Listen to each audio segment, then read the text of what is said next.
Slightly late to the party. But still, I wanted to make sure that I could stream this.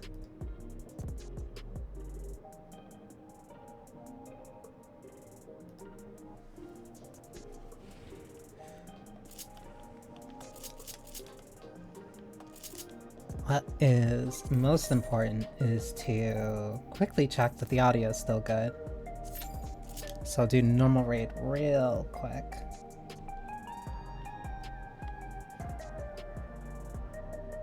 Because it also has kind of been a while since I have kind of touched this game.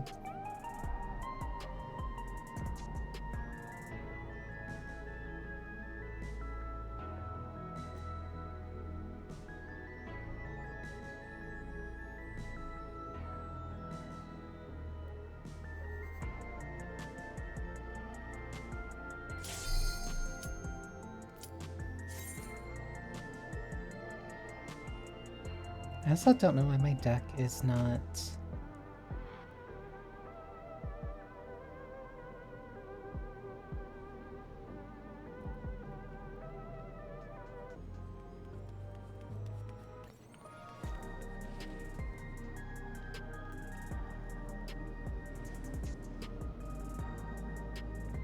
I don't know why it doesn't show me that, like...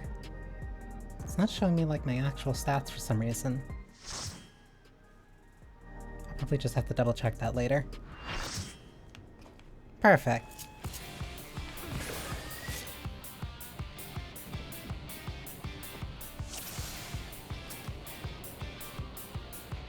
Well, I guess it's me. This is nothing personal, but I must have your soul. Wicked Thunder has returned to the ring!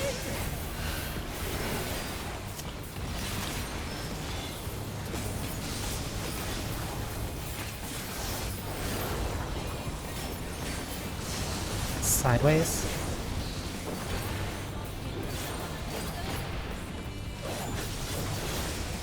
Is that a Zangief cosplayer?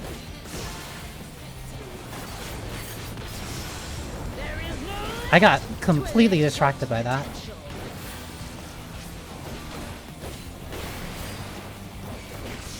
Other side.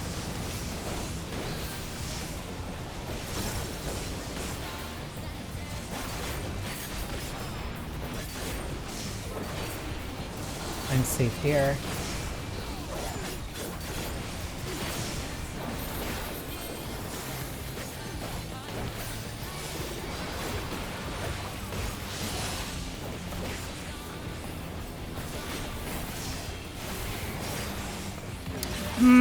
I forgot she was gonna do that. That just completely wasted double down. Not the right, left. 3, 4, 5.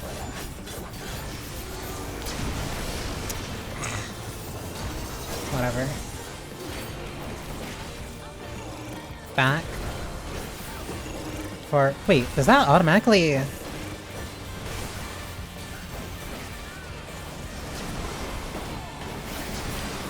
Is that a quality of life update?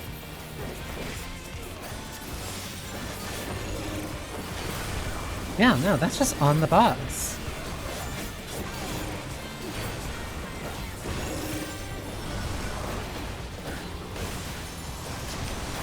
Stay.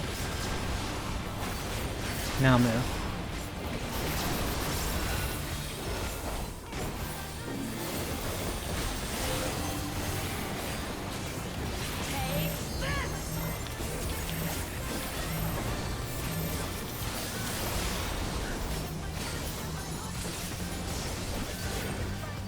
Trying to drag her.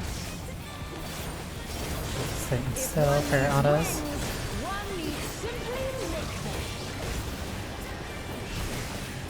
She's crazy! Oh, wickedly divine!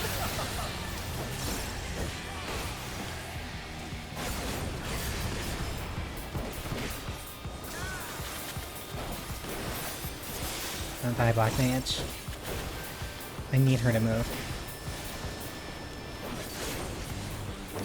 That line's about to go off. And they're done! Is it over already? And And that one's about to go off. Sideways spark.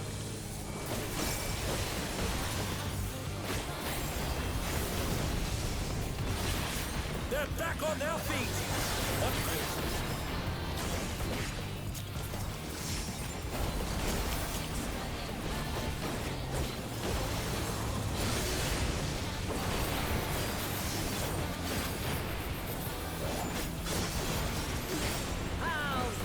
Everyone seems mostly fine. Which way? Left. Move. Something up and move. And then stay. No, and then move back. Oh my! The challenger went down hard.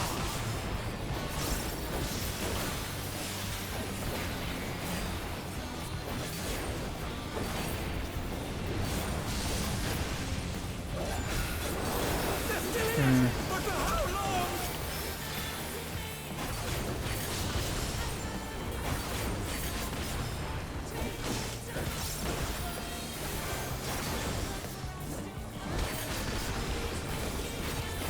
Oh, this is all messed up. Whatever. I'll erase you. Right.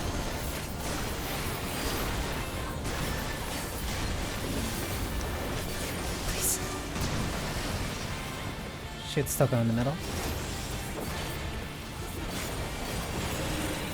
Very early, but that's because I have stuff to do later. That is completely new. They never put the cast bar just on the boss like that. So the last one is to stay, and that's on the front. And then stay. Spread.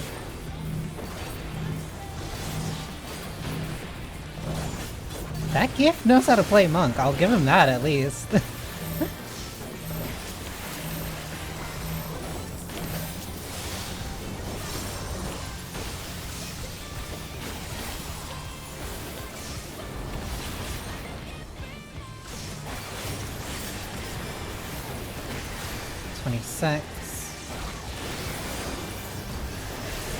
I have something that I have to do in like 4 hours. She is just... Those are just on the boss.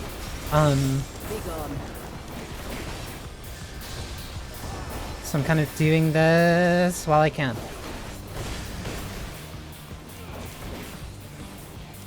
Because I also...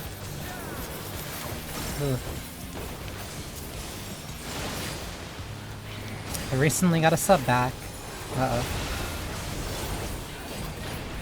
Which is funny, because it happened like literally just before the free login campaign.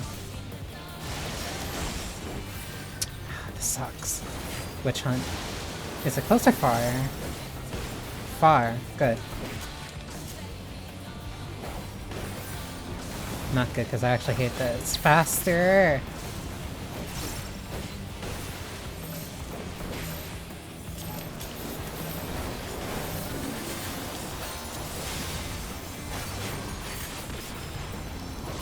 She has to be moving.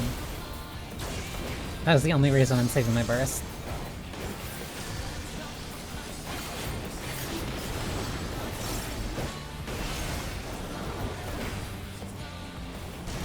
Right.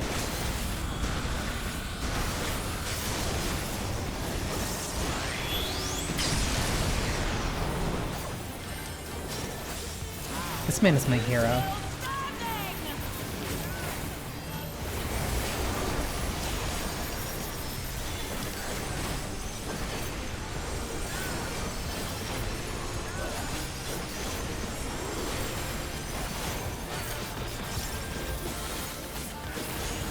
Easy. No, that gift. It's all over. That gift gets it. Next time.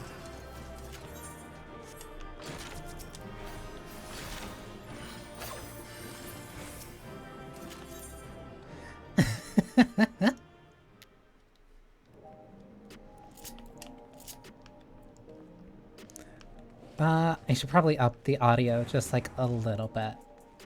Well, actually, it's because I have My volume typically just really low.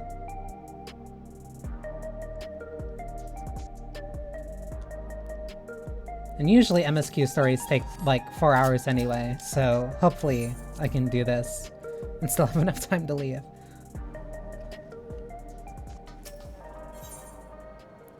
Targeted tragedy. Have a moment, Jolene. Geode wants to take stock of the current crisis. Just realized his name is Geode, her name is Shale. Oblivion may be lacking to find details in certain areas, so we'd like you to lend your perspective to the conversation.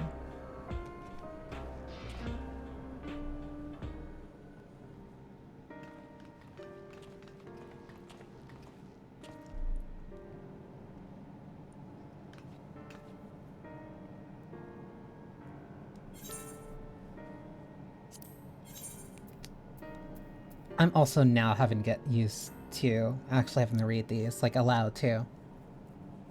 Started our game to our meeting, but we need to get a better handle on the threats Alexandria is facing right now. Not at all. Much has happened since the state funeral, and a clear idea of where things stand would be beneficial for us as well. First things first then, let's discuss the state of machine malfunctions. Every single sector reported instances of sentries attacking civilians without provocation, and vehicles suddenly becoming unresponsive to controls. While these malfunctions were resolved fairly quickly, they nevertheless resulted in a considerable number of injuries and deaths. But you haven't heard anything about new incidents since then, right? Right. No additional reports have been logged as far as I know. That's the good news. Bad news is I tried to take control of the soldiers when they started hurting people, but they wouldn't listen to me, even though I have the king's authority. Once things calmed down, I was finally able to make them give up their weapons, but if this happens again, I don't know if they'll ignore me like before. The king's resolve authority is about the highest there is. King of Resolve's authority. Who's the man that can override it with such impunity? Calyx. Lived in the age of the storm surge as I did.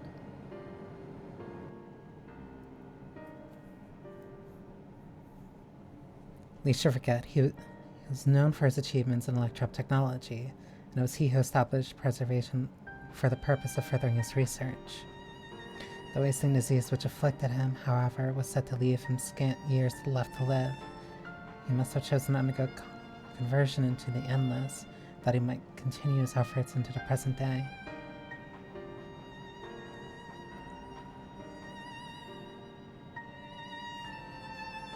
Preservation's early goals seemed noble enough, exploring treatments for love and sickness, designing Evercape's core system, that sort of thing. Why harm the people he was ostensibly trying to help? Do not pretend to fully understand Calyx's motivations, only that he has appeared. That he appeared and seized by what he saw as mankind's failings. He asserted that the strategy of adapting our species through generational succession was outdated, that evolution now requires us to forsake bodies of flesh in favor of eternal preservation. It's very funny in a way where I guess it'll come up like later in metaphor, but yeah, a very kind of present type of evolutional theme is kind of appearing, at least in the past few streams. We've already seen how he's employed this simulant to convince Alexandrians that endless conversion is their only hope for survival. Eternal life is assured for the 5,000 who register the Neo-Regulators. This is merely one part of Calyx's greater plan. He wants the key to interdimensional fusion. With that relic in his possession, he will draw aether from the reflections and expand his effort to create endless 1,000-fold. If we mean to foil Calyx's schemes, then our only option is to determine where he's hiding and put him down. Which unfortunately is easier said than done. I've been scouring the terminal we found in the depths of Everkeep, but but I failed to uncover even the slightest trace of his activities. Give me a little more time, though, and I'm sure I can sniff him out. Aww.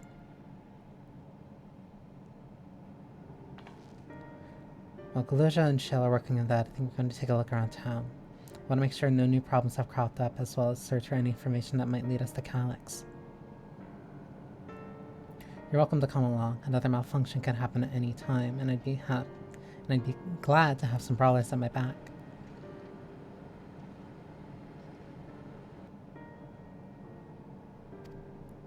Of course Cryo gets to come. Raha and the others are helping Oblivion patrol the other levels of the keep, so shall we stick to streets of Solution 9? To speak with the city's administrators about bringing in the Lance Guard. I want our soldiers around to protect those who are moving to Tolu-Yalal. Alphanot and Alice will be joining me for the meeting, so the three of us can cover the sector as soon as we're done.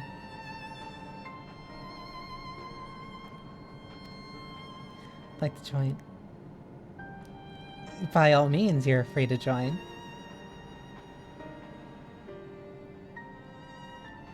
The more mouths to ask questions, the merrier, as long as you're aware of the dangers. Do my best not to be a burden. You could never be. I'm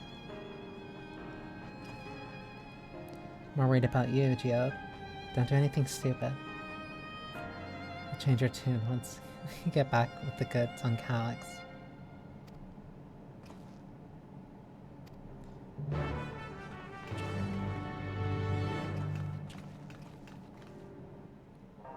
I'm honestly shocked that I haven't been able to... not that I haven't been able to, but more so that I've been able to, like, completely avoid a lot of spoilers for this. It also means, now that it's like 2 weeks out, that there's not going to be so many people just around every, like, checkpoint of the quest.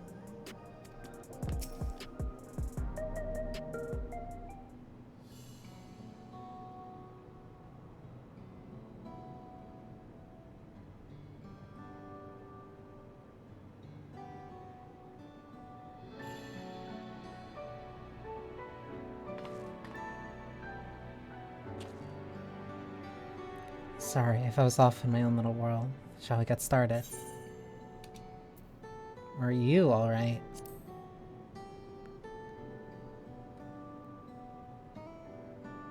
I'm well enough given the circumstances. It was the Queen's fondest wish that her subjects remain shielded from the horrors of death, and so they were for the longest time. Then the moment mortality once again becomes an unavoidable fact of life, they're greeted with an outbreak of bloody violence. Many are bound to give the endless alternative serious consideration. Indeed, I do not blame them for that. It's only natural that such thoughts should come to mind. What I cannot forgive is the way Calyx wields fear and misery to manipulate people into making that choice. No one, not Calyx nor anyone else, should dictate how we cope with the specter of death. As one who lived as an Alexandrian, I wish to put the choices for this country's future back in the hands of its citizens. You think we can handle that responsibility, after everything you've seen of us? It's what I've seen that has convinced me you can. I awoke 4 centuries later to find our people living and laughing beneath Alexandria's banner. Though surprised and bewildered, I was overjoyed to see it. You all deserve to be happy.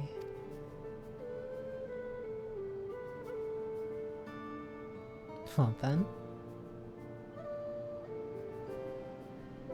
We'd best not let you down. Now I suggest we move as a group.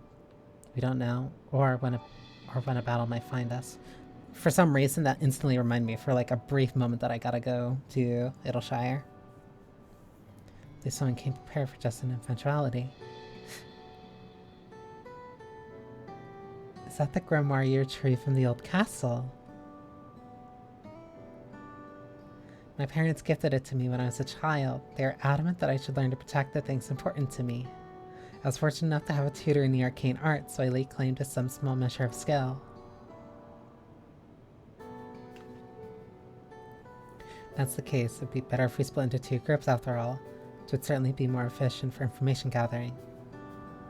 I guess that makes sense. The 2 of you can take the west side of the recreation zone then. Jolene and I will take the east.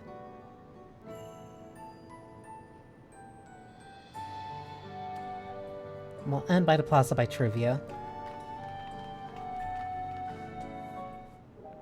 So she's either a summoner... She has to be a summoner, I think.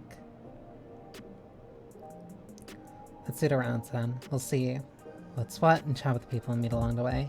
Pay special attention to anyone who looks overwhelmed or overly excited. Hopefully they will earn us a tidbit or two didn't know before. That's a new pop-up. As long as you remain in the same area, NPCs accompanying you will remain at your side. Even when using teleport or Ethernet. It is possible to ride mounts or swim while escorting NPCs. Please know, however, they will not appear at your side until you dismount and leave the water.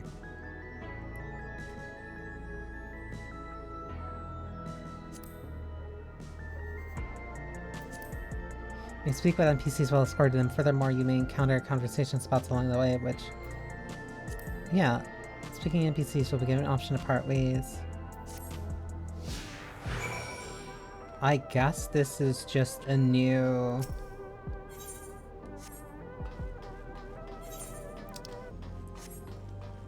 I guess they'd slightly touched up the system of how it worked. Because I don't know why that's a new tutorial prompt. Sentries and air wheel are safe to be around. Just don't know if it's gonna happen again, and maybe next time I'll be the one who dies in a horrible accident. I need a new regulator. Becoming endless is the only way, even Queen Fiend said so.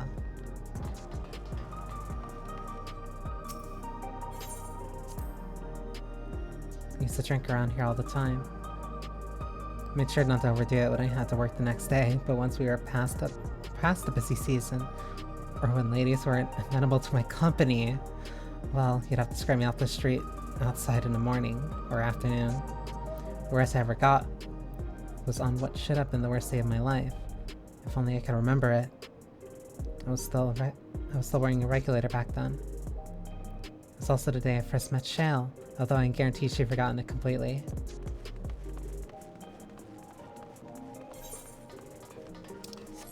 That tutorial prompt also being very new is like... It's making me think about a lot of the changes that probably happened this patch that I didn't notice or even read about. In my story, while I appreciate your offering sympathetic ear, it's not much to tell.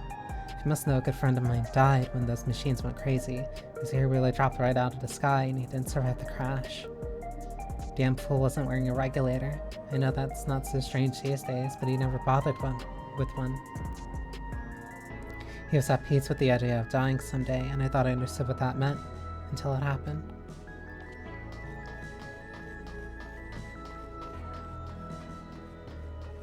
The note of swimming and being able to ride a mount makes me think, well, it leads to the fact that there'll be quests like this later on.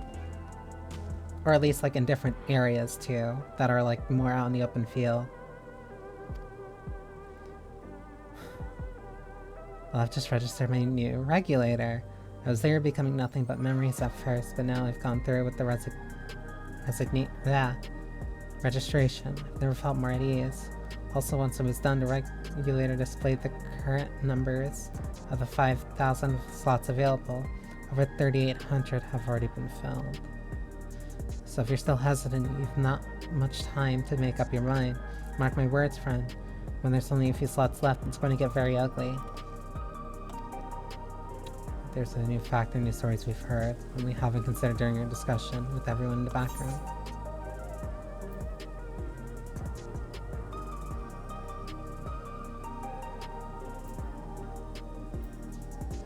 Fights are likely to break out over the neo-regulators. The fact that nearly 4,000 people have registered is worthy of its own report. But are you sure there wasn't anything else? That people are still afraid?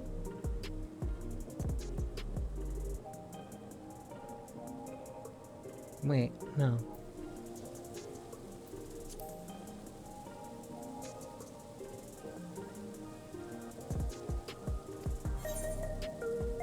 That a victim of the violence wasn't wearing a regulator. The vast majority of residents have always worn regulators, so it's not a detail we normally think about. The supply of souls cut off, though. More and more people have been going without them. We need to look into the casualties for the recent attacks and check whether or not they were equipped with regulators.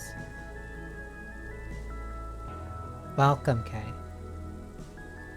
Let's ask around the street over to the east. It was pretty chaotic at the time, but we had to find eyewitnesses. Yeah, there was one person who wasn't wearing a regulator, and the question's kind of...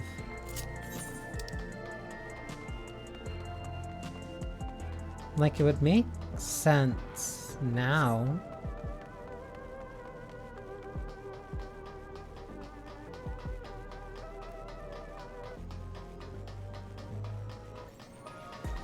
I also...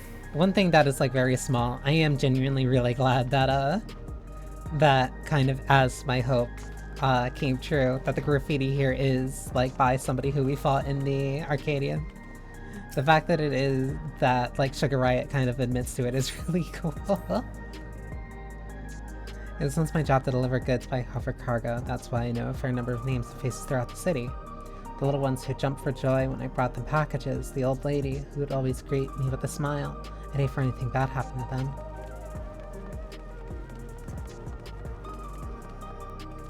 I think, where is it? Because you can definitely also see it in the succubus design.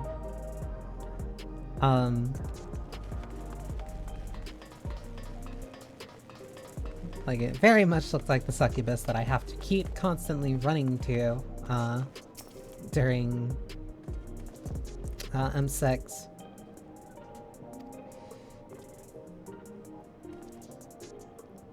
Citywide casualty data unavailable. Government officials are currently processing reports from all afflicted zones. Garunit, can you narrow it down to the recreation zone then? You must have some estimates on hand. 87 individuals. Casualties, 19. Casualties equipped with regulators, 0.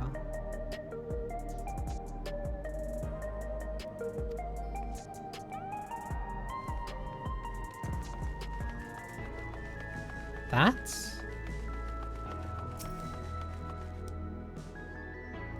You should note that people who died in the machine rampage were wearing regulators. I'm sorry, but I was assigned clearing away debris. I didn't see any of the deceased.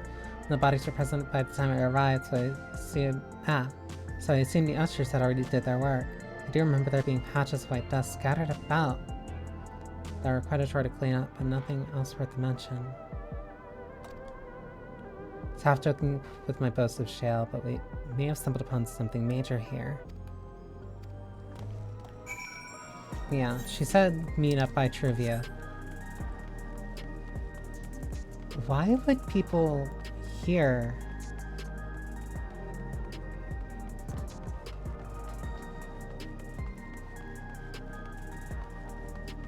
19 people died and none of them were wearing regulators?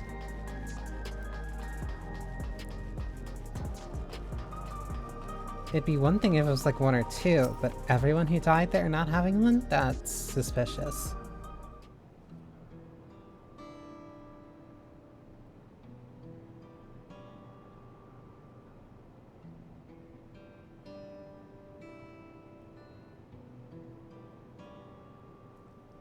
So essentially you're saying that the people who were killed by manufacturing machines weren't wearing regulators. Well, the numbers are still tentative and they only apply to that one zone. We don't know how they'll stack up against the overall data, but this is definitely more than a coincidence. I think it's safe to say that anyone who removed the regulators was a priority target.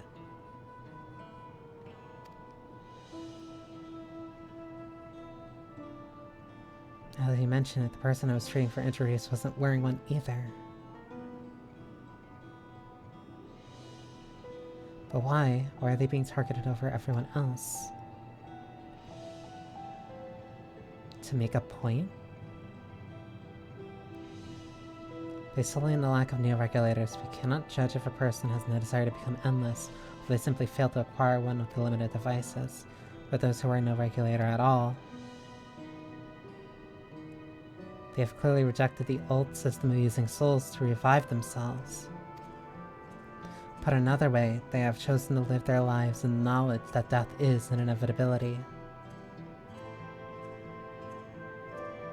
The chances that such resolute people would wish to become endless are far lower, I would imagine.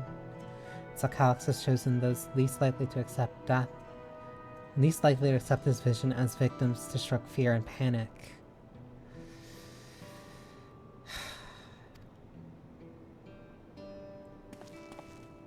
But there was no need to kill anyone. The way things were, the people were already fearful enough. He could have found 5,000 willing citizens without all this madness.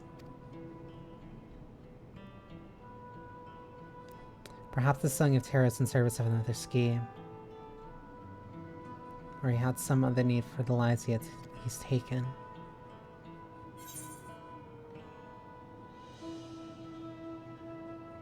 What about the dust of the various sites?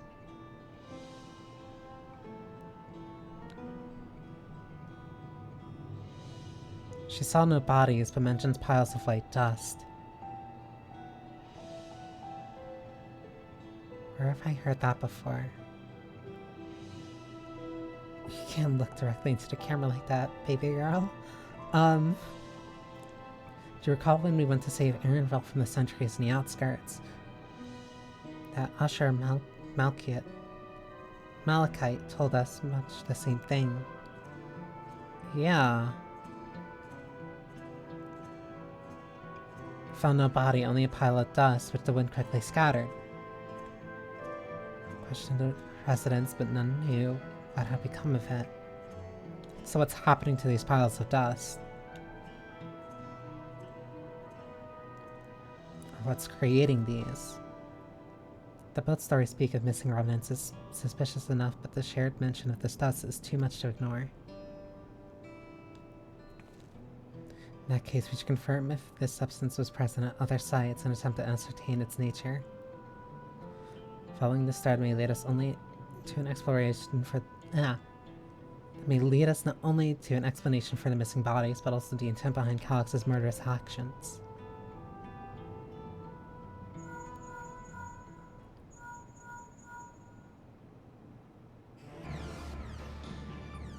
I've lost control over the soldiers in a residential area. The Vane members are on their way now. Could you... should be able to join them quick. Why the residential area?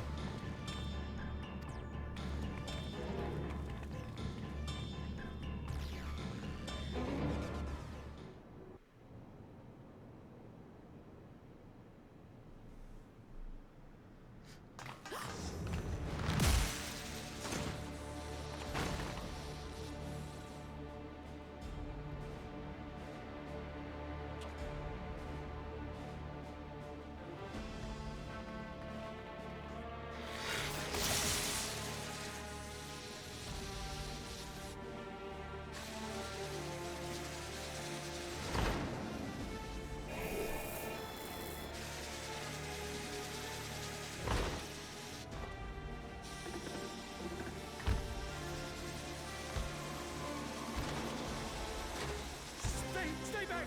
Stay away from me! Leave him alone!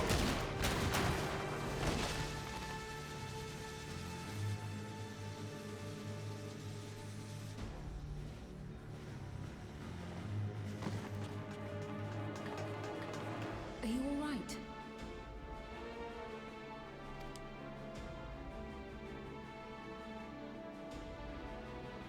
What happened here? A sentry walked into my apartment, even though I'd locked the door and everything. I managed to run, but the man who tried to save me...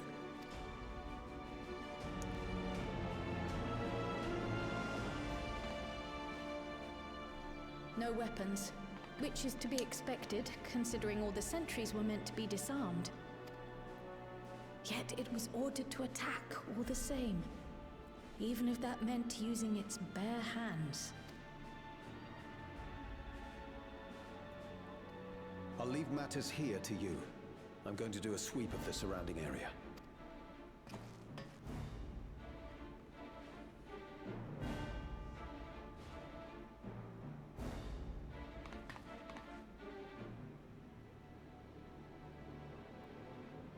Do you know anyone else in this sector who no longer wears a regulator?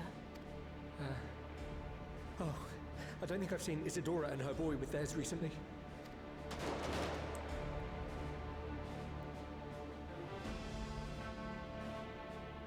Go to them, quickly!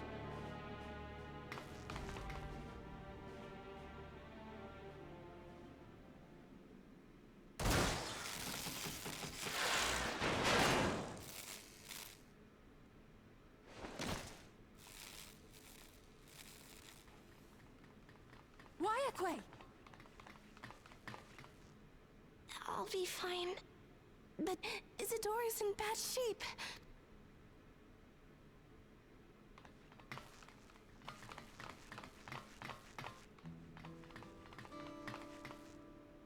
Mother! Mother, please! Isadora!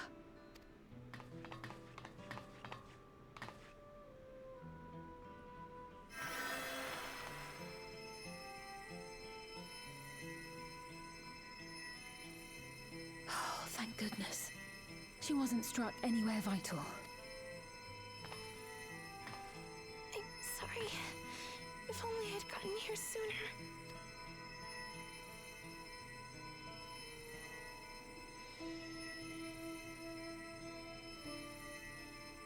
Everything will be all right. I promise to make your mother better.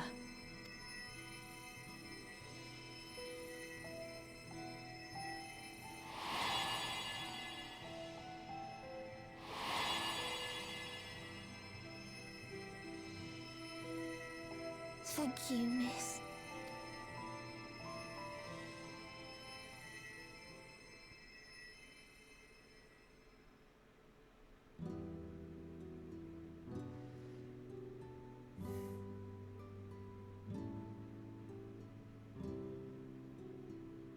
Will she sleep like that forever? No, not forever. She'll wake soon. I'm sure of it. That's good to hear. Thank you for saving her.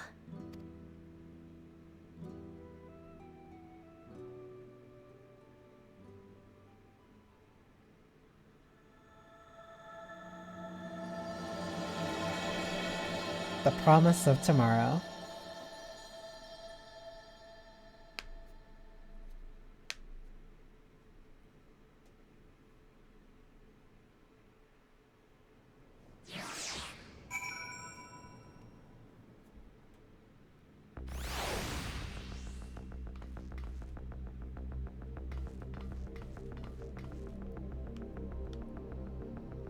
How the hell does this thing even get in here? Shouldn't have had to waste time tending my wounds as well. Did you see your other comrade back there? He stayed behind in the lobby, but I heard the sounds of fighting. Must have fallen protecting the residents. I'll take the Chrono Yasada, because I might need to use it later regardless. The endless choice. You think he may have been struck down. If he is wounded or worse, I should go to him. Isn't safe and you still need rest. Would you stay with Milos and watch over Isadora for me? We will tend to your friend.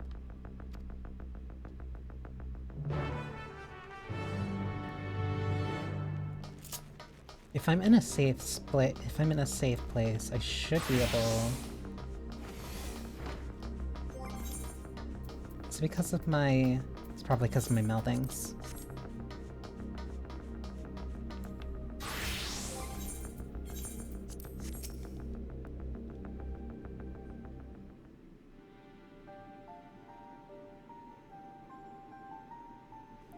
There's going to be alright then. I'm so glad. Just finished administrations here. Our Bolivian comrade was beyond saving, I'm afraid.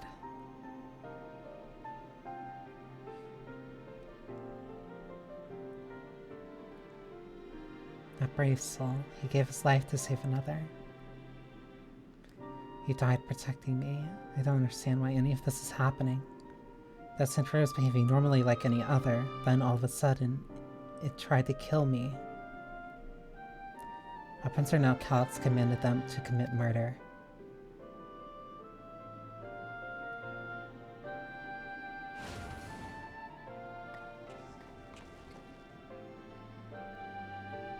It's over. We come as soon. She sent word.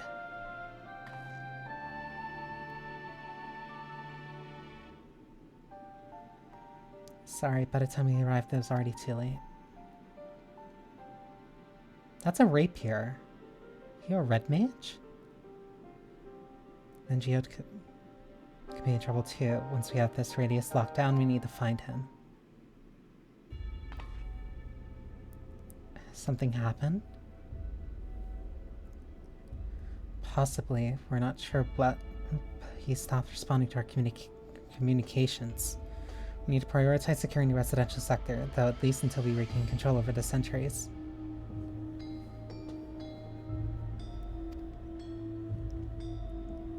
He was only with us just like a few moments ago.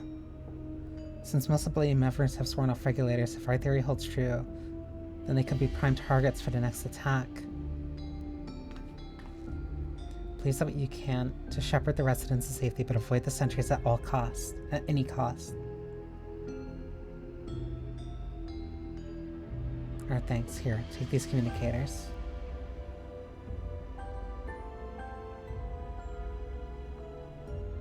We've made modifications to them to prevent Calix from intercepting the signal, and have also used them to coordinate movements with allies in the vicinity. He has one too, so I'll ask her to keep hailing Geode.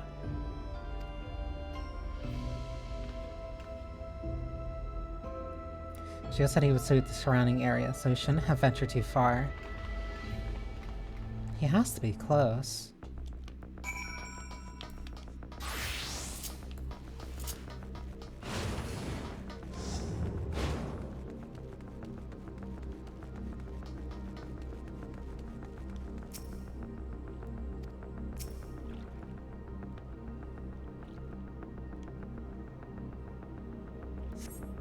Has to be in one of the other buildings, probably.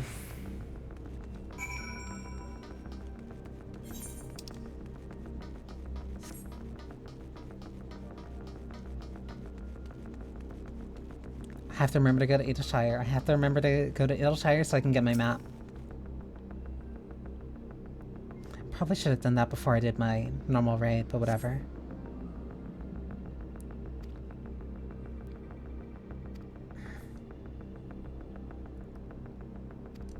Further east.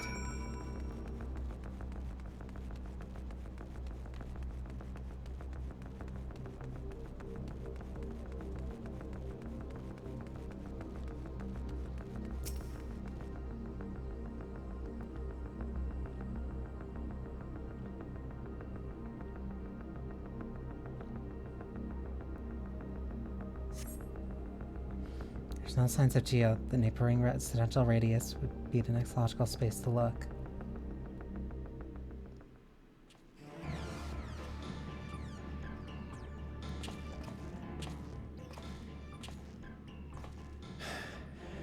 This is the only place left. Let them be safe. Geode, are you there? Answer me, please! I'm here. Sorry for the long silence. I've been busy. Oh, you're alive! Thank the gods! Where are you now? The radius next door. The lobby is secure. I'll scout the second floor. Then I'll join you.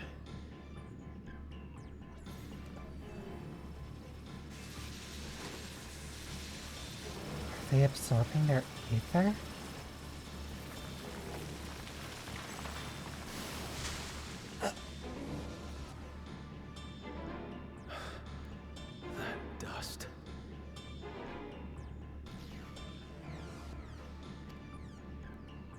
dust? What are you talking about? What's happening? They're not just collecting souls. They're draining the bodies of corporeal ether. The dust that we saw was all that was left of the victims. They must have modified the soul cells.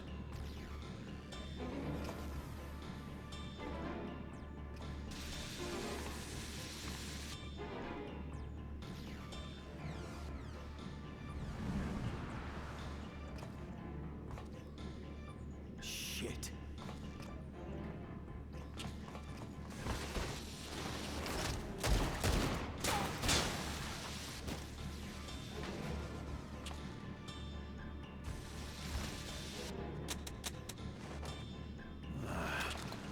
How do you possibly run out of ammo?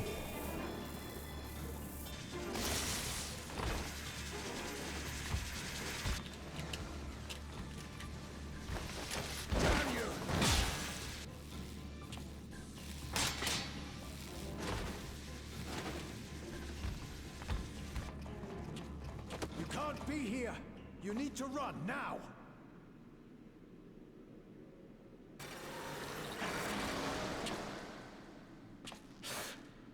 What? A trap!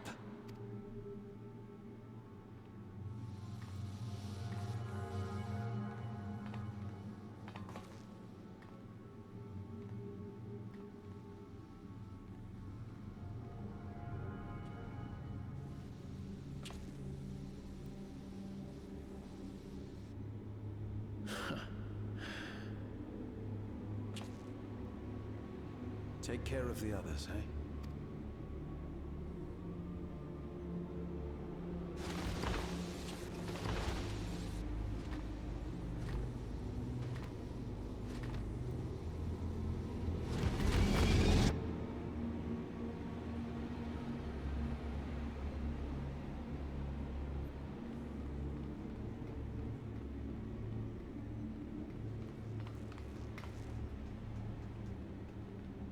No sign of him so far.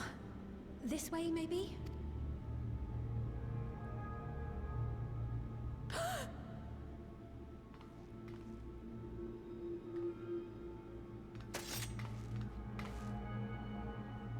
Geode!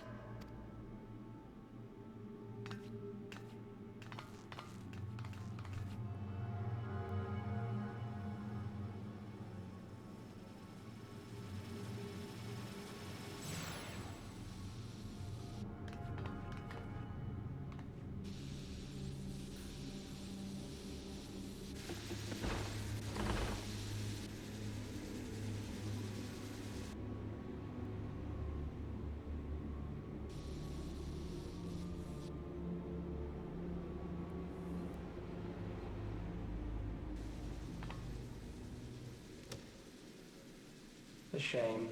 I had hoped to leave here with at least one more cell's worth of ether. But seeing how eager you are to interfere, I shall cut this foray short.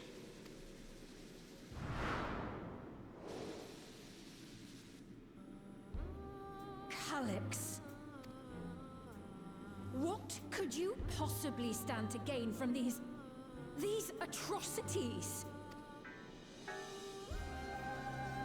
Ether sufficient to generate 5,000 endless. How would you require it? How would I? Until I have the key, the reflections are closed to me. Thus do I make do with the sources at hand. 7% of Alexandria's current population will yield the energy to convert 5,000 into endless. With 11%, operations could continue unabated for 800 years. Our bodies are fated to decay sooner or later. These ones refuse the gift of eternal life, so what difference does it make if I return them to ether now?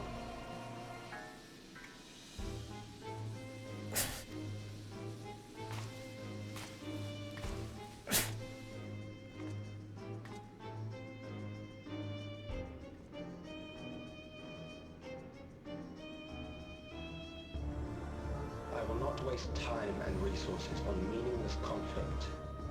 This unit cannot offer you worthwhile resistance.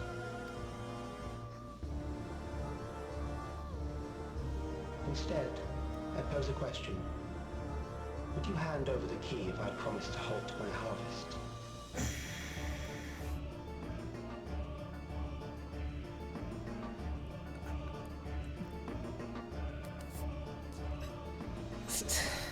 Thanks for stopping by, Effie.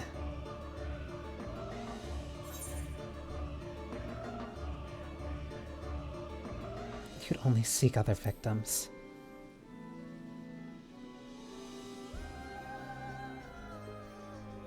It was foolish of me to even ask.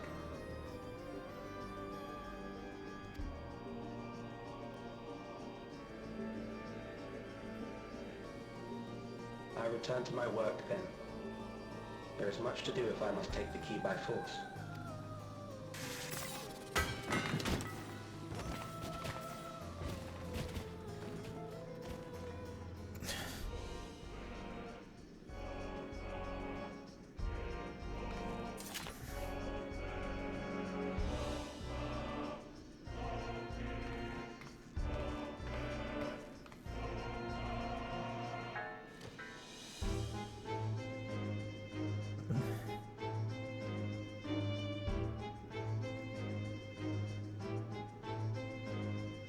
Senseless cruelty.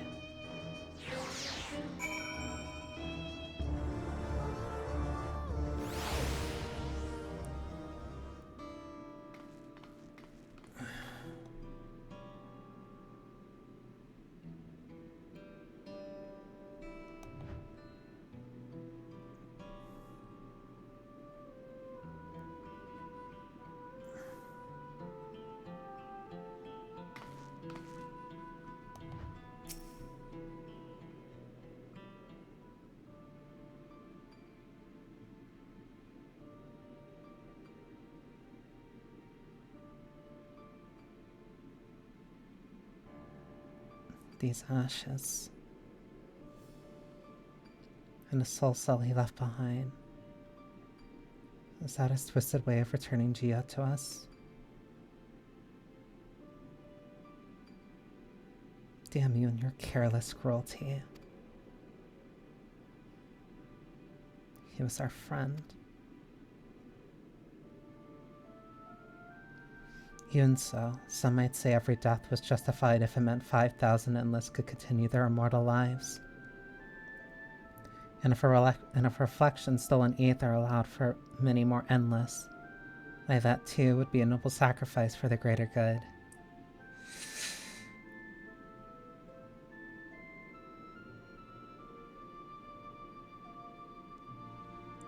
And like, I'm instantly... No, because she is... Who could think that? Not I. Certainly not I.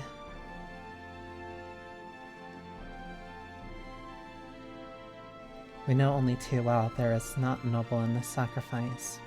She's referencing the thing that,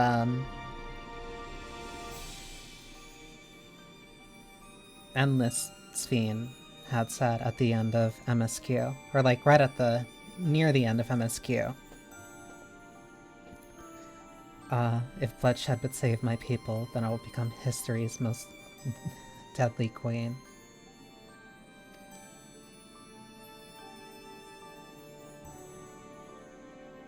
History's most brutal queen.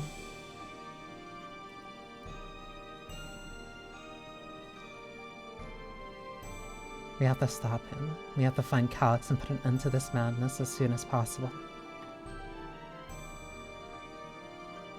And under no circumstances can we let the key fall into his possession. False to us, we will thwart his plans here in Alexandria before he can terrorize innocents and reflections elsewhere.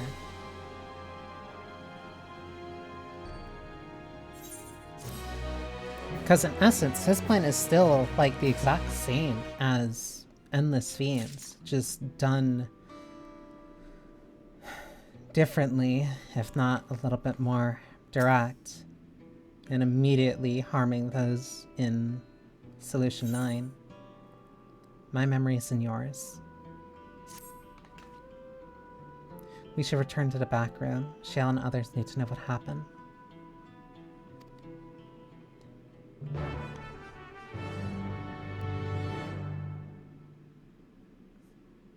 Having that robot just walk right over those ashes.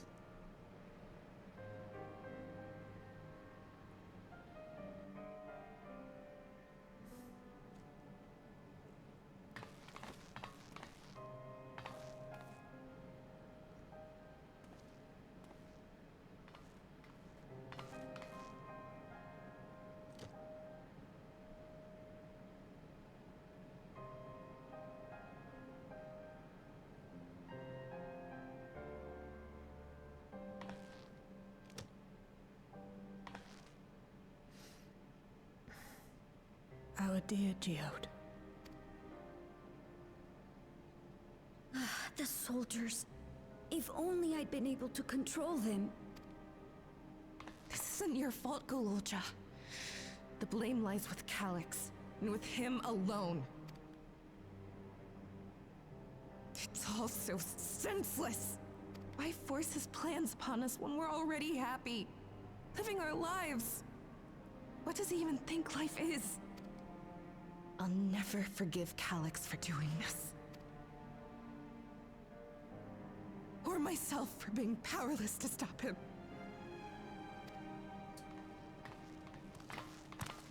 Wait, where are you going?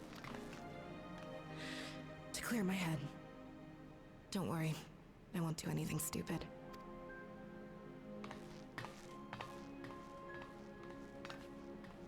Stay here and get some rest. I'll make sure nostalgia stays out of trouble. Thank you.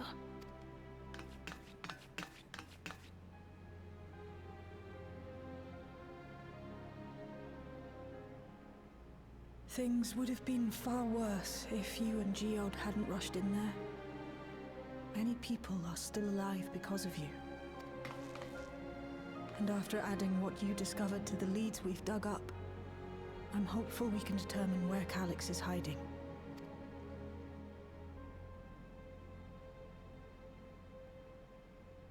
But not right now.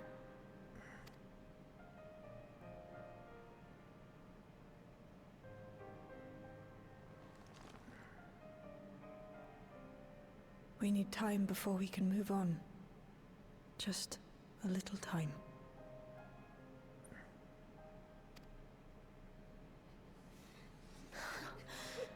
Oh, Geode.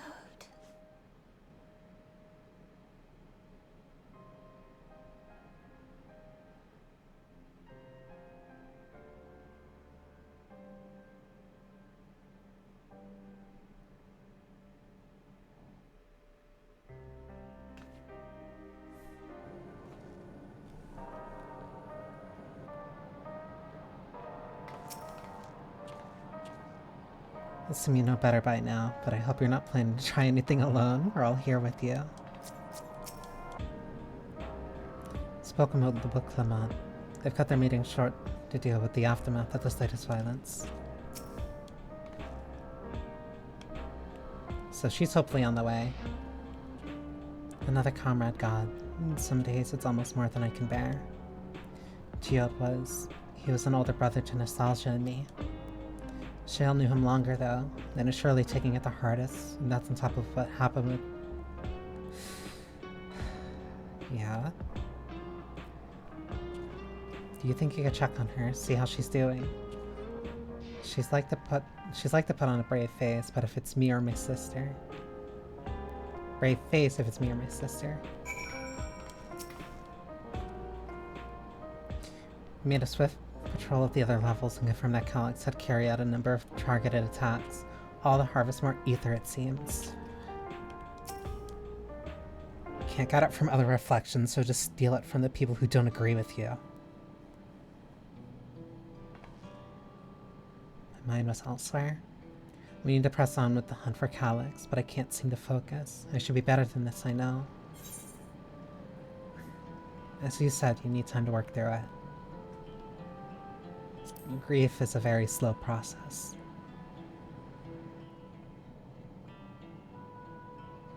You're right. I ought to heed my own words. As it stands, I've no use to anyone.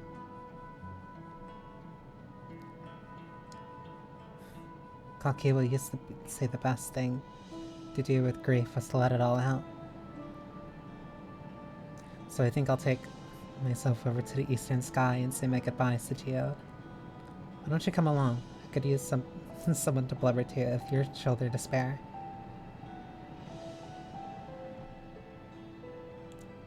Let's get out of Everkeep for a bit. I like how much time we're ending up like actually spending with Shale.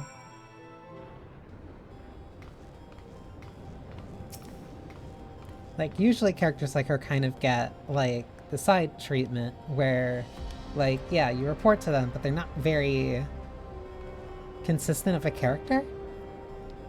But like no, we've been spending like a genuine good amount of time just like actually developing a relationship with Shale. It's fair track on foot, so I've arranged for a couple of air wheelers. They've had the communication models removed, so even Calyx shouldn't be able to seize control of them. Say the word and we'll be off. Find close to pylons to follow my lead. I already have my own air wheeler though.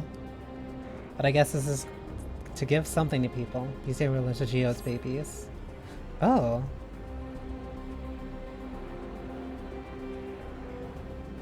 For years now, I've been taking one up for a turn whenever I need to lighten a mood.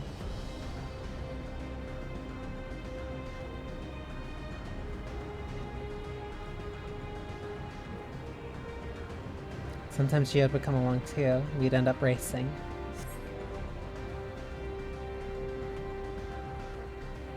Does that surprise you? Our friendship always had a competitive edge.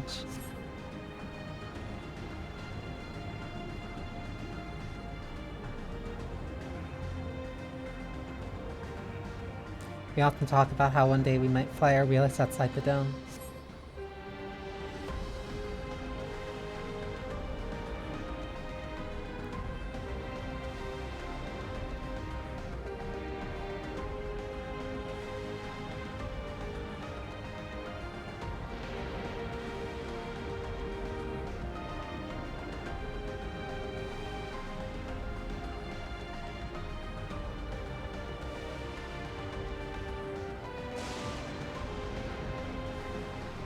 Almost there.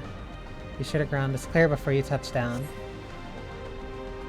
Sometimes I just crash land. And as long as the wheels still work. That helped clear my head a touch. You know, Jolene, you've been the first person I've ridden with who was an Oblivion recruit. As far as I remember at least, the memories from our regulator days aren't exactly reliable. Come on, let's head inside. Hopefully the way will be clear past today.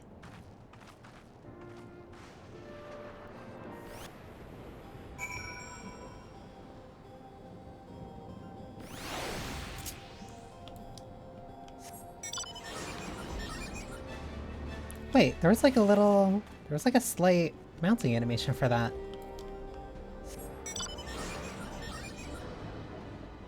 I don't know if they added that or not. I don't remember there being that little hop before.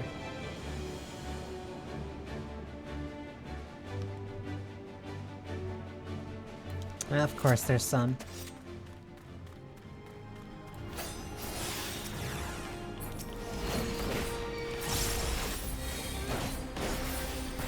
Well, they're not even gonna survive.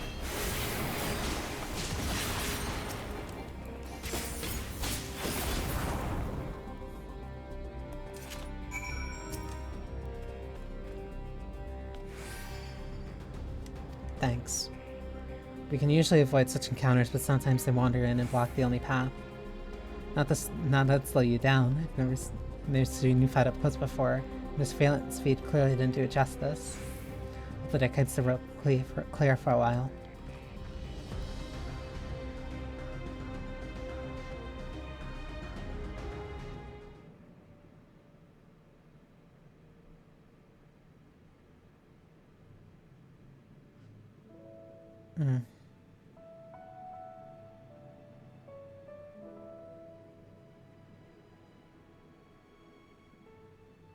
Whenever we lost a comrade, the three of us would come back here to reminisce. Me, Geode, and Kafkiwa. Will you raise a glass?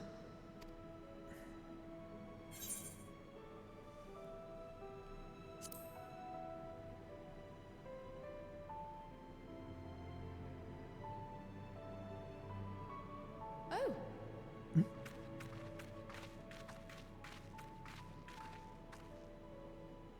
What are the two of you doing here? I had a feeling you'd show up. Would you like to join us?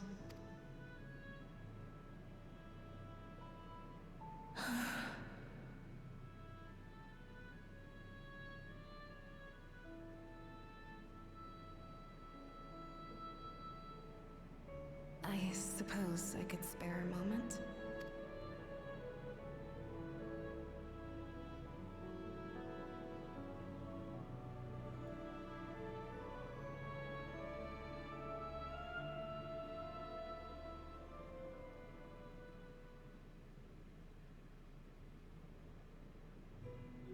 They tell us Oblivion's founders disappeared some decades ago under mysterious circumstances. And it was Kafkiwa who revived our organization. You and Geode helped her with that, didn't you? Tell us more about it. You're keen to know too, right? What they were like back then. The mad things they got up to. That sort of thing.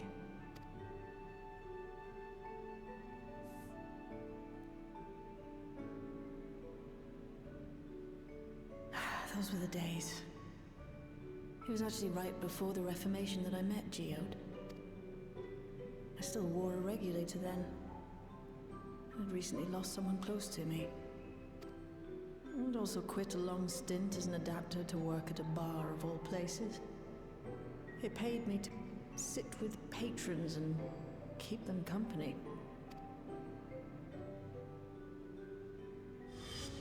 So Geode came in one night.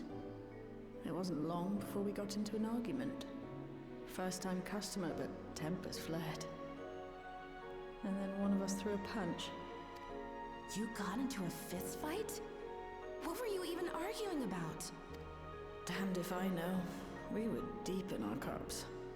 I think we were both just frustrated and angry at everything. By the end of it, we were both sprawled out in the street. Pair of drunken fools. Then this odd machine stopped to lecture us, scolding us for obstructing the foot traffic and not taking better care of ourselves. I can't imagine you ever being in such a sorry state. The odd machine. That was Kafkiwa, I take it. That it was. Once she was done upbraiding us for our unseemly behavior, she launched into a recruitment pitch. Kafkiwa explained that she wanted to protect the outside world from Zoralja's invasion, to keep him from bringing ruin to the place her beloved son lived. And if we were so intent on self-destruction, then perhaps we might consider risking our hides for a just cause. It was a lot to take in.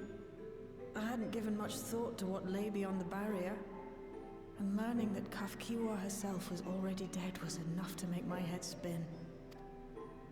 But Geode and I were intrigued by her ideas, and wanted to see this future of hers come to pass.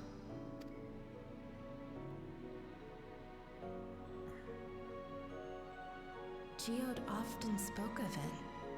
He told me that meeting Kafkiwa was what first taught him the value of remembering people. Like he was sharing a holy revelation. Oh, but back then you you hadn't yet taken on Oblivion's name, had you? Is that so? I just assumed. It hadn't been Kafkiwa's intention to carry on Oblivion's legacy, nor adopt the cause your parents championed. Not initially, at least. She wasn't even aware such an organized resistance existed.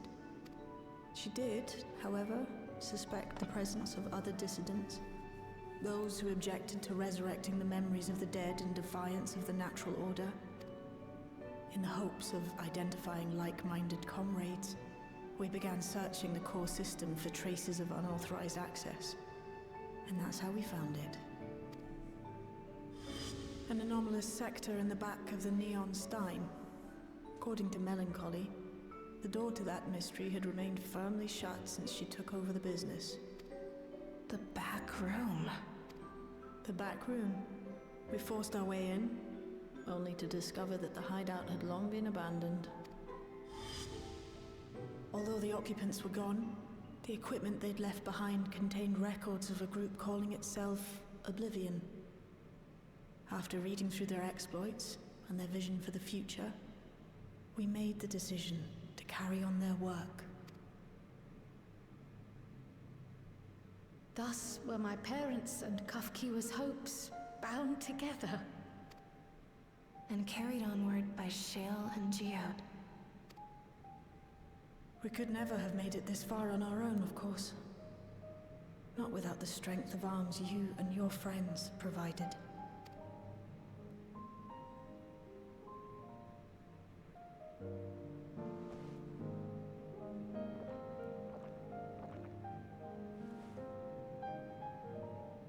Losing comrades is a hard thing, but being here, thinking back on the moments we shared,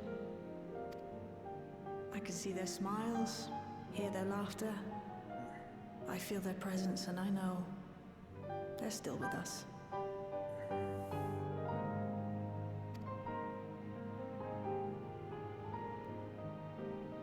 But these memories of mine are for me alone. Reminders of why I chose to do this, and why I'll stay the course.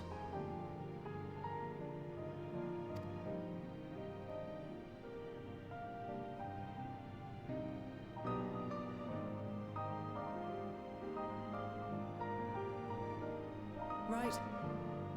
Time we got back to work. Thank you, everyone. No, it's me who should be thanking you.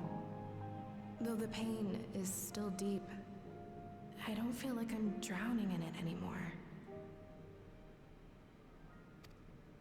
Let's get out there and put a stop to Calyx. For you, for me, and for everyone who's ever believed in Oblivion.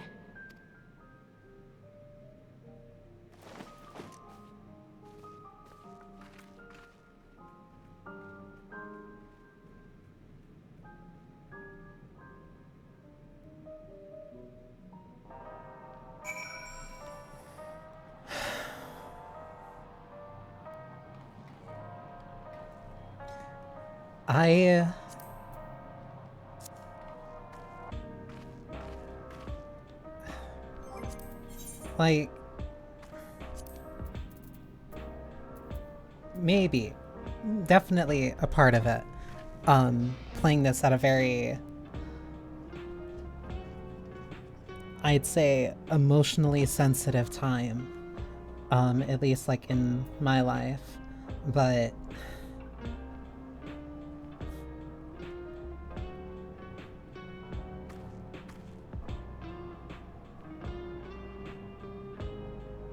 I don't know. Dawntrail's focus, especially on death and grieving and like how to move on.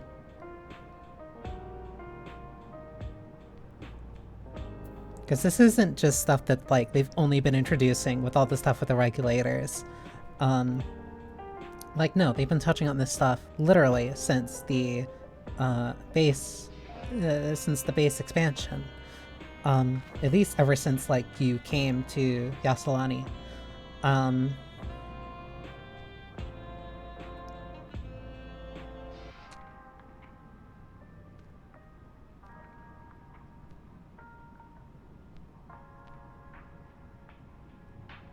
like this focus on grief, and especially like this downtime kind of like at the start,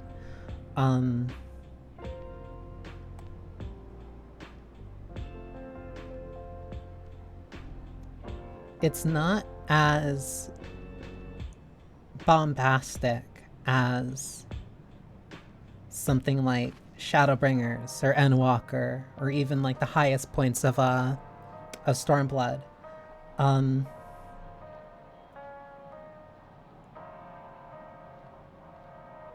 But no, I think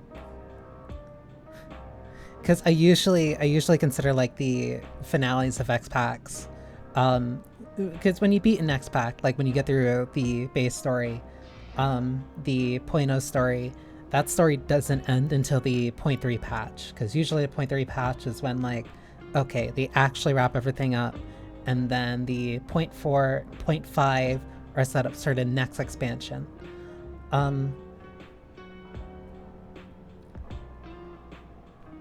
Depending on how this ends, which will be the endpoint for Dawntrail, but like even everything up until now, no, I think Dawntrail is going to be one of my favorite expansions, especially from a story perspective. It just like really, it hits me in a very specific way.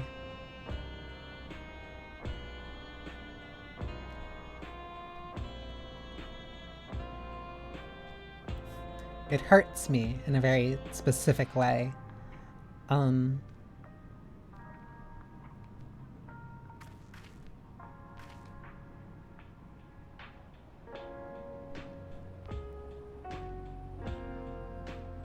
No, this is probably like some of my favorite like post-expac story in like a while. In a very long time.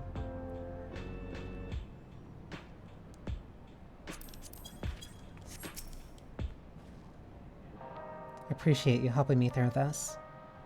And not only the grief, you helped me see that my comrades mean even more to me than I realized, which only fuels my determination.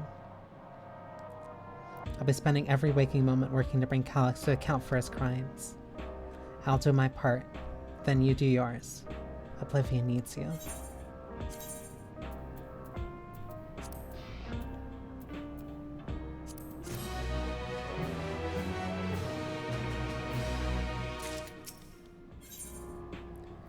A darkness in the heart.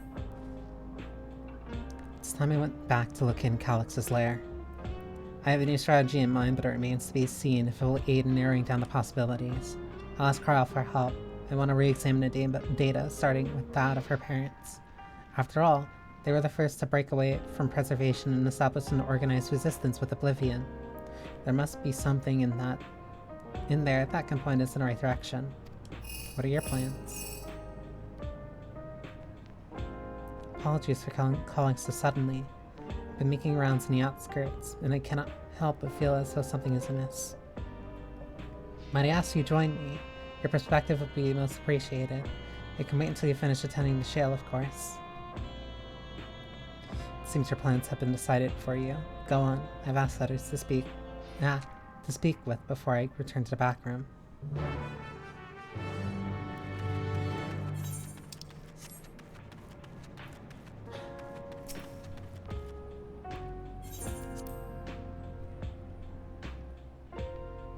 Like,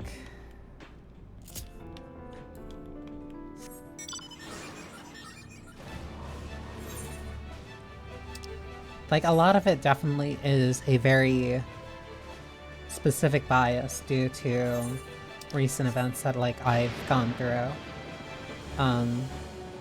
Especially in these past 5 years. But, like, this expansion...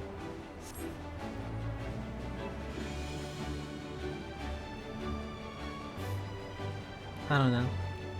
Like, it feels like each patch and each, like, main story and the things that it talks about just, like, all resonate with me so much more than, like, a bunch of the other things have in a very long time. I'm getting more of an emotional response from a lot of the stuff happening in Dawntrail than I did in the stuff happening through Endwalker, which is wild to say considering how early I started. Like, because I was just thinking, like, oh, it's so nice that, like, we're getting so much more time at Kryl, because one of my introductions to Kryl was again Idyllshire. Thankfully I just remembered that. Was like meeting up with her outside Idyllshire, and like, oh, you're cool. I wonder when I'm gonna see you again. And then she got sent to the pocket dimension for like relic grinding for 3 expats. So I never really got like any time to spend with her, and like that sucks.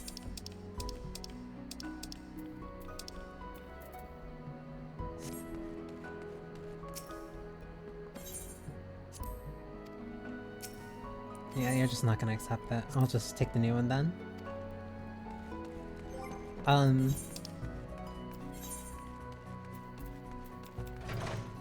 Wreath of Snakes. Limitless Blue. Cruiser M1. A couple of these I could probably do solo. Abyssal Fracture.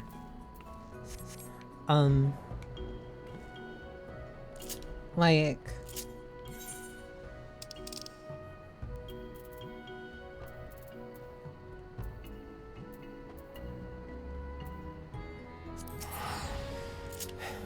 Yeah, no, like this is probably going to be one of my favorite expansions.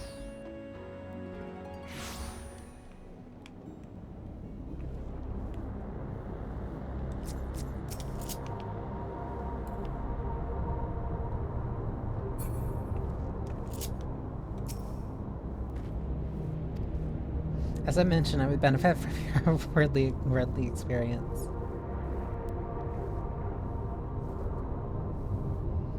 My imagination, but the townspeople appear to be acting oddly. That is even considering the current state of affairs. As I'm yet unfamiliar with the outskirts, I thought you might be better equipped to judge if their behavior is unusual or not. Would you speak with them to see what you think? Though I hope to be proven wrong if here's something that's not right here.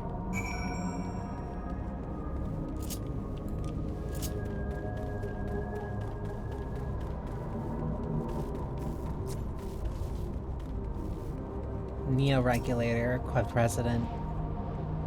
You're not wearing a regulator. Don't you know the end is coming? Well, it's your life to lose. Me, I got myself one of those neo-regulators and registered a little while ago. As soon as I did, a display appeared showing the number of registered users. Right now, it sits at 4,168. It's getting close to the 5,000. The upper limit was 5,000, wasn't it? Seems the total shot up after those machines malfunction. It's only a matter of time before everyone else is registered. I pity those who weren't chosen, but I'm going to be an endless. I'm going to evolve and live happily ever after.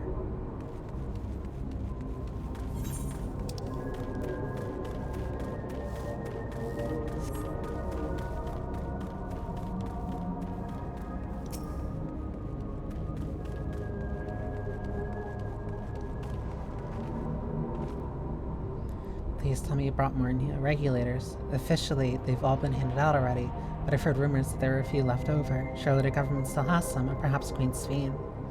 I may not look it, but I was a hunter once. Back then, I hardly gave death a second thought, but now that I know the truth, that's all I can think about. There has to be a way to hold on. There has to.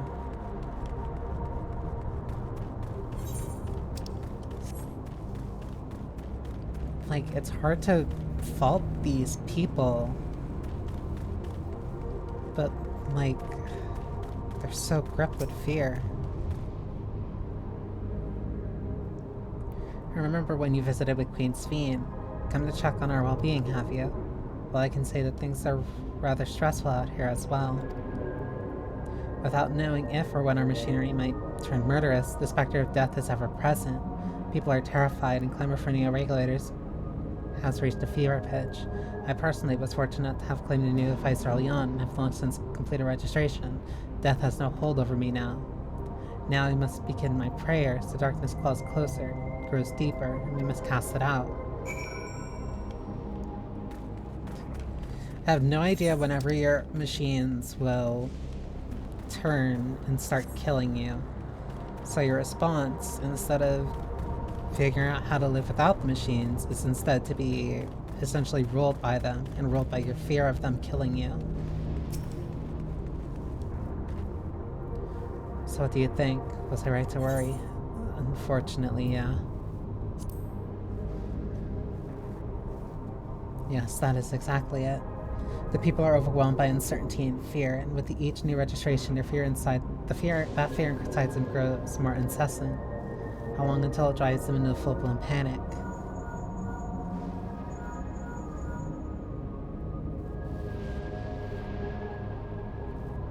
Julian, can you come to resolution? We have a problem. I'm already here with Lama T and Alfina.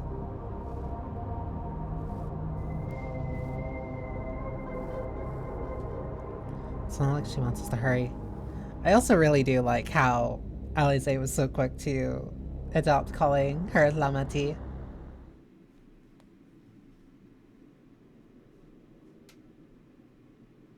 Oh, this can't be good. What's happened? Sorry to drag you out here, but I thought it best you see for yourself.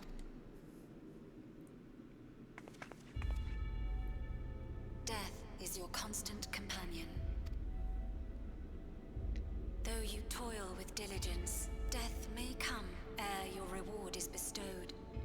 Though your grand works be poised for completion, death may come ere you wake the following morn. Though you enjoy a life of peace and good fortune, death needs but one instant to claim you. Your bodies are weak. Your heart, your brain, every fragile organ rolls the dice from moment to moment. Sheer chance deciding if they function or fail.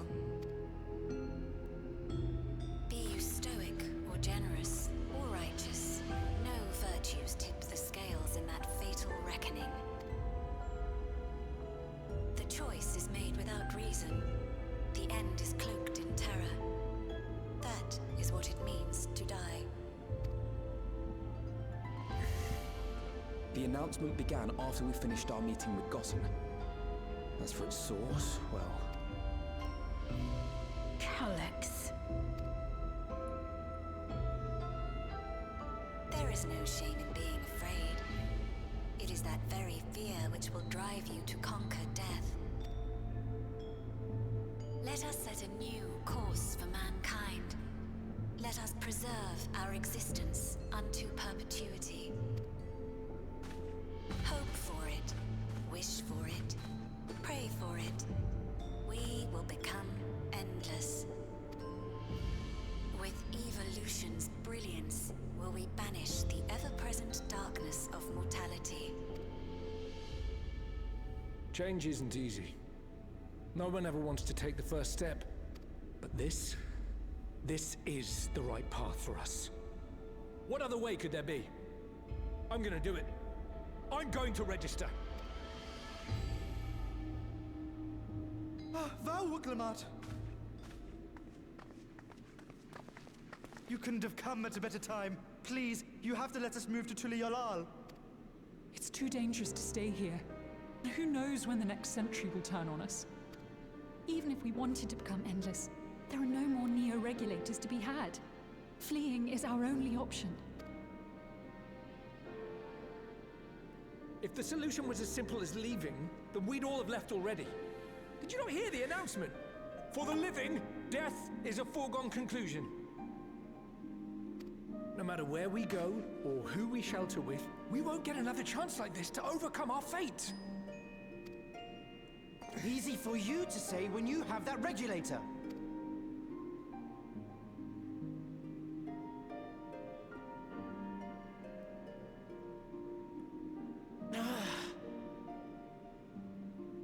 The Landsguard are on their way as we speak, and arrangements have been made to see that you all will be safely evacuated.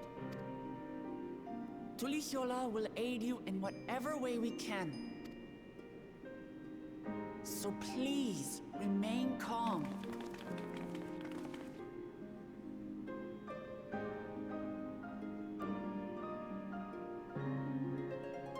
I want to help Alexandria. I want to save its people. But what can I do? I am not their queen.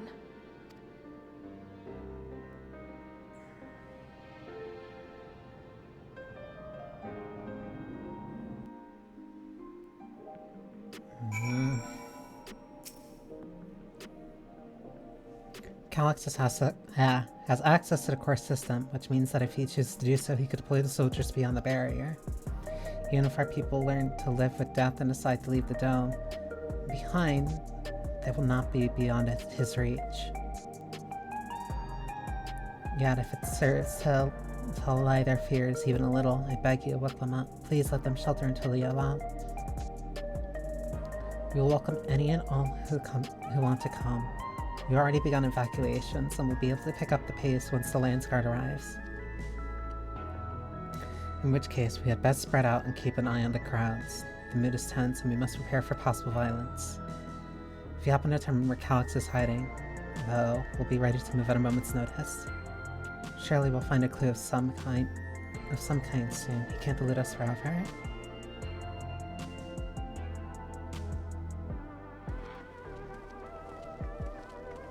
So those two will always be at the ready. Violence and fear. This is not the future she envisioned for her nation.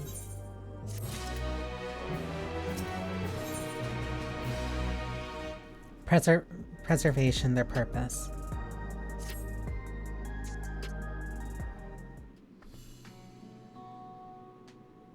Chiliala would greatly welcome every last Alexandrian with open arms. But what of the nation elite queen was so desperate to preserve? What of that bright haven of peace and laughter? I won't stand here and let her legacy be sullied any further. I will protect Alexandria. That was the promise I made her at the last. But she betrayed you, did she not? Why do you feel this obligation? I saw myself in her, I suppose. We both felt the people's joy as our own, yet alone, we lacked the strength to protect them. There is so much that I love in this world, too much for me to take in my arms and keep safe, and that made me afraid. I needed someone who shared that fear and love, so together we could do what we couldn't by ourselves.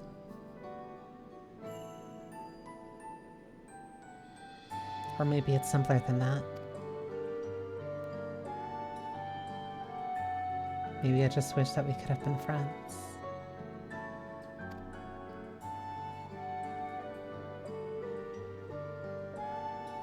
So when she turned to me in her final hour, desperate to safeguard Alexandria's future, I swore that I would see it done. In the end, I think you both found the friend you needed. I would be yours as well, Sween. Whenever you fall or struggle to rise, I'll come running to the rescue, and you do the same for me. That's how we'll protect the things we love. That's how we'll protect Alexandria. You're right.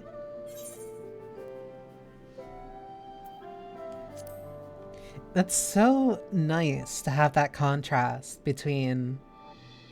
Right, we got a bit sidetracked there. It's so nice to have that contrast because, like, Kryl is admittedly remembering, like, the bad parts from Endless Fiend, but then Lamati is just willingly, like, bemoaning the fact that she's trying to do her best to maintain her dying wish of, like, keeping her people happy. Like, she's choosing to remember that Sveen, not for her worst moments. She's remembering her as a queen who genuinely cared about her people. Like, it shows a lot of who Mama T really is. And especially those things that she values and cares about. We should probably be on our way. Do we patrol her or see if Shale needs a hand? There you all are. Oh. The little shop. Splendid. We were afraid we'd miss you. Alice and the others said you were here. Good news. We finally found Chink and Calix's armor. We discovered laboratories on Everkeep's 10th level that once housed the Preservation Initiative. Containment Complex 1029 it's called, and it's been falsely registered as a distribution center. In reality, it hasn't recorded any traffic in decades. We don't think this is where Calix is hiding as such, but it may well contain clues that will point us in the right direction. I'm sorry it took so long to just get this far. If you're interested, what do you say we all go and check it out together? Thank you for all your hard work. This is a huge step forward. And, we need to take the lift to get to the complex. I've cleared this expedition with the relative authorities and have one of our people waiting to operate said lift. Let's not keep her waiting.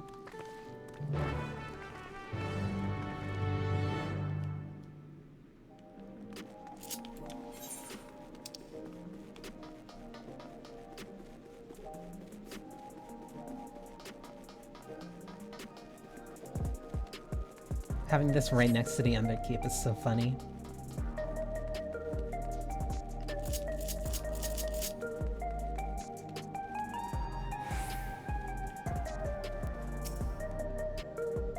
Ready to head up? Next stop, the 10th level.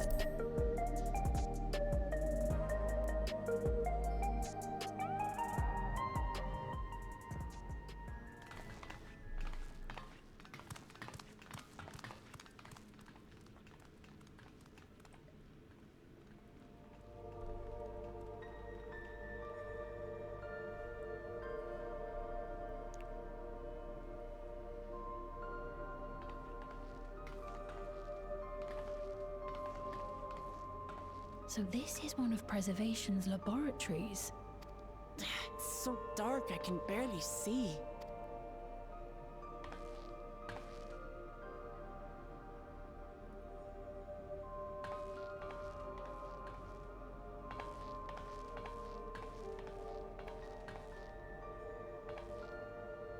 Just a moment. If I can reroute the power to the circuit.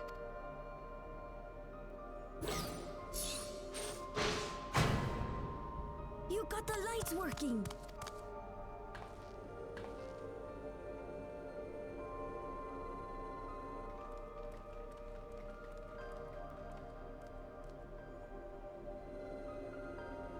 Smell how stale the air is. This room hasn't been in use for many years. It was thanks to Kryl and Galulja that we managed to locate this place. You may remember that my earring contained the control code for the gate to the Golden City. As it was Preservation that constructed the portal, we reasoned that the code to operate it might include a signature of some sort, unique to their organization. So I took a closer look, and a line-by-line examination yielded a string of symbols identifying the code's author. We then began accessing the nodes for every door in Everkeep, seeking out control codes which contained those same symbols. After a grueling search, we finally discovered our prize behind door number 1860, the entrance to the facility in which we now stand. I'd probably still be at it if Galulja hadn't been around to assist me. I took breaks, but Shale never stopped working. Not even once.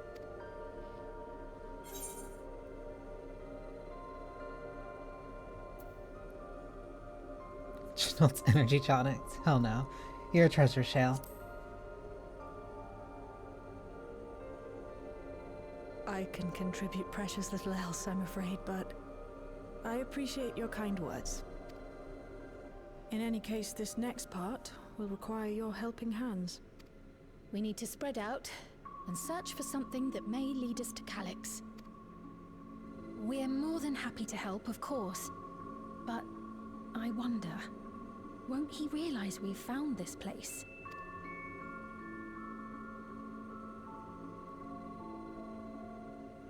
It's highly likely. And personally, I hope he does.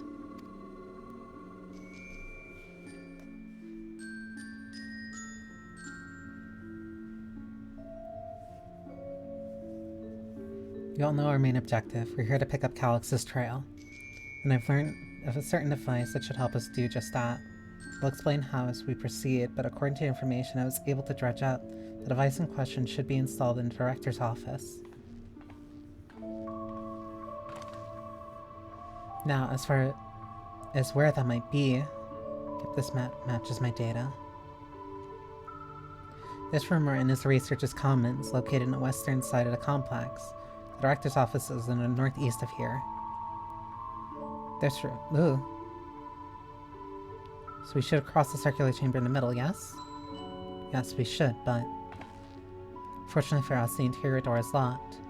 We'll need a security key with the appropriate clearance to open it. Judging by the mechanism, it'll probably be a card of some kind. Can't you work some electro magic? I'll try my best, but this type of lock is well before my time. It may take a while to crack it. And in case I can't, you might want to look around to see if anyone left a security card behind. Considering the state of the place, it seems likely they abandoned in some haste. I shouldn't be surprised if we found one. So we're looking for a security card?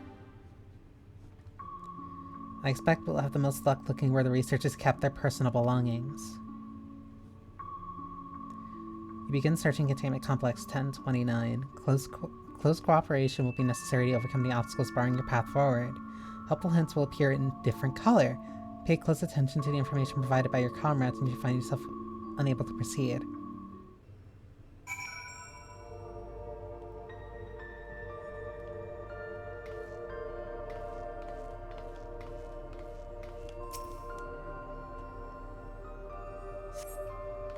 View documents annotated to find no security cards among them. They said personal belongings. The small shelving unit holds some office supplies and little else of note.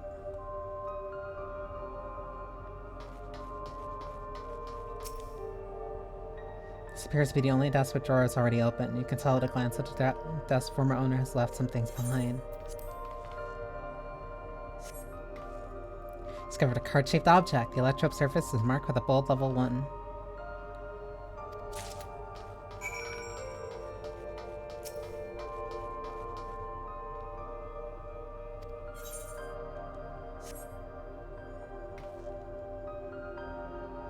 Hold the card-shaped object to the scanner. Unfortunately for you, I'm really good at looking for keycards. Good thing too, I was getting nowhere with the outdated circuit. Curious though, why would they abandon a facility like this? It was run by Director Demetrius. So the terminal there told us. Perhaps there are more answers to be had once we venture further inside. Let's continue onwards. The door to Director's office is across the central hub.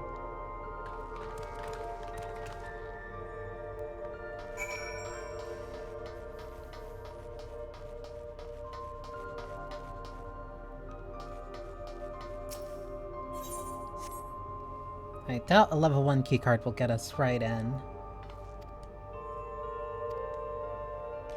The scanner's demanding level 3 security clearance to open the lock.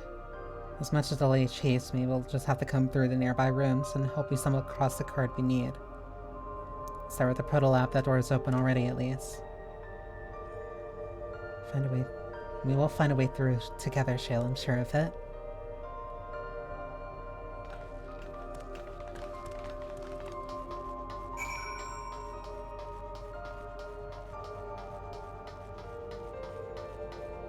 Whoa.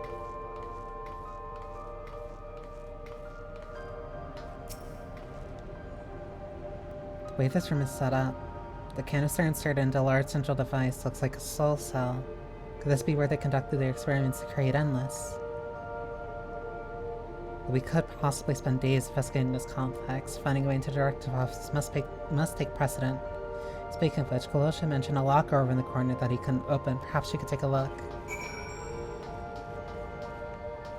Ooh.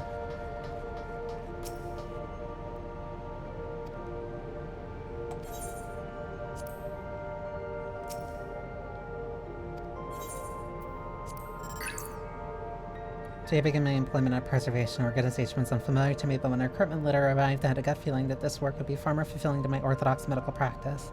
My instincts were correct. Master Calix's philosophy is the refined ideal of notions I've never even vaguely entertained, that mankind must evolve beyond the shackles of its flesh and blood existence. Transhumanism! At a meeting with Director Demetrius today, I heard others praise his genius intellect, yet he seemed to be gutted. He seemed but a guttering candle in comparison to Master Calix's blinding brilliance. This morning I was permitted access to the top floor and observed the workings of living memory. As predicted, storage of ether required to sustain endless is reaching critical levels, yet Queen Sphene insists on continuing ineffectual flailing. Our Malala colleagues, including the Protolab chief, have been behaving in a decidedly suspicious manner of late. Should I report my concerns to the Director? From tomorrow, I've been assigned to assist with the research project into... We're scheduled to conduct a major experiment, the details of which I have been kept ignorant. It would seem prudent to back up my memory data. Somebody... Dr. Data Lab on a Fun Journey. I'll read it to you. Results of experiment 158 showed a marked improvement in ether extraction rates. At last, we have achieved the target value set by Master Calix. Though it will become endless as per our ascendancy protocols, I will preserve this historic number along with the few remaining worldly effects. Preserve the number. So it's 158. So that seemed to be the research that they did in here. Let's take a look. 148. Submitting interference candidate 201930 to be considered an efficiently proceeding review. Experiment 158, maximum value of 11509 recorded. Comparative study to be included in a report. Alright then. Smart experiment 163. New proposal produced a result of 9834. 11509.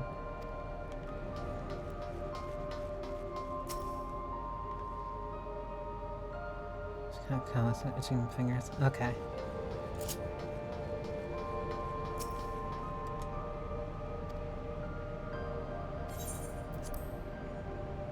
Do I actually have to enter the numbers raw? Oh. Enter up to 5 digits. Yeah. Wow, that's really cool. 509. I was right. That's super cool.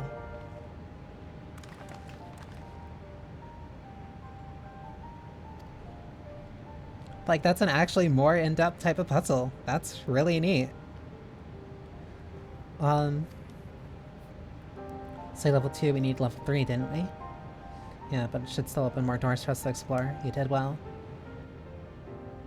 These preservation members led such surprisingly normal lives. Leaving notes, losing their cards. I guess I imagine they'd be more, what's the word, bloodless, mechanical. My parents were once part of preservation, if you'll recall. I'd seen researchers who agreed with Calix and his philosophy underwent the conversion to endless entities. But I assumed those who could not or would not eventually left the organization altogether. Let's forgot, the researchers kept journals in their data tablets.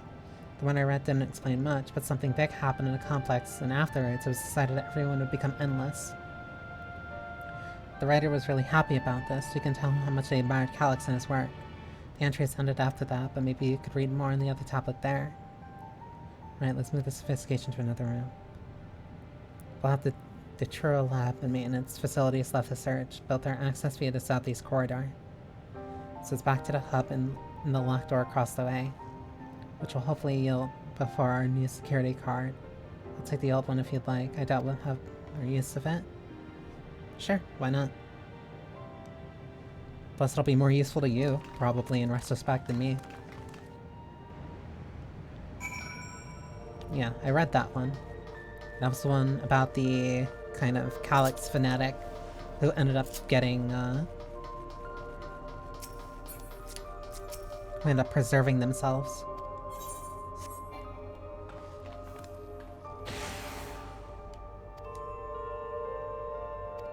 The laboratory facilities. Let's say the lab.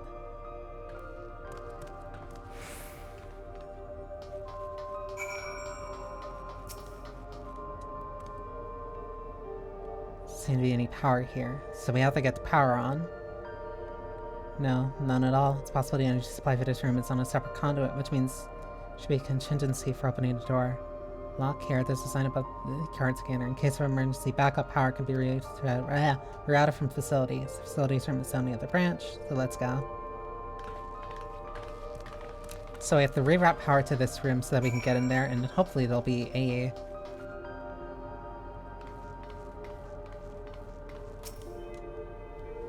key card, level 3. Is this another puzzle?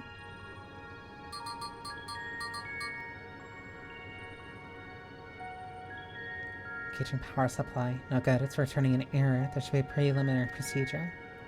According to this error code reference, if the power supply has been interrupted by for an extended period of time, you need to reconfigure both the emergency generator and the circuit control panels. Emergency generator is over there. Same module as the one used in Heritage Found. How does this send power to the other lab?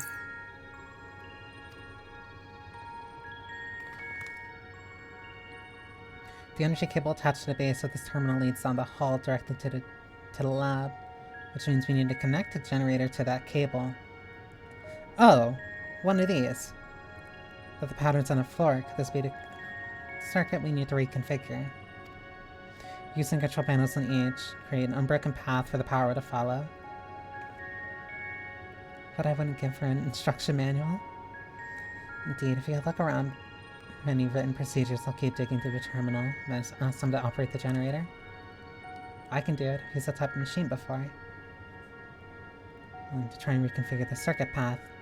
The rest of us will help supplying Jolie with whatever information might be found in the circuit configuration.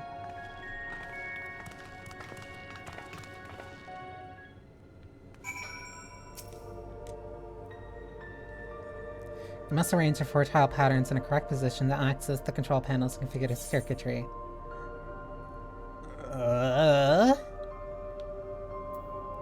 Wait. Oh, you... Interesting.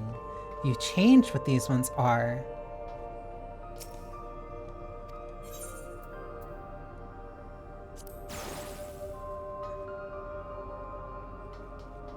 Wait, so then this one has to be...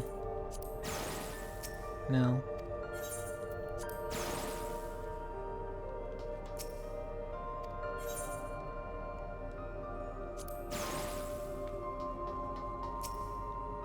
That's super neat.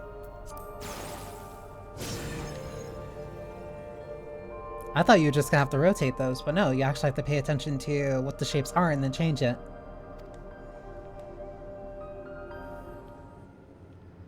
That's a really cool puzzle.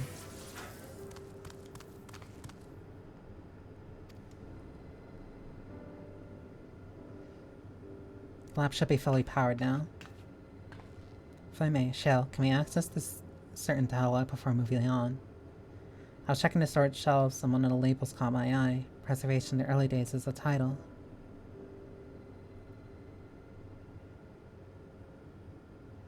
I'll take a moment to bring up the contents. It's like a text-based account. I'll read it aloud. Preservation and Alexandrian Institute for Technological Development was founded by Calyx, an 11-year-old child prodigy. Approval for establishing the organization came during Alexandria's involvement in the storm surge, by Calyx's designs for new defensive solutions funded in large part by the Treasury. As conflict grew in intensity and casualties mounted, Calyx funneled preservation's resources toward the perfection of memory storage. Research into this field continued even after the storm surge came to an end, with Calyx eventually electing to preserve his own memories in a virtual domain. So this account is from before he embraced the endless existence, hundreds of years ago. I met him only once before the storm surge began. I was attending my I was attending my father, who was then the reigning king of Alexandria. Calix could not have been more than 10 years of age and required constant treatment for his debilitating illness. Yet still, he published theories so highly regarded that even the royal family was aware of his achievements. Life should not be lost to this injustice of death, Even now, I can hear the single-minded will behind his words. So it was that when war came to our kingdom, my father was quick to commit his unwavering support to this somber youth and his proposal for preservation. Several years later, the ensuing violence brought the death of both my parents. Overwhelmed as I was by my sudden succession to the throne, I suspect they spared me the reports on endless research and other less urgent matters. So you had no way of knowing what kind of person Calix was changing into. Did he change? I wonder. Perhaps he has been the type to value ideals over compassion, and I failed to see it at the time. Or perhaps he did change, but is still driven by those same deeply held beliefs, that mortality is cruel and unjust, and his role is to deliver mankind from this fate. Whatever the case may be, we cannot allow him to shape our future. Let's press on, shall we?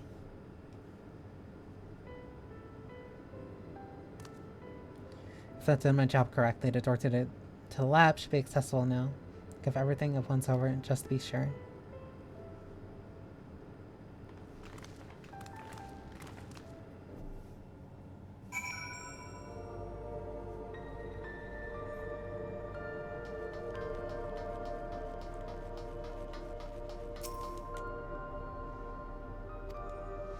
Shut a card if you please. Oh, quick part, that shorted wire doesn't burn me from the inside out. You'll be fine, I hope.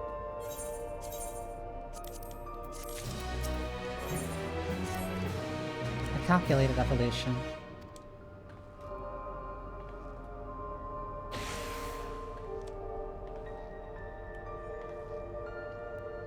Smooth as silk.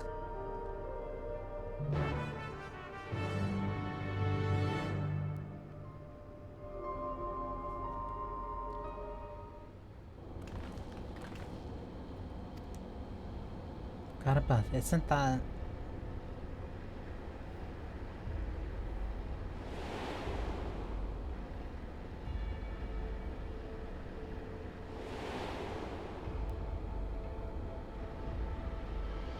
The key to interdimensional fusion.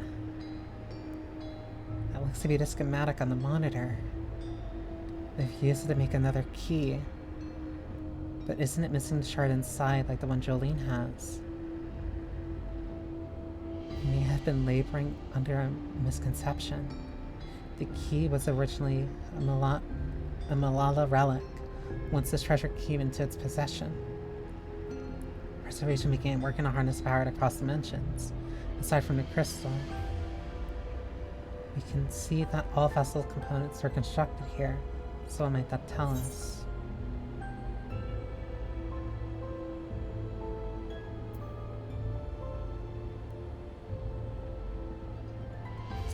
That this is the device they made to control it.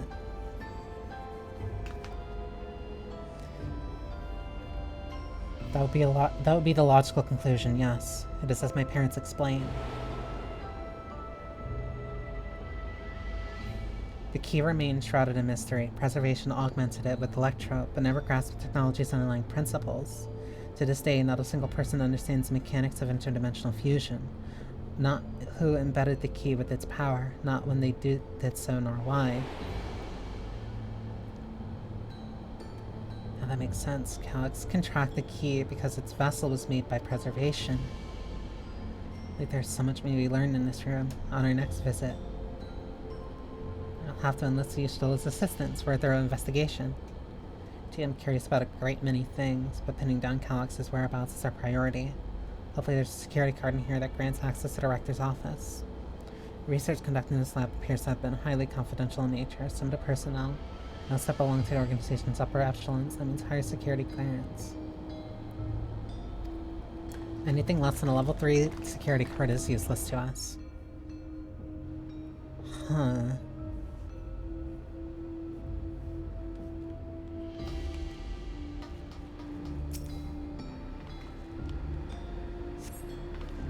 Some storage crate is filled with documents and binders and other miscellaneous objects.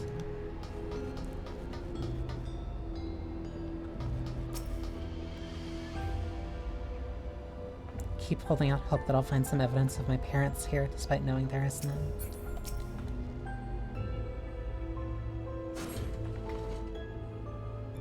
Found a security card in a drawer. Oh, found it.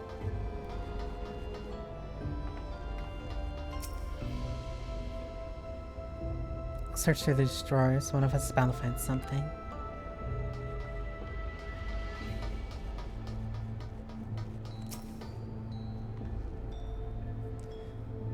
If it isn't exactly what we needed, nice work.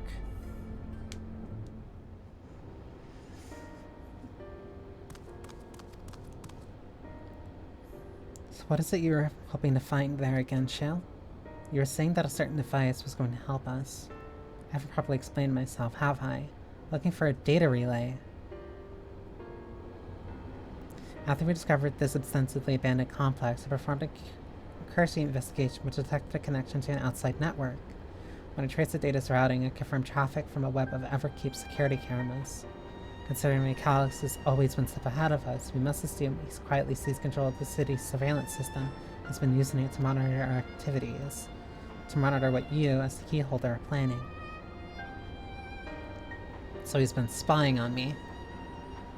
But since Calix is the ultimate recipient of those transmissions, the flow of data is like a river that we can follow back to. Which is why I need a data relay. If I can analyze the device and see where it's rerouting all the surveillance traffic,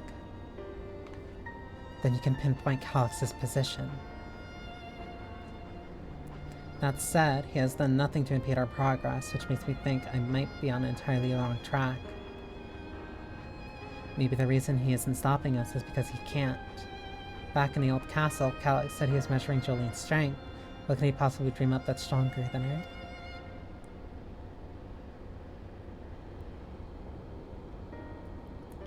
Speaking of cameras, there was another thing I meant to mention.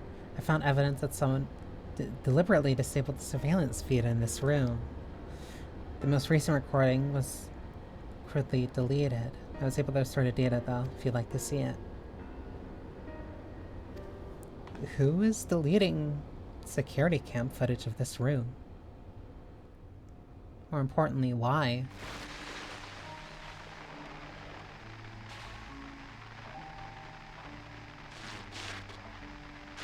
Are you really planning to leave? Yes. The idea of eternal life. It's begun to frighten me. I struggle to renounce our conventional wisdom. Death is the means by which life prunes its branches, leaving the trunk to grow strong and tall. We die so that our species may flourish. What would become of mankind were we to halt that process? If unending stagnation is the fruit of our labor, then perhaps we strive for the wrong thing. Your argument is a rejection of Master Calix's vision. I suppose it is. Perhaps such dread would not plague me, were I capable of sharing his perspective on the subject. But I cannot. He and I are too different. In too many ways. I lack his extraordinary genius.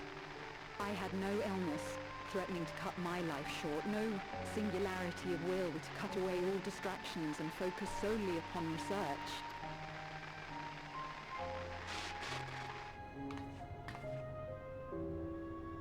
I have nothing but respect for his determination.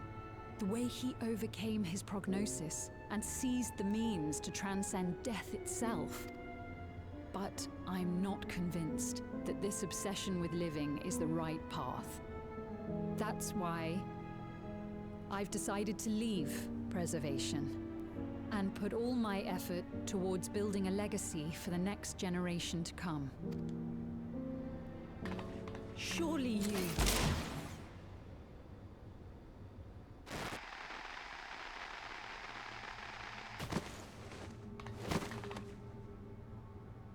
protocol, you understand. There can be no exceptions.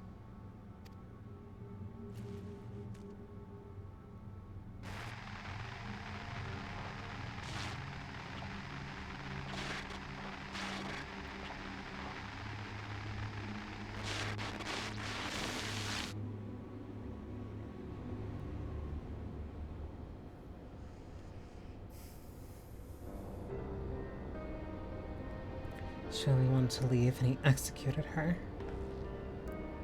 I checked the images against the personnel data. The man who pulled the trigger was Director Demetrius himself, but they confined and pointed to a deep infatuation with Master Calyx.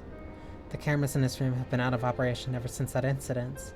Given that the recording was erased, I can only assume he was trying to conceal his grisly deed from the other researchers. Not surprised given how my parents described their defection from the Institute. They spoke of rushing me through a portal, even as Preservation's agents closed in on them. I dare not ask what became of them after that, but if it turns out that they were captured by their pursuers.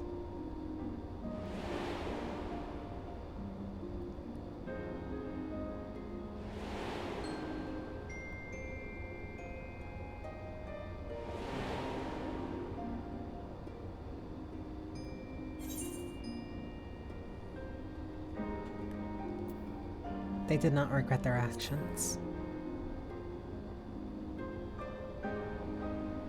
Right, the Echo.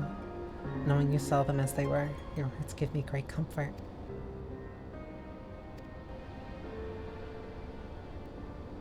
Worry not, Sveen. Thanks to the Haven of Living Memory, I was able to meet my parents and learn what they stood for. It is enough for me to carry on. Even now, we don't know how the conflict unfolded between your parents and Preservation. But what we do know is that your mother and father clearly expunged every last trace of their movements. They made sure no one could cross this source or threaten their child's safety. Right, let's press on, shall we? This tale behind the key deserves a fitting conclusion. Then we head straight to the director's office.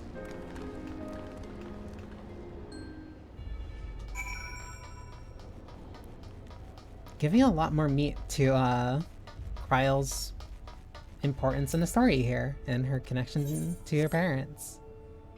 It's good.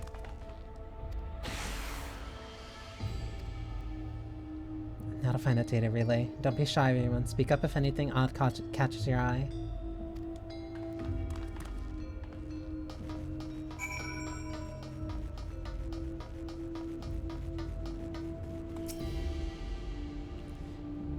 Terminal isn't connected to any outside network, so it can't be the data relay I'm looking for. This is smaller than the map suggested. Positive we're in the right room. What am I missing? So I'm going to start trying to clues to this infuriating puzzle.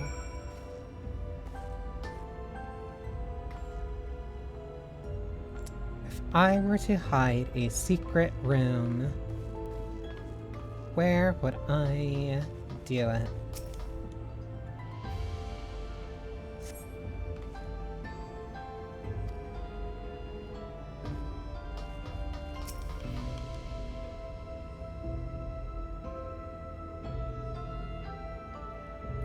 Amongst other personnel effect, you find what is presumably the director's data tablet and closed locker next to the table. Pick up the data tablet and begin skimming through the contents. Nothing of note. The mystery of the key's activation condition remains unsolved. The key triggered an explosion today. A temporarily interdimensional portal verified. Continued attempts to stabilize the core reactions. 13 researchers sustained fatal injuries in the explosion. Memory facilities of 4 personnel sufficiently intact for endless conversion. Remaining 9 designated for ether reclamation process. Nothing in that rejected.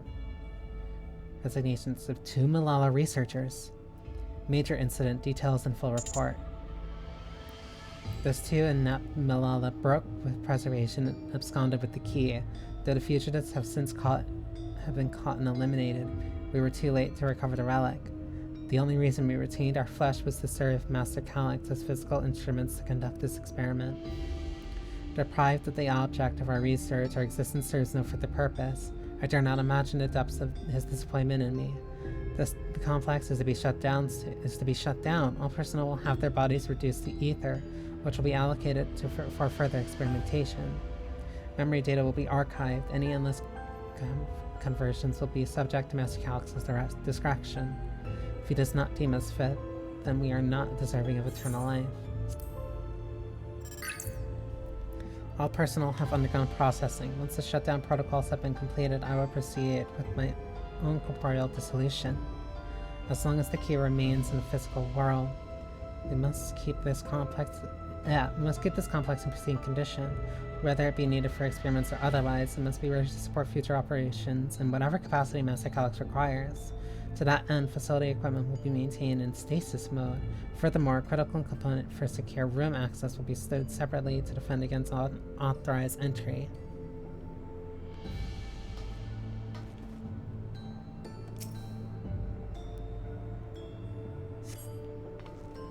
Having lain dormant for years, the now active coffee maker has already entered a self-cleaning cycle that appears to have no other purpose beyond brewing coffee.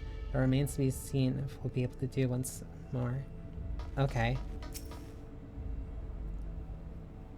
You find crumpled notes wedged between folding binders. Requires password. Secure room lift access. Requires passwords. Input simultaneously at terminals in the Proto Lab, the Chair Lab, and the Director's office.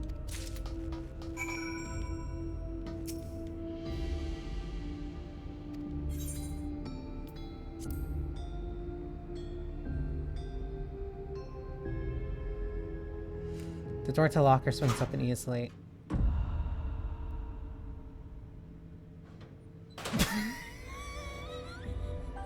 It contains nothing of note. You quietly shut the locker.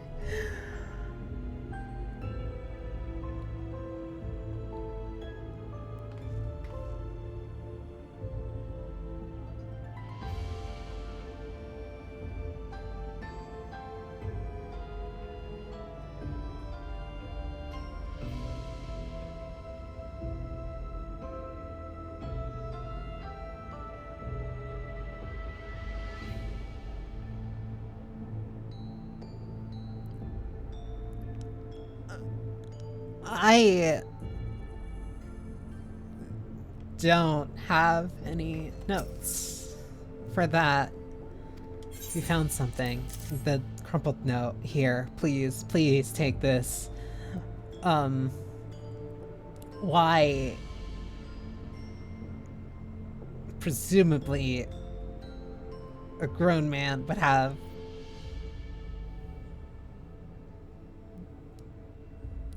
a locker like that in his director's office, sure. Alright.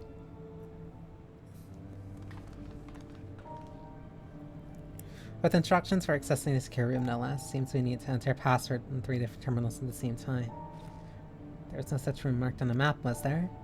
No, a precautionary measure, no doubt, and if passwords are involved, I expect the access lift itself is concealed too. Concealed by electro. Could it be that wall? I thought it seemed odd when I walked past it. Yeah. Remember what Kikiwa used to say, Shell? Never trust an electrope surface.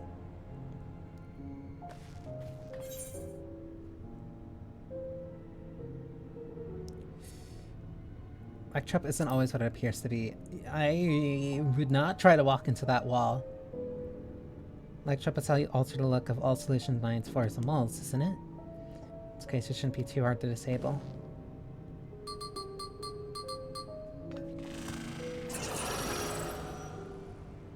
Yeah, there was a door right behind it. Should deactivate protection, but the locker is another story. But the lock is another story. They definitely a password protocol. I say we go ahead and try it. 2 people should prepare the lab terminal for input while the rest of us look for passwords here in the office. I'll take the Proto Lab. I'll take the other lab.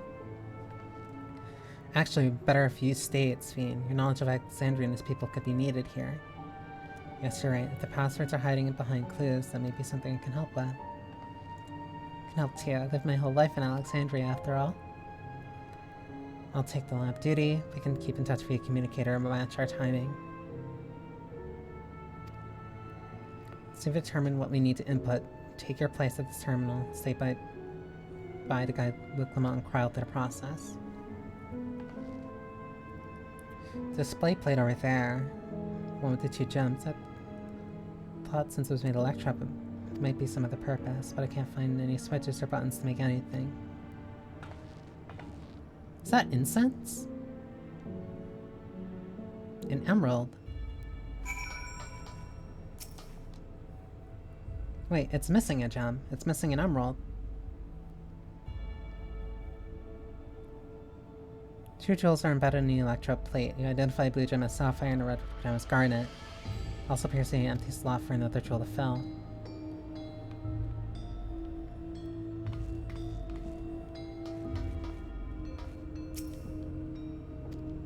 I do not want to look at that.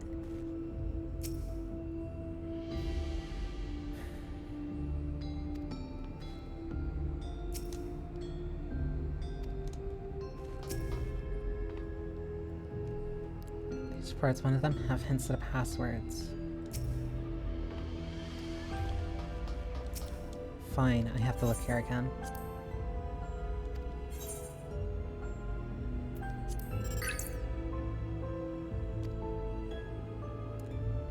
Complex in a facility that maintains stasis mode.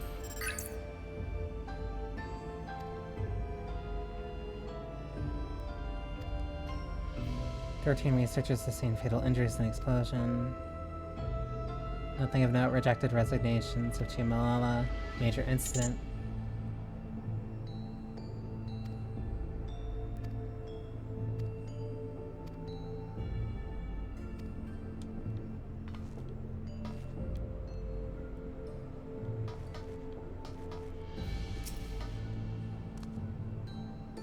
Kept searching the drawers with the books and found a cute puzzle made of electrode. It's probably just a toy, but maybe. What, is it a Rubik's Cube? From this bit, then connect the circuit, then there. There's something inside. Pretty green stone. I think it might be Alexandrite. They see that gems were so treasured in the past that they named the kingdom after them.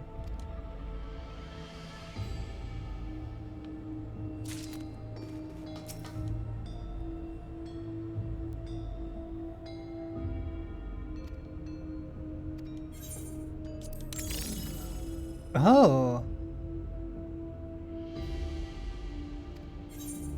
Short phrase. It's the floor plan. As you continue studying the display, you realize that these shapes correspond to the rooms of the complex in which you now stand. This may be related to the password you're looking for. The following words appear to be handwritten.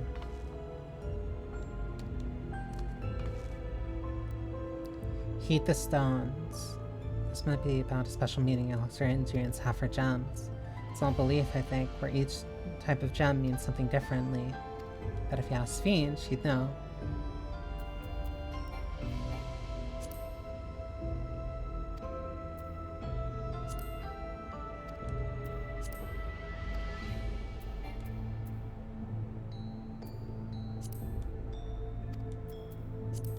Oh, you have to scroll down to the bottom. Okay. Symbolism of Alexandrite. It was taught that Alexandrite represents the concept of protection. It is, incidentally, also the origin of Alexandria's name.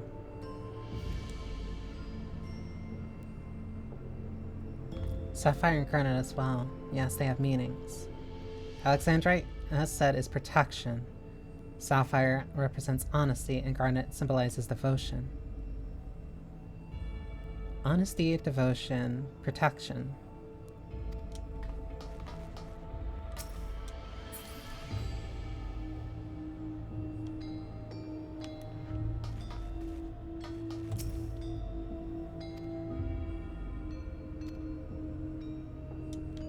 She is in a proto-lab.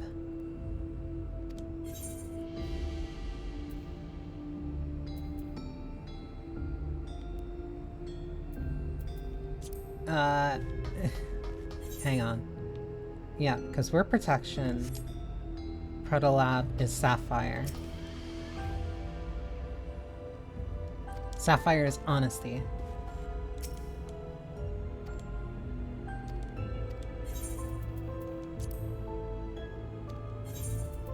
Devotion. Protection.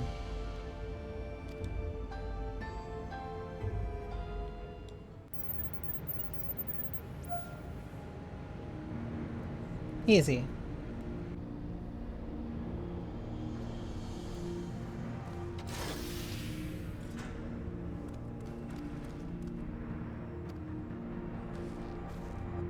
Secure room is the only place we've yet to search. If the data really is anywhere, it has to be there. Just wait for those two to rejoin us.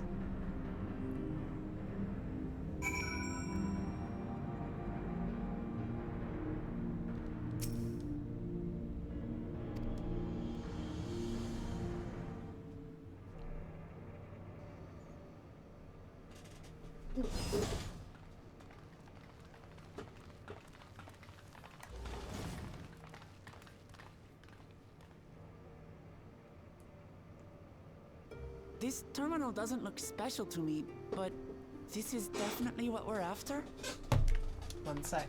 Well, I can keep the cutscene going. It is, but whether or not it will suffice for our purposes is another question.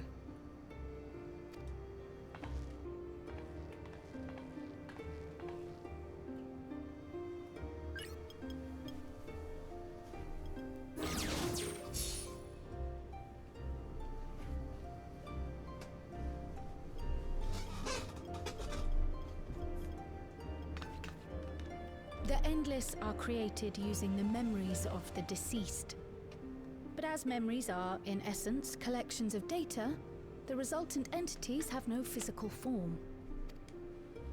These data entities, as we might call them, have only two methods for interacting with the material world. One of these we saw in Living Memory, where the Endless are granted temporary bodies through the use of corporeal ether. They become much like solid ghosts that one can see and touch. The other method, which Kafkiwa employed, is the remote operation of a machine. But where do you suppose the Endless are to be found when not inhabiting a physical body? The Endless are memories, and if memories are data, then... A terminal?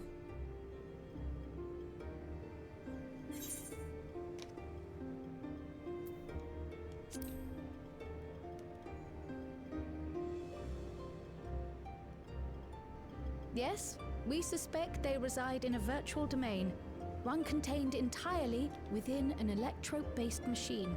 We've seen such a realm before, after all. Oh, you mean like the Alexandria made from the Endless Fiend's memories? It all seems so real. So this virtual domain, it would also be housed within the Meso Terminal. Meso Terminal. But how? I thought we shut down all the terminals in Living Memory. You did. And Kafkiwa's program performed just as she intended.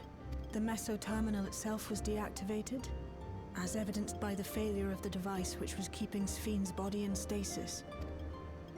Be that as it may, we face a master of electrope engineering. That he managed to partition and protect a sector harboring his own memories is well within the bounds of possibility. Basically ensuring that one section would be safe. Does indeed contain a second domain, and that Calyx himself resides there. This city, on the other hand, exists here in the source. That being the case, I thought perhaps we could prevent his remote interference by closing the gate to the Golden City, and thus severing the connection between worlds. Except I tried to close it once already when I visited Living Memory. The process required administrative authorization, a restriction I assumed at the time had been imposed by the Queen. But now you think Calyx might be responsible? He would have to be. Just as I suspected. Even now, security transmissions from throughout the keep are being tapped by the core system and routed elsewhere. Almost every single one has you as its focus. He's keeping track of the keyholder's movements. Time's up, and what a waste of time it's been.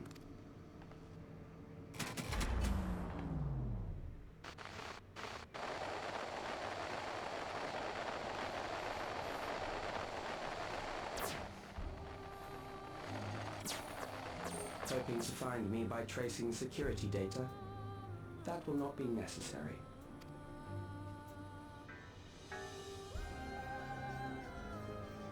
Through a not inconsiderable effort, I've taken your measure and prepared a force sufficient to subdue you.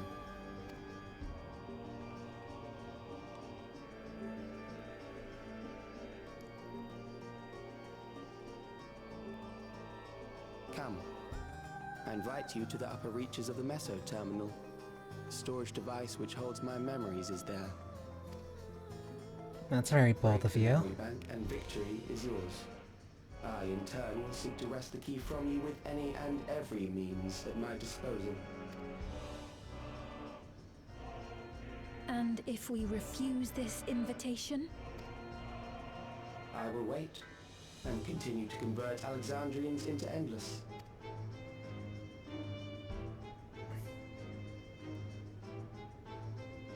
Consider the urgency of the situation and make the wiser choice. Answer me one question, Calyx. The Endless Fiend. When she was queen, you had her face an impossible task, then manipulated her into using the key when she was at her most desperate. If you can do all that, then why not whisk it away when her plans went to ruin? Why let it fall into our hands?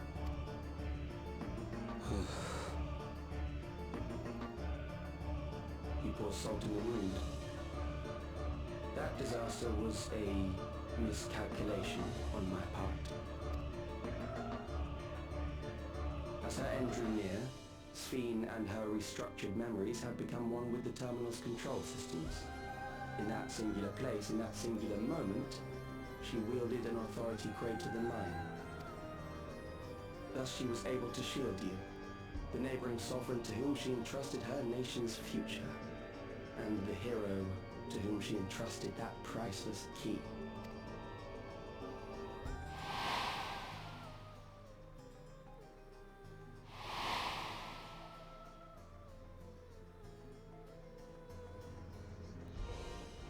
I am unsure to what degree she perceived my presence, but she knew that someone was watching. Does that satisfy your curiosity?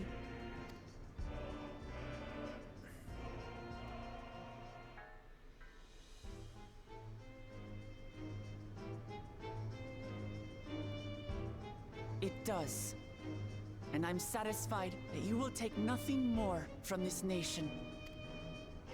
Not one more life, not one more future, not one single smile from another child's face. You hear me?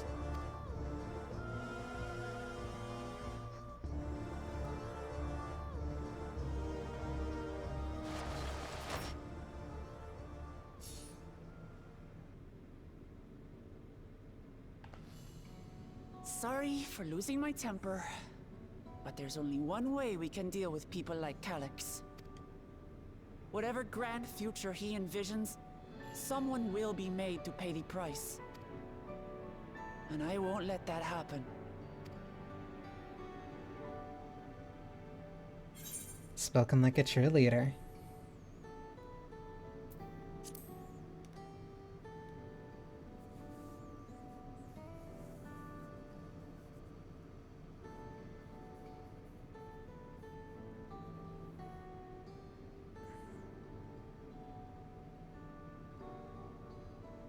If I may, I realize it is not my place to say this. Even so, I must thank you both. On behalf of my other self, allow me to say how grateful I am to have you as our champions.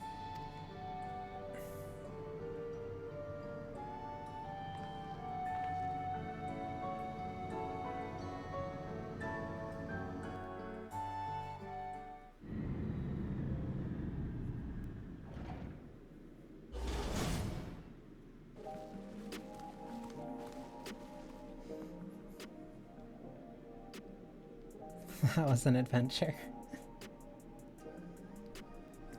May not have been able... Yeah. May not have been by the method that Shield was hoping for, but at least now we know where to find Calyx. What we need to do next. I'm curious about Preservation's research into Key, that investigation is for another day. Eventually. Hopefully soon. Let's head straight to the back room. We should get everyone on the same page before we make our move. Yeah, before we head back to Living Memory and make sure we shut that thing down for real this time.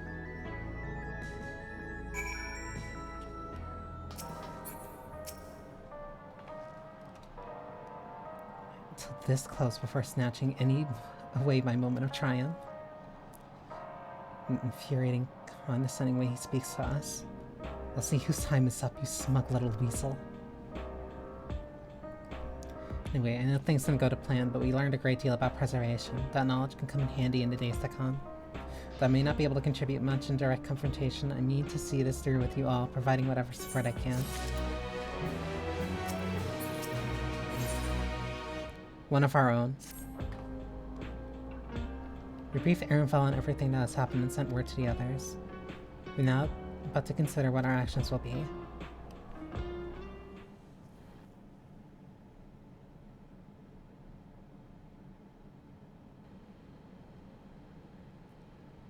Calyx has offered you the opportunity to confront him directly. And though it feels much like striding face first into an ambush, we have little choice. If we are destroyed the memories he supposedly has stored in the upper reaches of the MSQ terminal, then that is where we must go. I'm so upset about being deprived of my moment, I nevertheless did my due diligence. Confirmed that the relay we found was indeed transmitting surveillance to a device somewhere in Living Memory. When you go to fight Calyx, pray let me fight alongside you. Let me fight for the memory of Otis and Zelenia, and for the other Speen I may have become, but most importantly, for my beloved kingdom and the joy of tomorrow. If things take a grim turn, I'll keep you safe.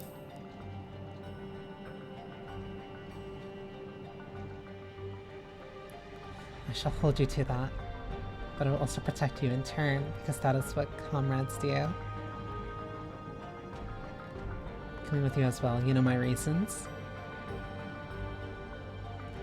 They need saying, but your fellow Scions also have every intention of accompanying you into battle. So adamant were Alice and the others at this point that they have already left for Living Memory. I am more than ready to do the same. Yeah, narrative justification for setting up for the trust. Patrolling the streets for any signs of trouble, especially for anyone wearing neo-regulators.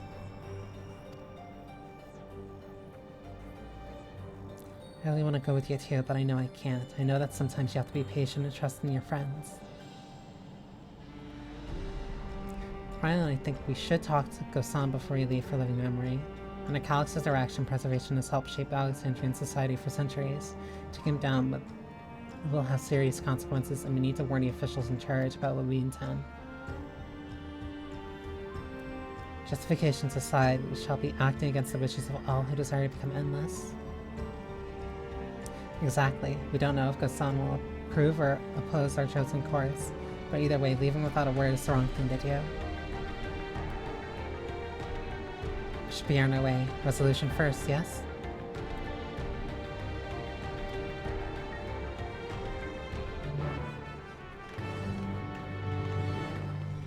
Sounds perfect.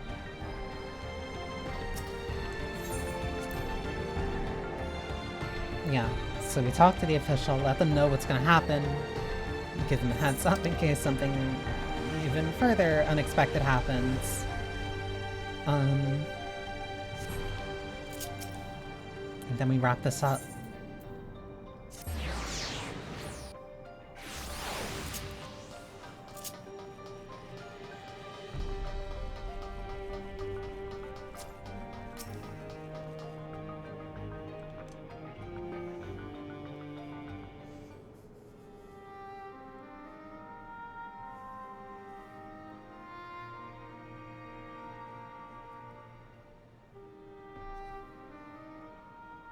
see. A difficult situation. In the absence of an official sovereign, I agree that it is not Preservation's place to dictate the future of our nation. However, I also cannot simply take a side and declare my support for your efforts to defeat Calyx.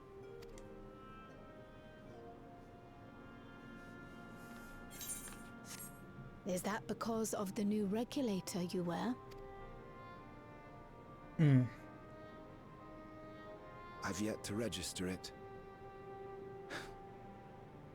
I find myself caught between the fear of dying and the desire to carry out the duties of governance.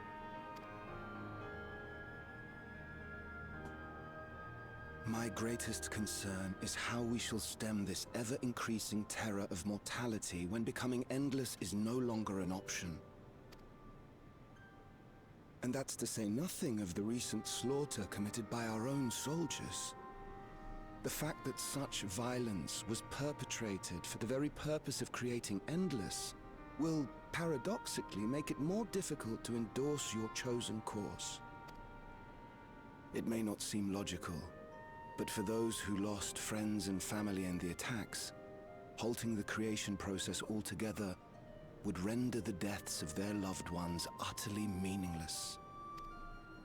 Is it not cruel to rob them of what little solace they could claim, when we have only just learned what it is to mourn?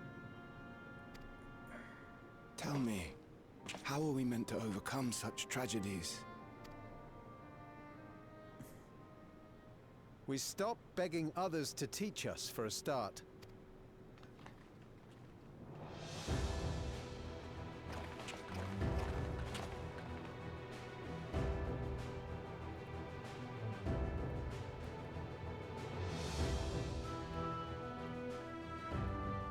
For the longest time, we've been protected by Queen Sphene and the systems put in place by our forebears.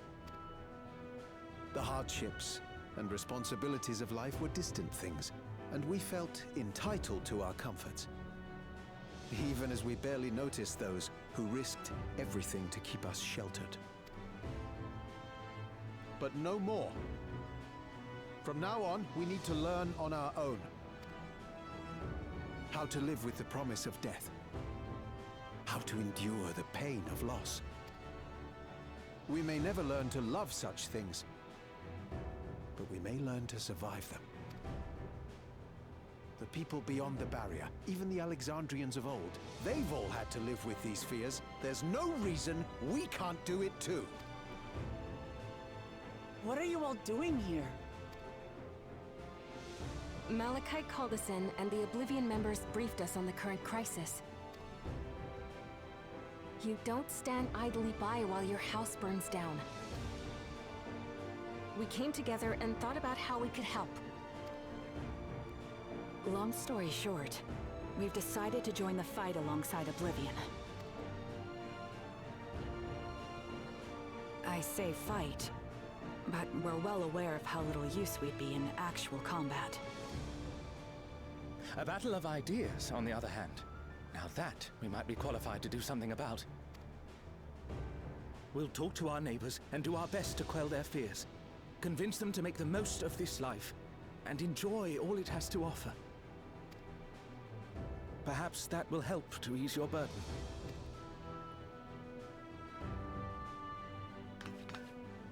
It certainly will.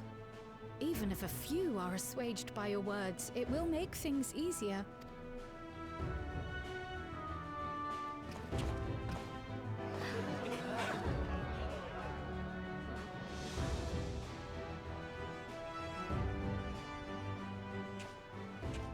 Those who have already registered will be difficult to sway, but there are still many who waver.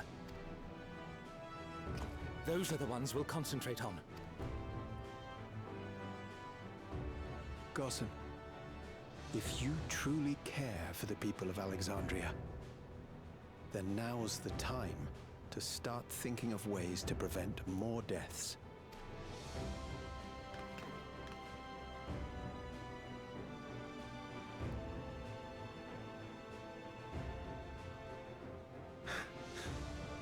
Were I I to become endless at the expense of my countrymen's lives, I would regret it for the rest of my existence.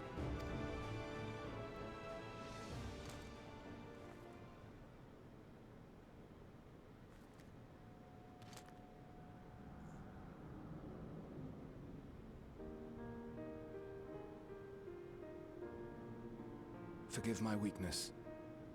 When the people have lost their way, it falls to the government to support and guide them. Alexandria can rise above this sorrow and find its way forward once more. Is that not so, Your Majesty? Indeed it is.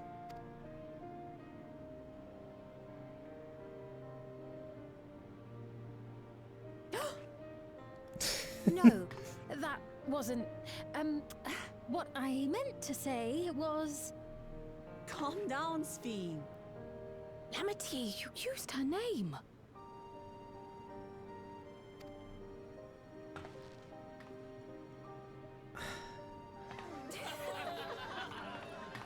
A little late now. The perfect resemblance to our beloved Queen Sphene has not escaped our notice. Yet we also understand that you are not her.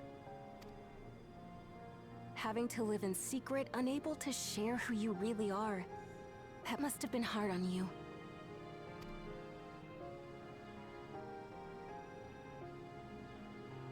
When you come back, please tell us all about yourself. I imagine yours is a rather outlandish story, but we're eager to hear it all the same. You're one of us, an Alexandrian, and we don't abandon our own.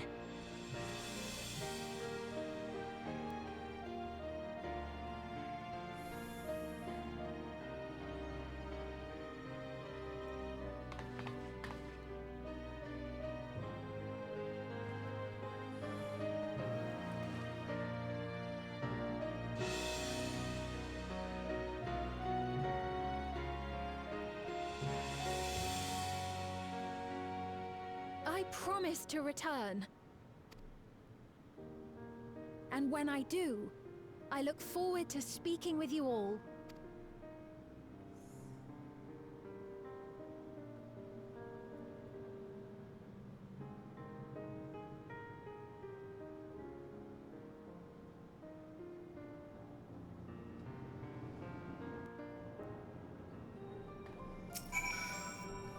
She finally gets to walk around without that hood up. It's so warm and welcoming. Alexandrians are, as ever, a stalwart people. How glad I am to be home.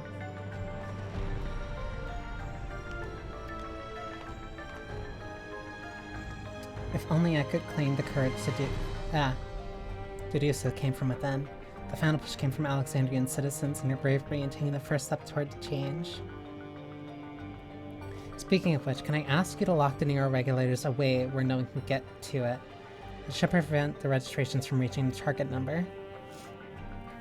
You should be glad to do so, but I fear it would be of no avail. According to our recent surveys, the number of Neo regulators in circulation exceeds the stated 5,000.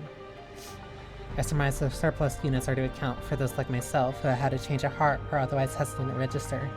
Smart. But this sounds like something Alex would do. Well, we'll have to face him either way, so no point in delaying the inevitable. On to living a memory.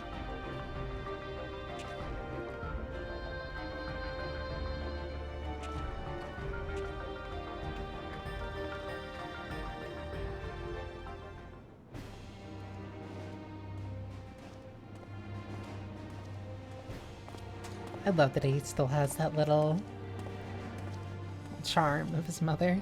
Things seem much the same.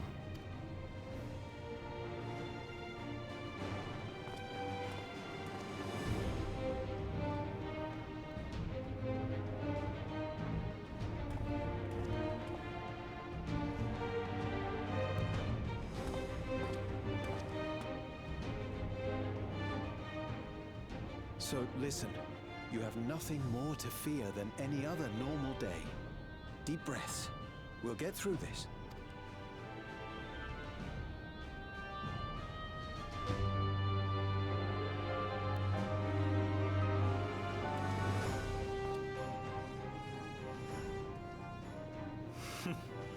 You'd be telling them much the same if you were here. I suppose it falls to me now.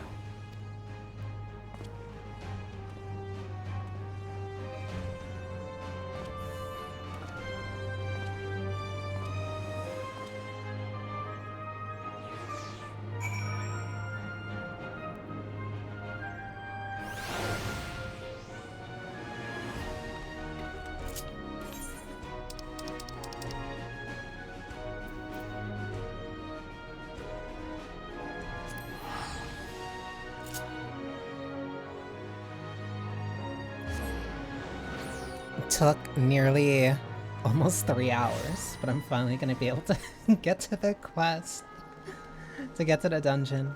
But yeah, everyone's here. Scarcely waking here when I fell unconscious. Now I can fully enjoy the gentle silence of this place. It brings tears to my eyes.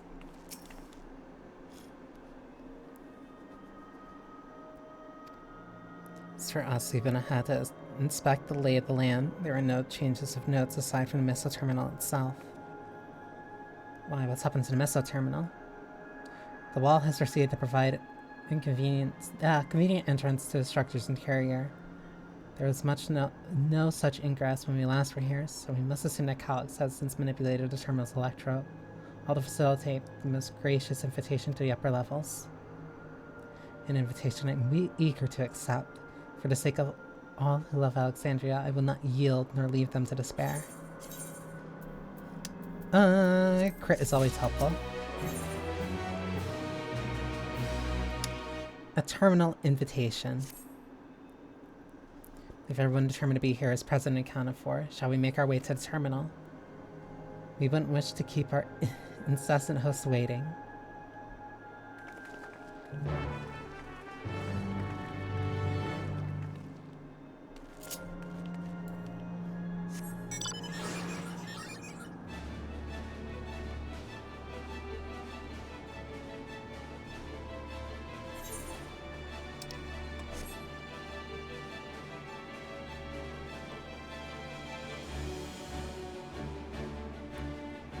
Honestly, I still also, because it's almost been 2 years, almost. It's been about like a year and a half, a little over. I like how it just stays like this.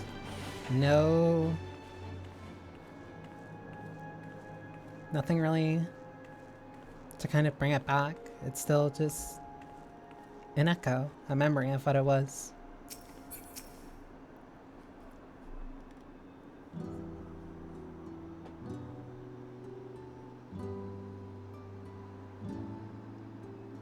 Here we are again, facing another battle to decide Alexandria's fate. For 4 centuries I slept here. Upon awakening, I found the world as I knew it had changed. I was so frightened at first. I couldn't recognize a single thing and thought everything I loved had gone to dust. Yet beneath the unfamiliar surface, much remained the same. For that I give thanks to Otis and Zelenia and the Royal Knights, who lay their lives on the line to defend our way of life. I thank every Alexandrian who believed in our future and passed on our legacy. I thank my other self, who so loved this kingdom of ours. And I thank you all for kindling this hope in my heart, this courage to take up arms and fight once more.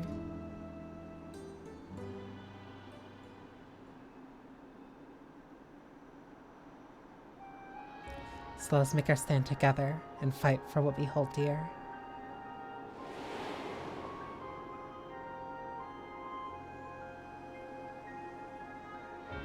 The kind and gentle Queen Sphene was too weak to serve her people, and so she will serve them no more.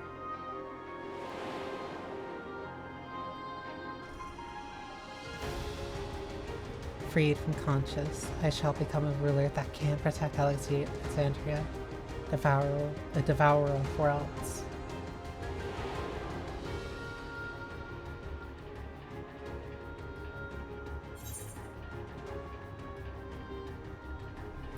We will rise to the challenge that the Endless Fiend could not.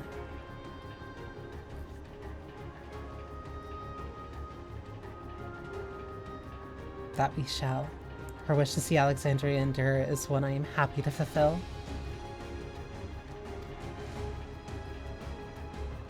In the upper reaches of this terminal awaits a device which holds Calyx's memories. It falls to us to make the climb to destroy it once and for all. This ring matters to a definitive end. We will not suffer him to cause Alexandria further harm nor claim the key. The Queen entrusted it to Jolene for good reason, and besides, it would be a tragedy indeed to relinquish a relic with so much research potential. Apparently Calyx thinks he's taken your measure. I urge you to correct that misguided assumption. I wholeheartedly concur, yet would still counsel caution. That he would be so bold to extend us an invitation bespeaks tremendous confidence in his preparations.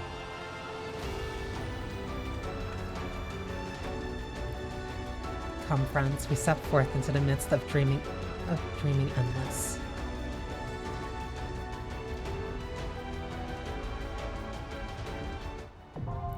The Meso Terminal.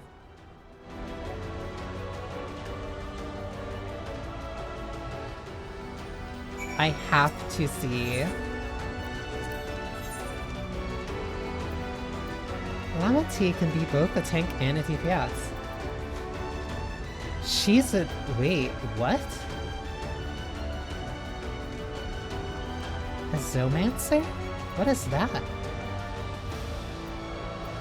Everybody else gets like a normal class, but she gets clearly what's an Arcanist or some branch of Summoner. Oh, I might have to do that later. I am deathly curious to see what that is. The lights of living memory no longer shine, and the Meso Terminal at its center stands silent amidst the wistful echoes of lives once lived, a monument to the existence of the Alexandrian people, as well as a resting place for their memories. It is within this soaring spire that Calyx maintains his stronghold.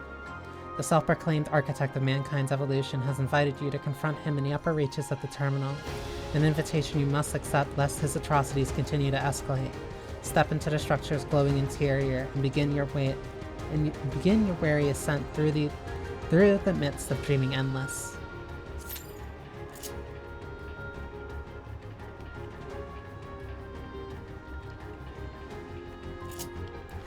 Let me make sure I have this on before it starts.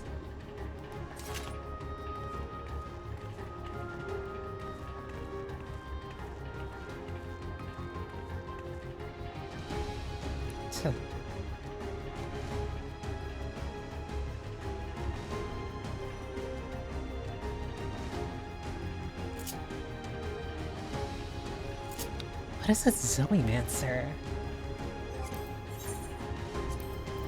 Let me also up this just in case. Whoops, that jumped up higher.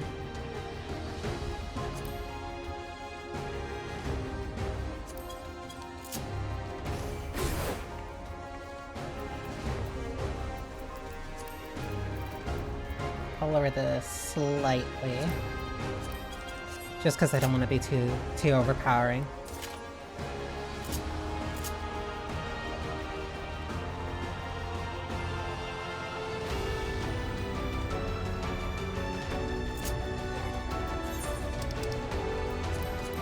I might as well also set you one of the...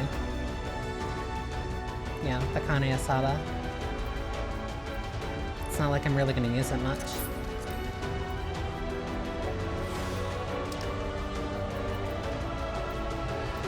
Why do I have a B? Oh, because I have so many of these different totems for different things that I did, like, right before I... yeah, that's what happens when you keep doing...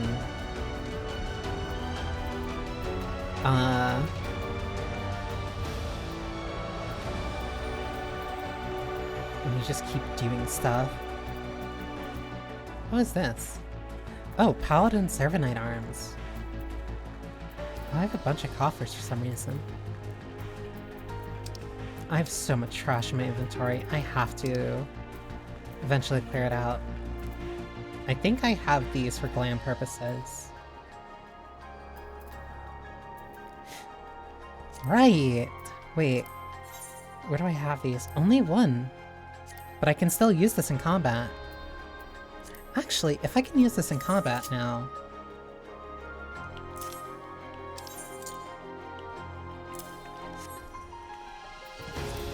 There's no reason not to have one as an emergency backup. Especially because I don't think I can use it in like, raids.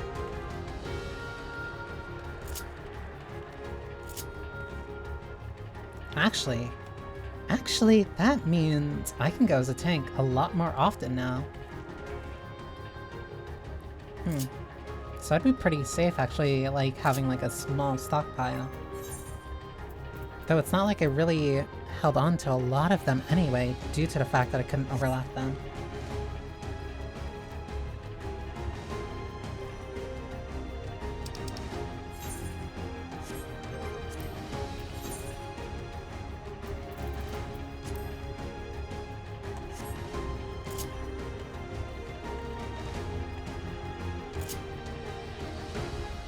Come on. Hang on, I do want to shut off all of them here.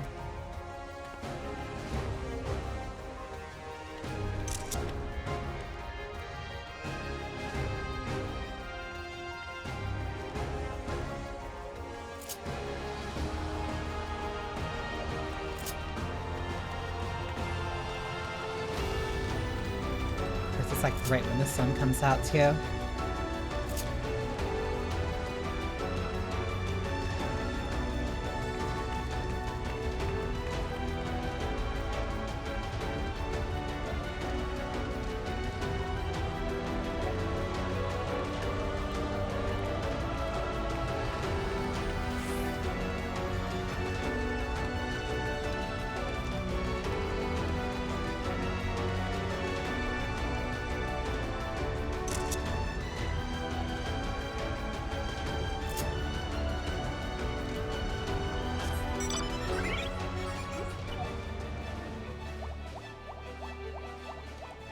Be overlapped by the mount music.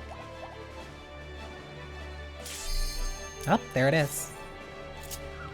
Almost like right at the 5-minute mark too.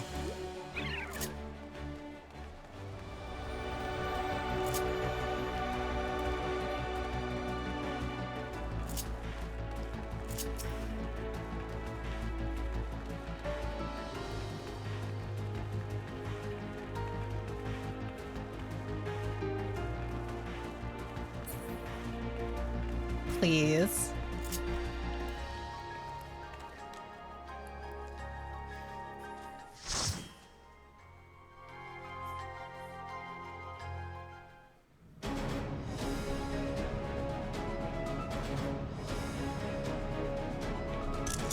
The Unlost World, the Mesa Terminal.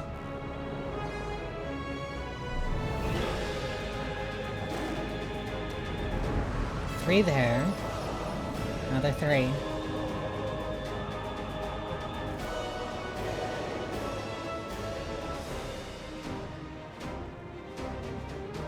Do wonder what they'll end up pulling.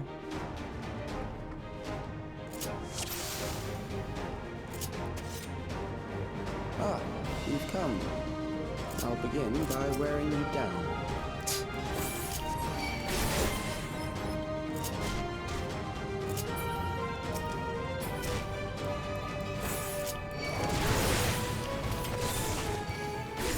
Hang on a minute.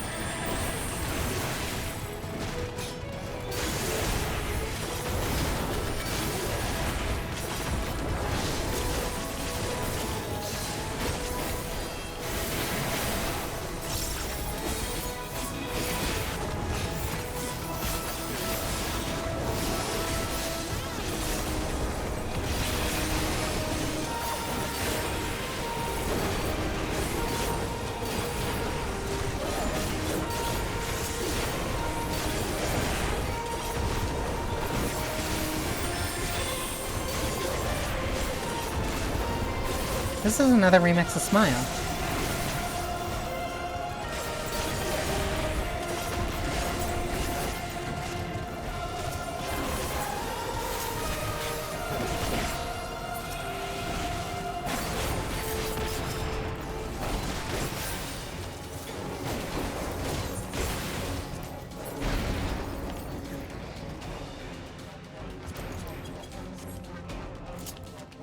created new Endless for you. Or at least that was a moat. Not all the warriors, but they will follow orders.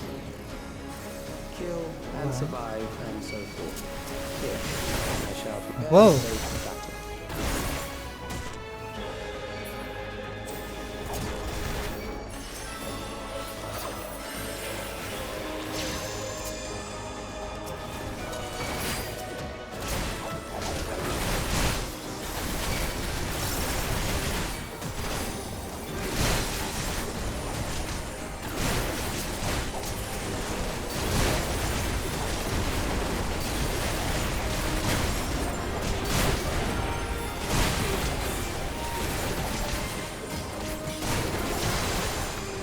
Still like super loud.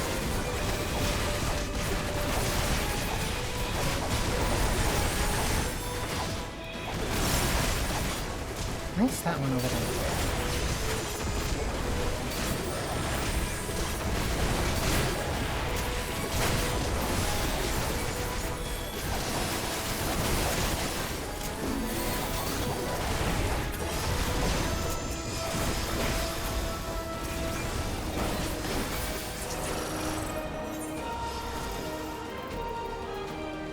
Memories of a physician. One who saves lives should be reluctant to die.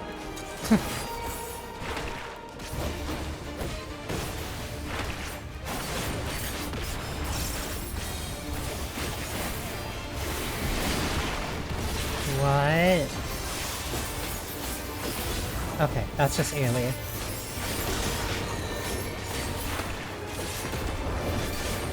Not bad. Okay. Whoa, that goes far.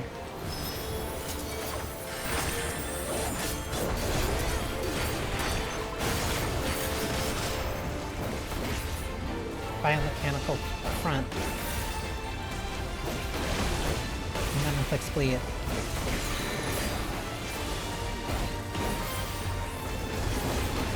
Sensory deprivation.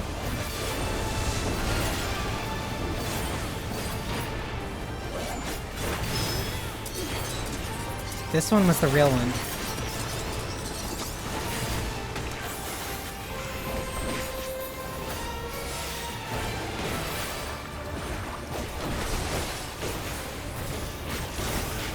Hit points of thought. I have to go straight back. Oh, you have to remember.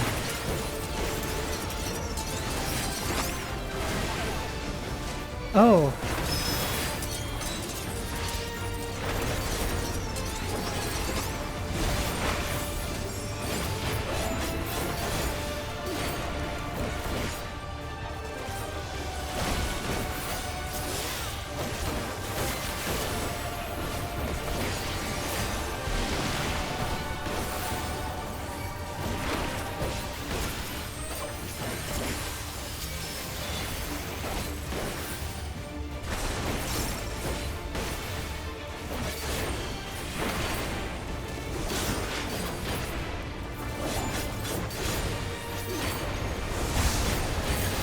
Go off first, then to knock back his front.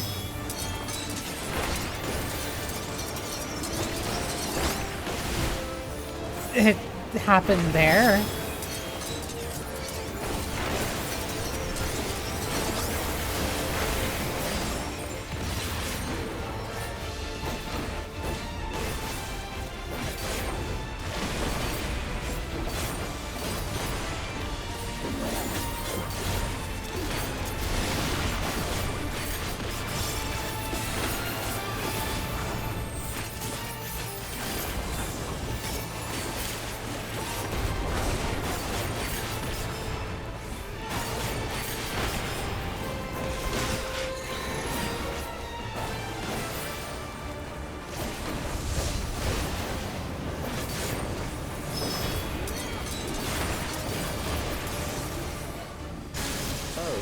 Okay. Overburdened the system.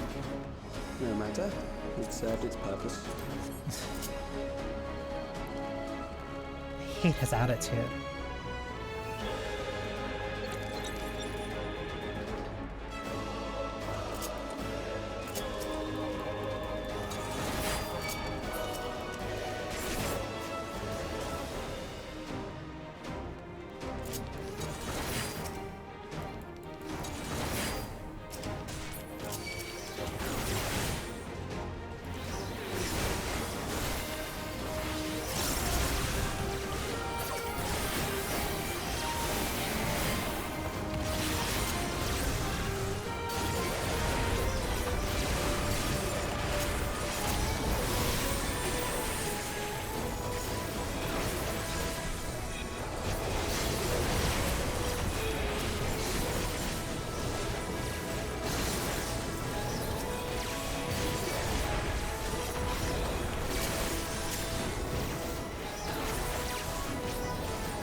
a prison of sinister repute. I need not compel them to fight. A prison of sinister repute.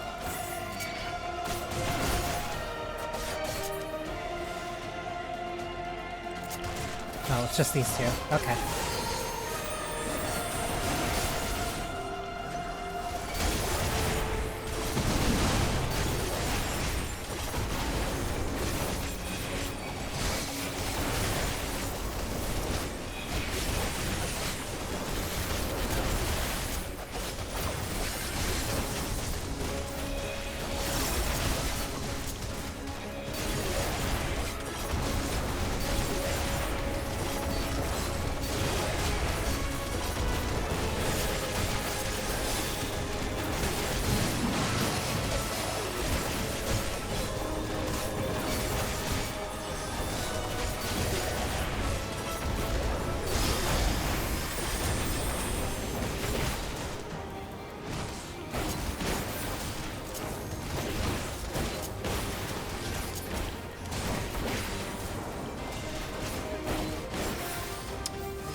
Huh? Executioners. They shall deal appropriately with criminals.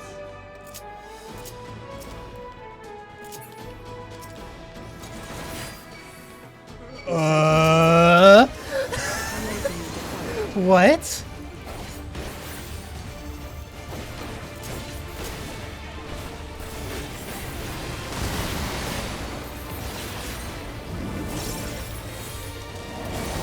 We all have our individual targets. Oh. Hi, home gang. Oh my god.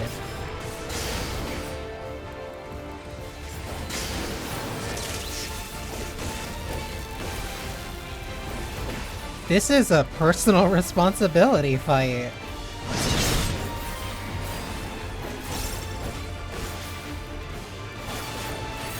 How did the black mage get out of theirs?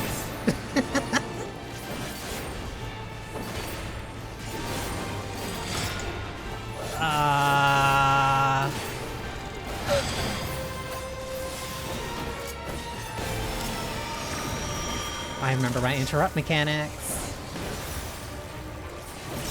Oh my god, that is...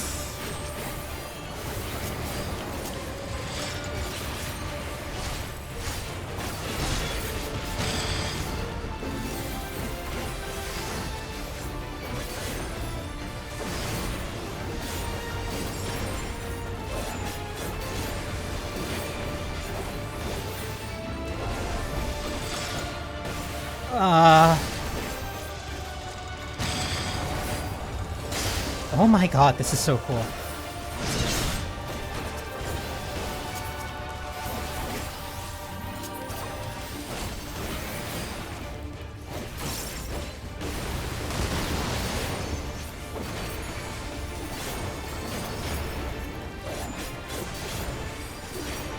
How am I ahead?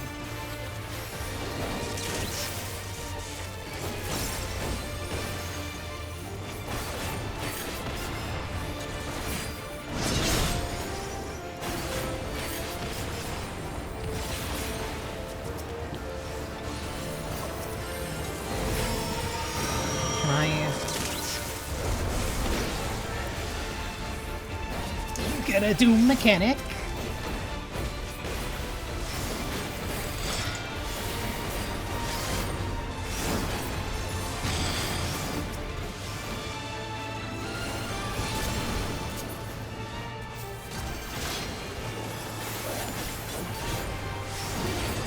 I don't know what this is, but I'm assuming that.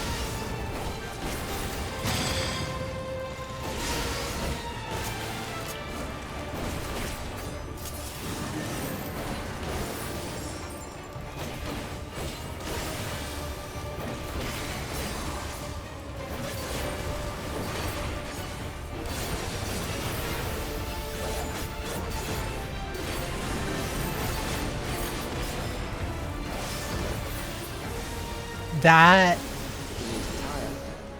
Good. That is one of my favorite fights in any dungeon.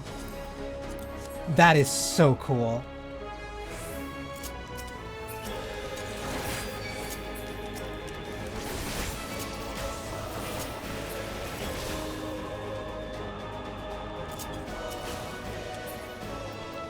Ooh, that's actually a really pretty ring.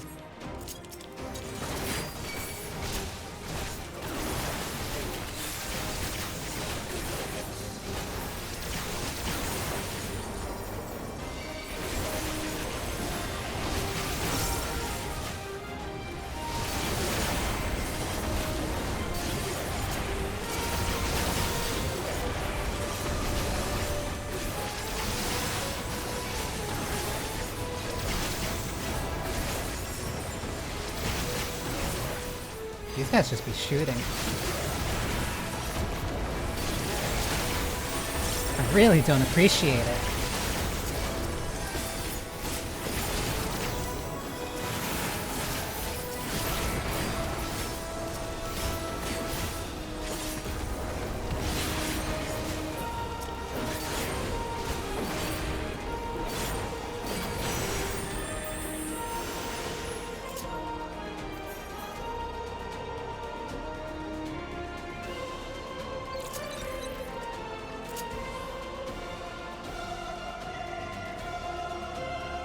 Alright, where to this time? Memories from an age rife with death. The desperation will serve well. The enemy is at the gate. To arms, good soldiers, protect your kingdom.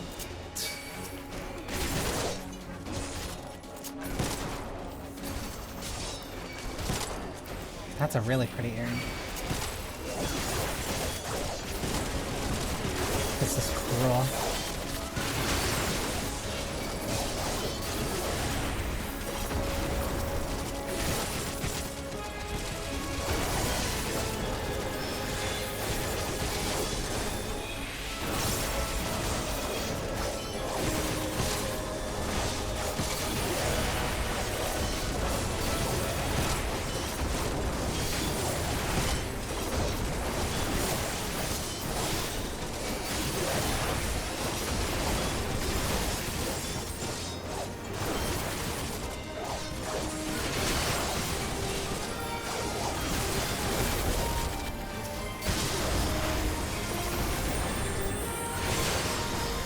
Huh?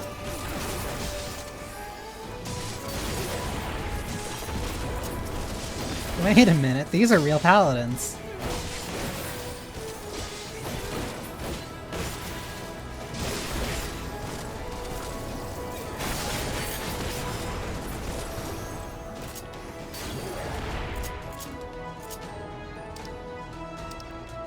Why is this a straight track? Wait, this is a doorway.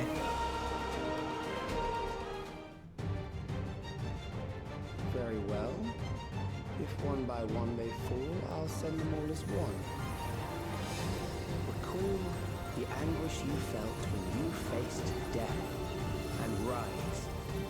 Rise to defend your nation, your people, and your loved ones.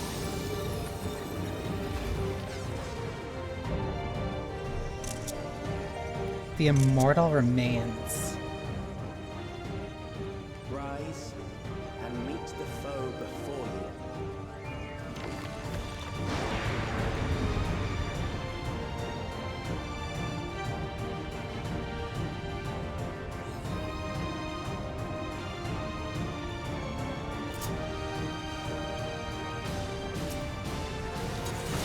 An amalgam of memories.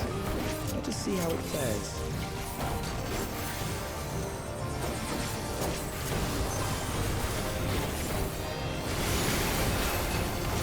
The midst of the storm surge.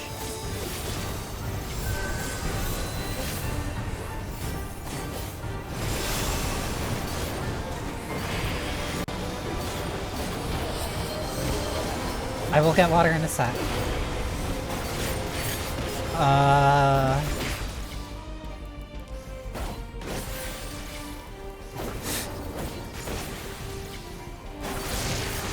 Countless lives are lost in the senseless conflict.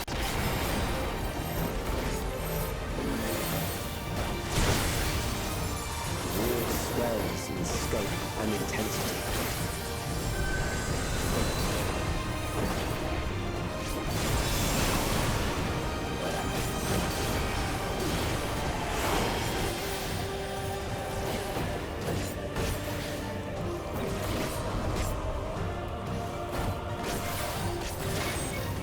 Oh!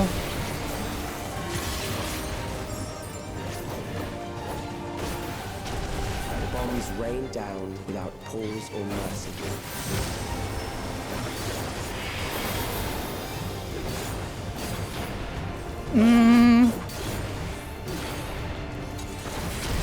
That's... I forgot Blue's a knockback.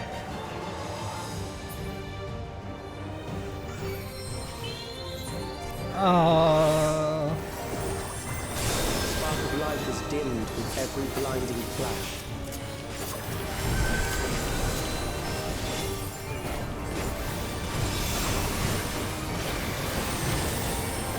Okay, aggro back. What is...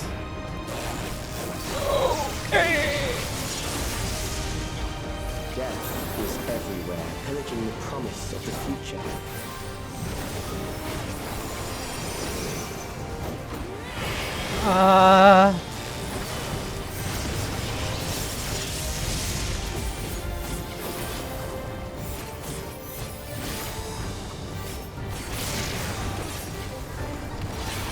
I'm not gonna lie, this is a lot. It's gathering energy. I'll see on the right side.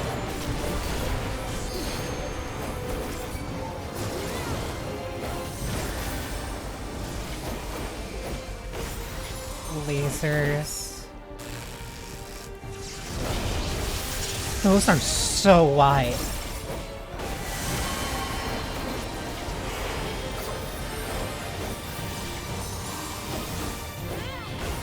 Here?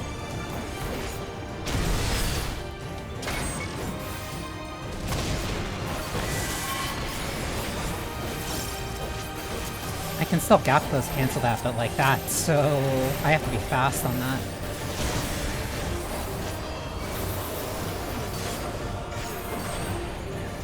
Hey, buddy.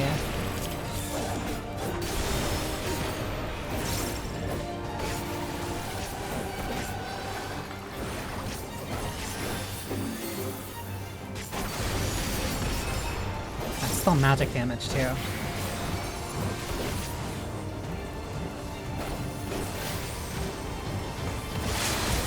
Okay, this seems to...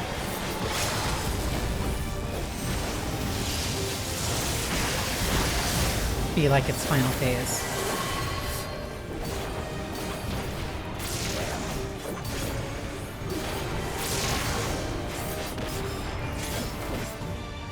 Gathering, move left.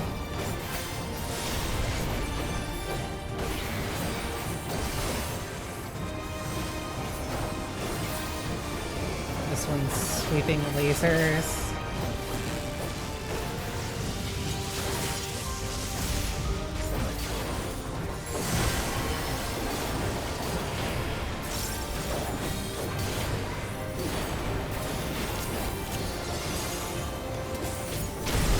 Okay, knockback mitigation does work on this. I am just gonna have to do that, because doing that manually sucks.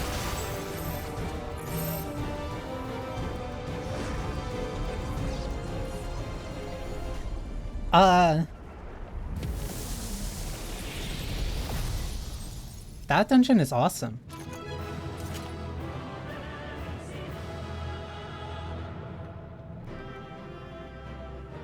That's a really, really good dungeon. That second boss is probably my favorite second boss in a very long time. I don't need that.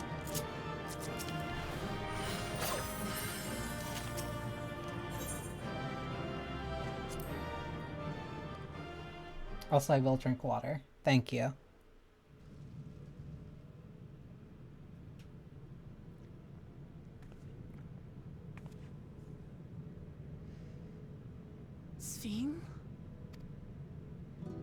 The the Endless he sent against us. They were from the time of the storm surge, before I was placed into stasis.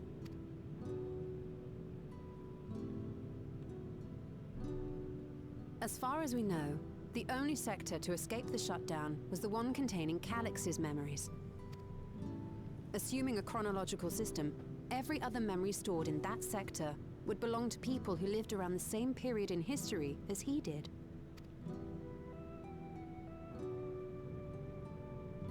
Calix, how long have you pursued this madness?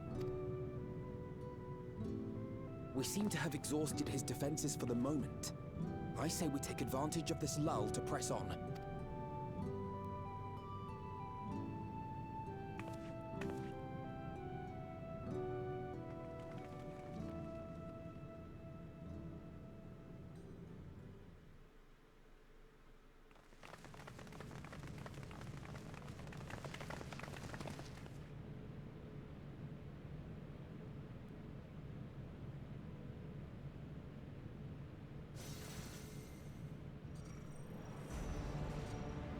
Calix!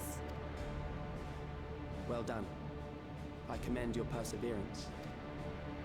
The entirety of my memories are stored within this device. In the early stages of Endless creation, we established several core tenets. One is a prohibition on memory duplication. Despite the inherent risks, I agree and abide by this. Memories are the essence of the self, and should not be diluted. We each have our goals. You seek to destroy your target. I seek to reclaim the key.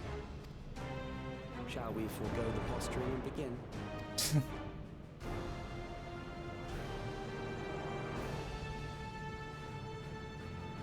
Do not doubt that we are here to fight, and I do not mean to lose.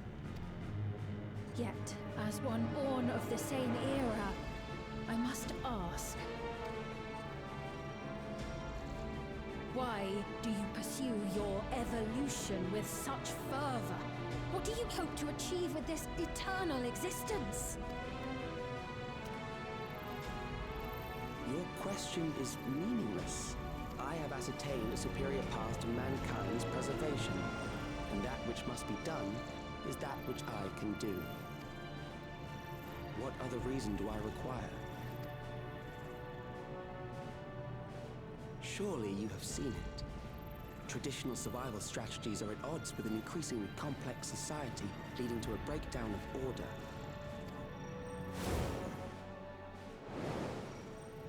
This course promises no liberation from pointless conflicts or inane tragedies. Physical traits do not represent the limit of our potential. Why then should we relinquish that potential when our hearts cease to beat?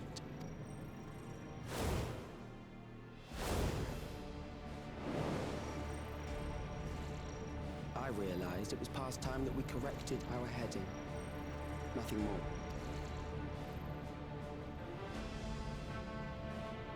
Even then, you were always so single-minded.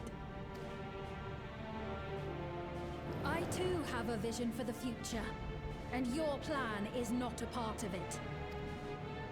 I won't let you harm another Alexandrian.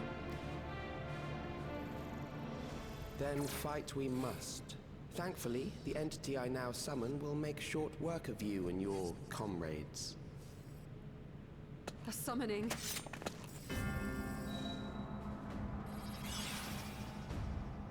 Huh?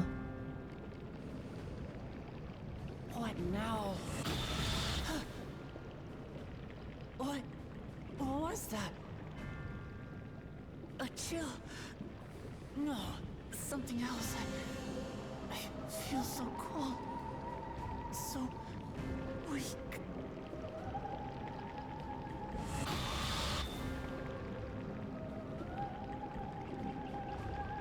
Across Alexandria, a certain emotion is taking hold. The fear of death, terror for the eternal darkness that will, without fail, engulf the lives of every living thing. Allow me to introduce it to you.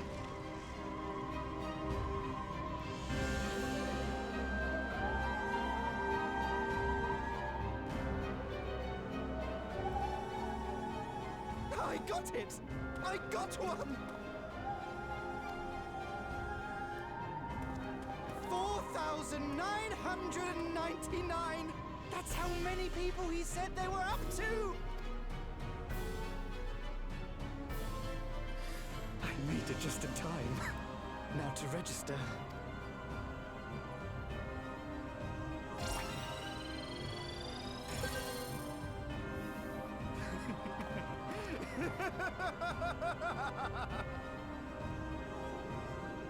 Death can't touch me now. I'm free of all that crushing fear. Forever. Congratulations to all who have acquired a Neo-Regulator. We have reached our total of 5,000 registered users. The day of deliverance you were promised will soon be upon us. Oh, give it back! I don't want to die. I don't want to die.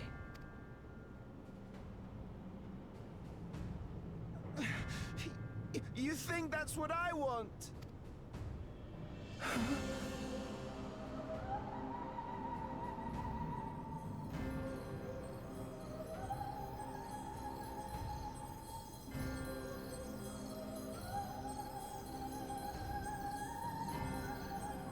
Remember now. Remember your fear of dying. That terror will carry you across the threshold. Make of you an endless. Your prayers will birth a miracle which commands death itself.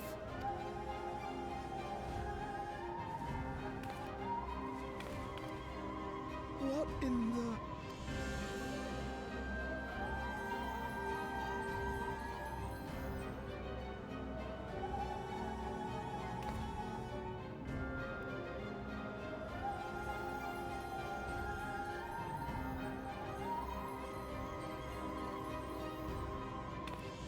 What's going on?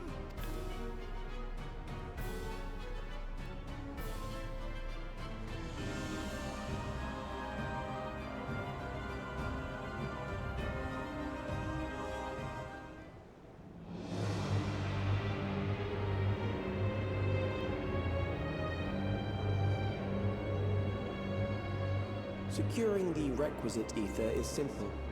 I need only reroute lightning energy from living memory. Then I encourage the populace to define its form through hope and thought and prayer. It's just a similar method to primal summoning. Such an abstract method, however, is rife with unpredictable elements. What I wanted was an entity that could defeat you with utmost certainty.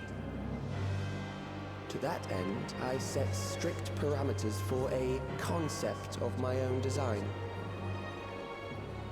It was a laborious task, one that required almost more time than I had, but I managed it in the end. And now, everything is in readiness. I bid you, come forth.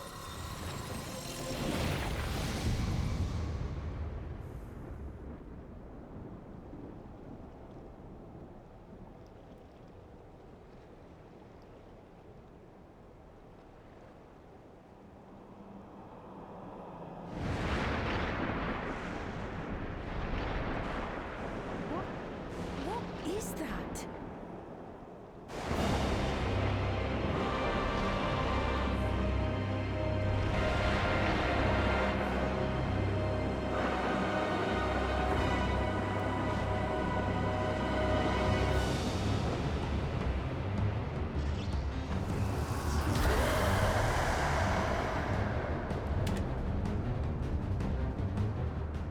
A primal summoning, and one defined by a concept, no less.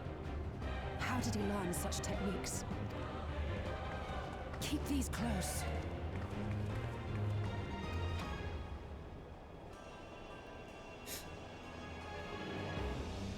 That is a false deity, brought into being through the prayers of the desperate and the hopeful. The talismans will protect your minds from being enthralled.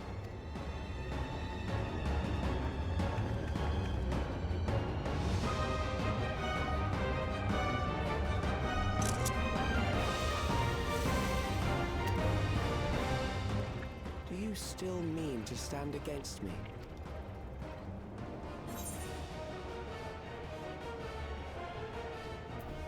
You have much to answer for.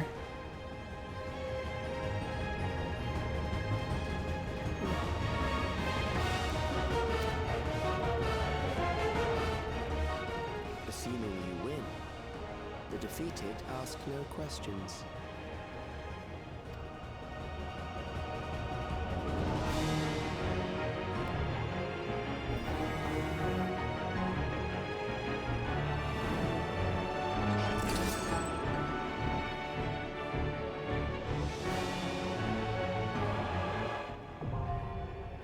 The Ageless Necropolis.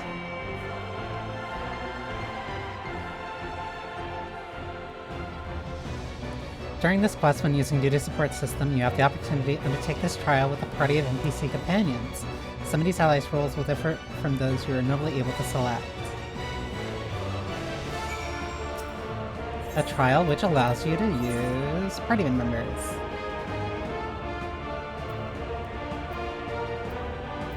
Insane that the entire party...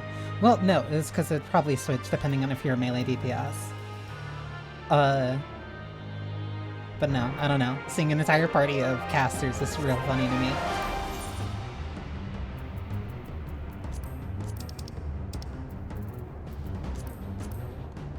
By entrusting their memories of departed loved ones to the cloud, Alexandrians have long escaped the grief of separation, being thus forced to confront the realities of mortal existence. What then filled their hearts was a dark and an unreasoning terror, harnessing this heightened fear of death for his own ends. A genius of an age gone by now, now channels the people's desperate prayers for succor into a new primal incarnation. It falls to the warrior of light to stand unflinching in the face of fear made manifest and claim victory over this inexorable entity.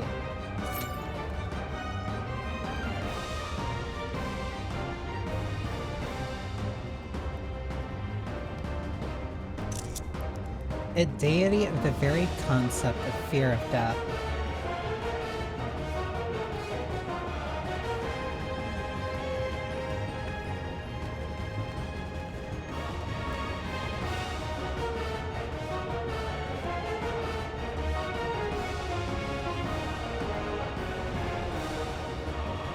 Insane. You know what? I want to see how this works in a trust, because it's very rare that they give you these opportunities. Look, that would be my co-tank. Like, there's still very few fights where they give you like a full party to like actually do this with.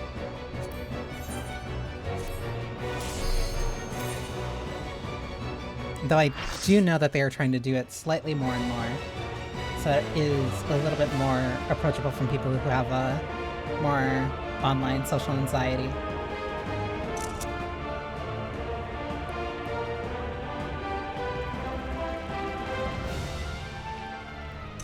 The Grasping Eternity, Necron.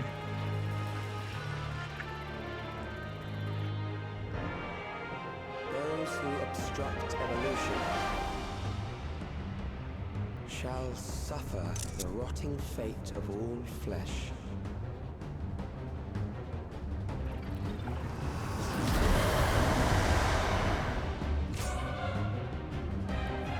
This is gonna be very funny.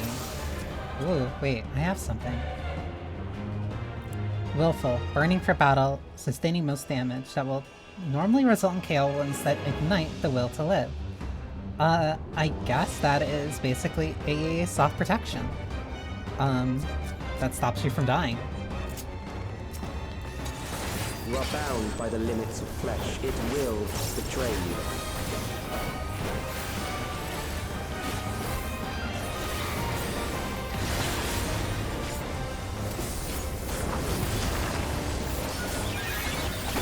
Drag them to their graves. What?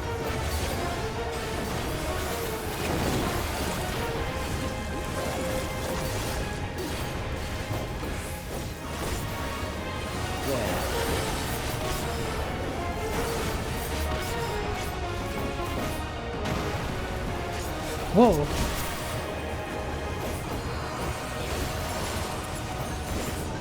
So you want to be close to one.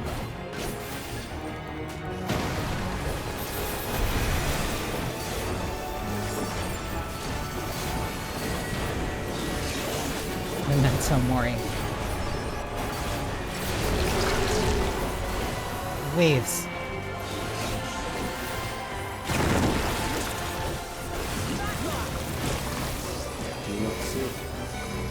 Whoa! Okay.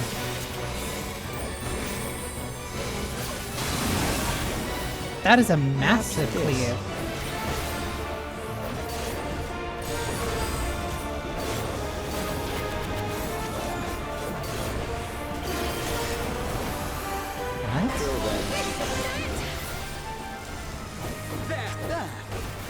Is there blade?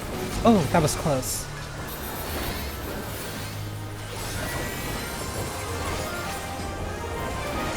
You'll not escape this!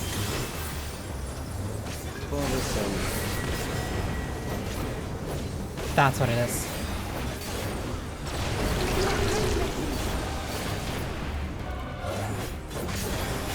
And then you have to get close. No, that's far. Fear compounds fear. Grand Cross. Why? Why? Are you alright?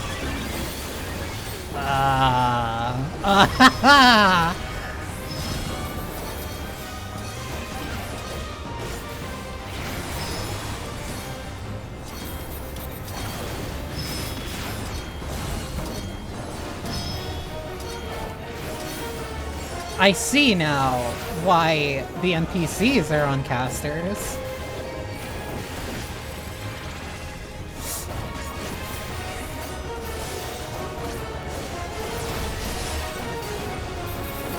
I will reduce you to me.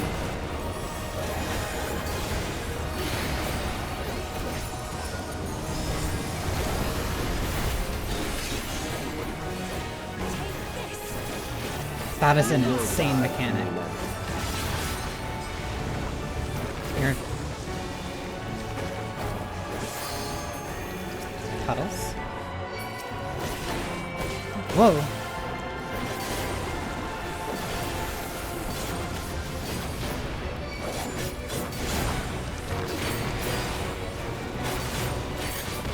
Oh my god.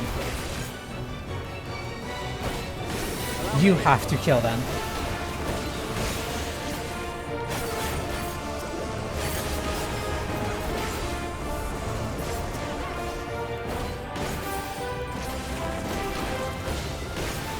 Rising fear of death. Accepting death is the greatest sin a life can commit.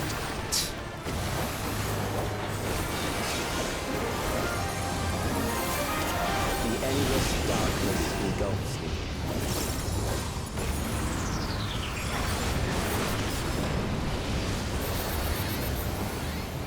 We're being pulled down. What?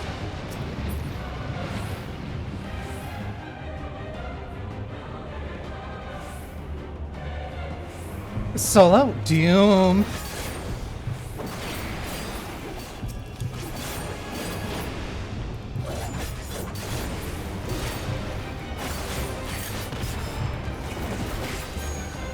Okay, that's more than enough time to get out. Okay.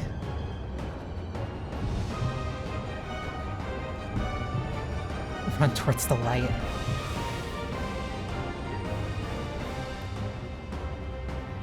So you have approximately like 10 seconds of leeway on that. But there are ways to change.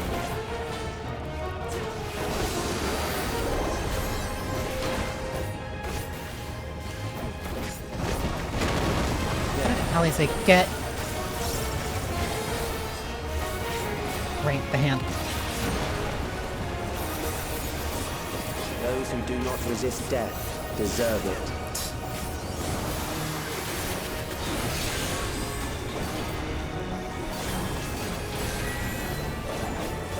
Ah, it's the... Oh. In, out, in, out. It alternates. I am prepared for you.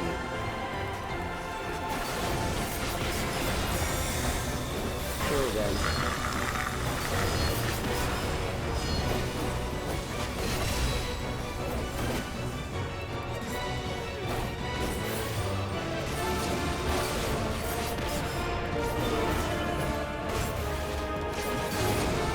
That will get other people killed. Fight if you must.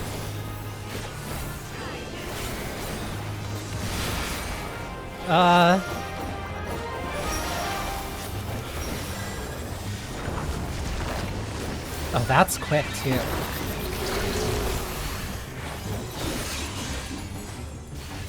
There.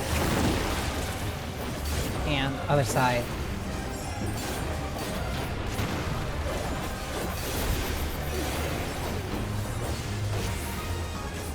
You struggle in vain. Out.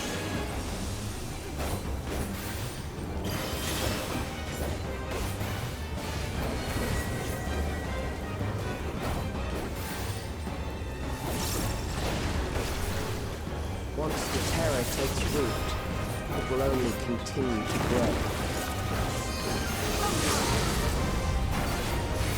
Alize, please!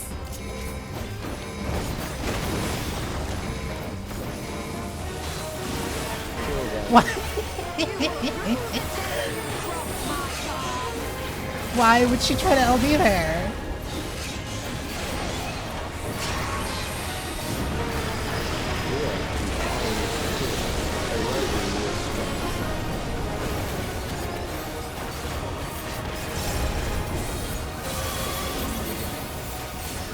Oh, back here again.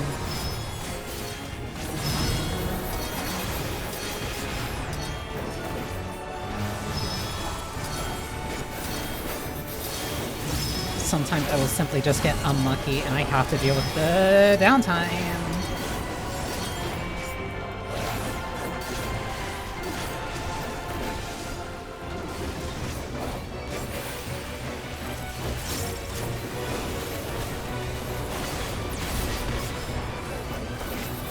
That deals so much damage to them.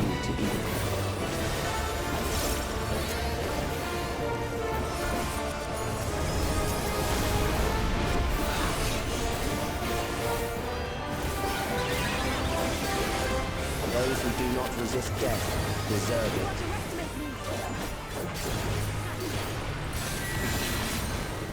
Out. In. Out. It's alternating again. In. Evens, in, odd, out. I am prepared for you. Kill them. Even.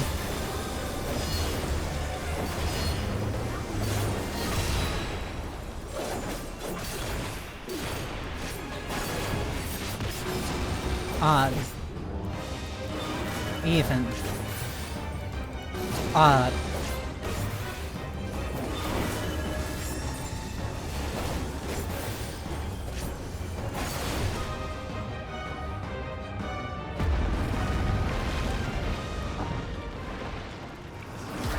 That's a really cool fight.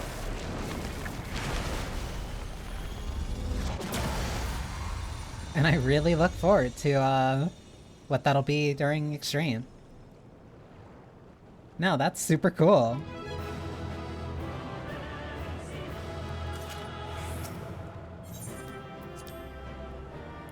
No, this dungeon and trial both like really awesome. Damn.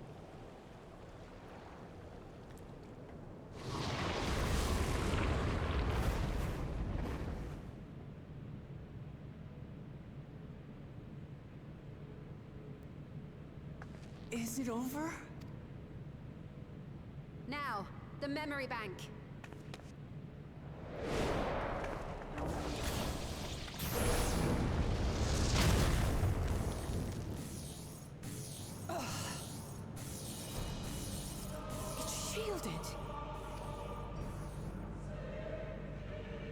I invited you to destroy it. I did not say I would let you.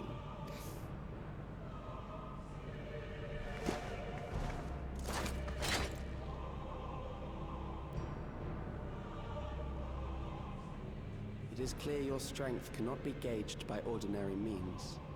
Took you long enough? But I anticipated as much.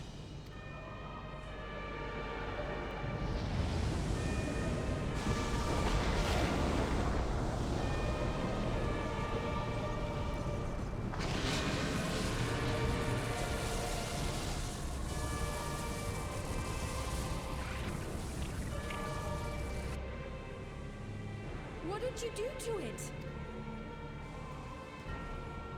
The ignorance is almost laughable. You do not understand that you yourselves are to blame. You brought death to my creation. What do you suppose happens when a being manifested by the fear of dying experiences that terror firsthand? It grows stronger. It'll just keep coming back.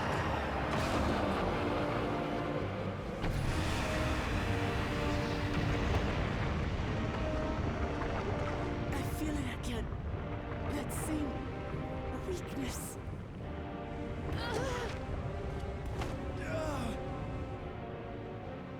It will rise again and again until the lightning which infuses this entire world has been drained to its last spark.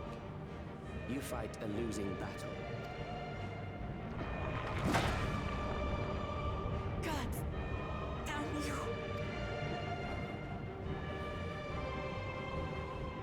Harnessed in this manner, does it not demonstrate just how powerful mankind's aversion to death truly is? You will not prevail against this foe. I, meanwhile, will continue my crusade against mortality. So long as our memories endure, we may live on. That is the promise I offer.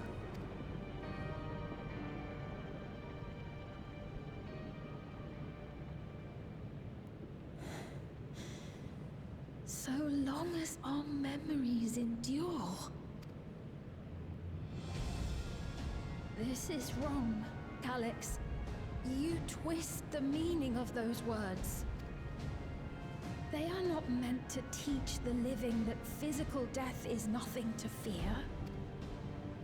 They are meant to offer comfort to those we leave behind.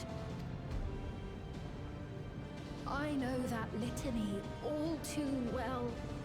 I heard it time and time again over the course of the war.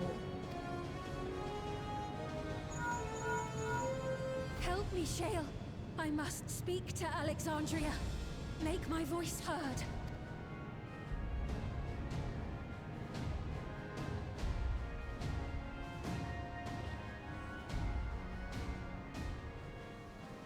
Nahe, don't you recognize me? Nahe! What's happening? What's wrong with them?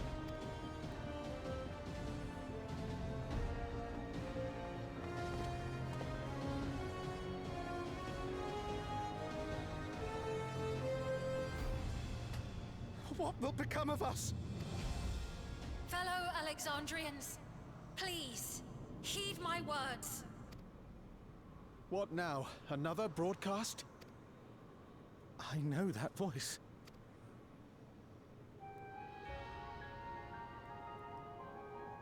Death can be frightening and terrible. I understand the desire to forget, to seek eternal life and be freed from fear. Yet, we live in this world in the here and now, the bearers of memories varied and rich. Our worries can weigh heavy, and there may be nights when the darkness feels like more than we can bear. But if we can endure those dark hours, the world will always brighten come the dawn. And in the chill of that new morning, will the memories of loved ones be there to warm us and carry us forward? forget their passing. Let them be our courage. Fear not a life well lived. For one day, the memories we leave behind will be the warmth another needs when their morning finds them.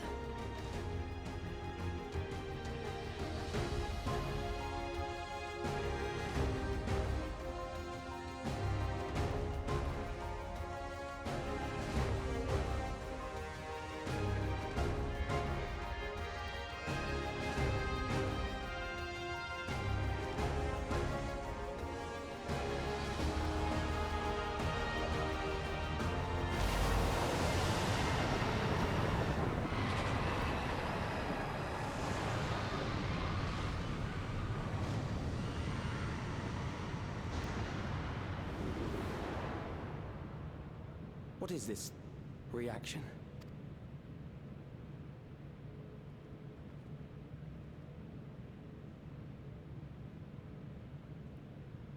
An irregular factor in the equation.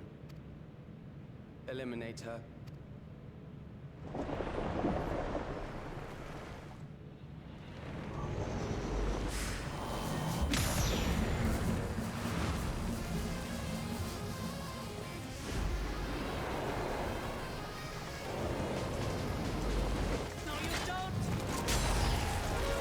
This is so cool.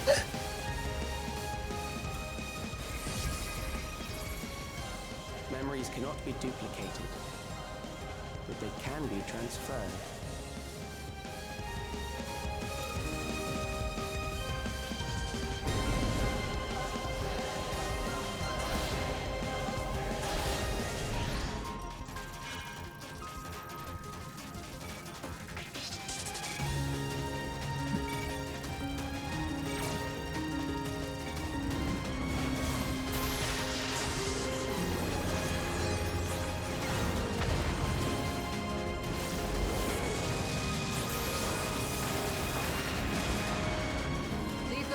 To us. Hurry and take care of that memory bank.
Gave her my word!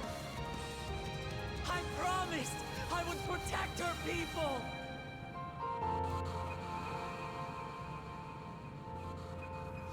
And we will protect them together!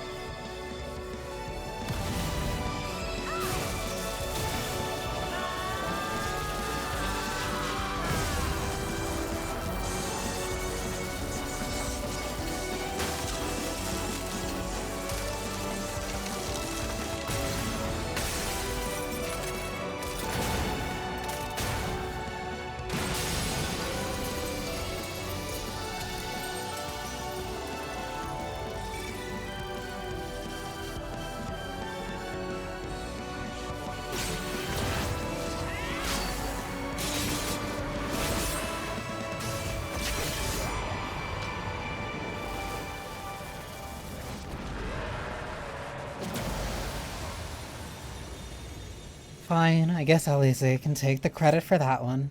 The others.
careful. You're badly hurt. You'd be lucky if you only broke a bone or two. It won't be long until your fever rises. We need to see you back to Tuliolo and into the care of a chirurgeon.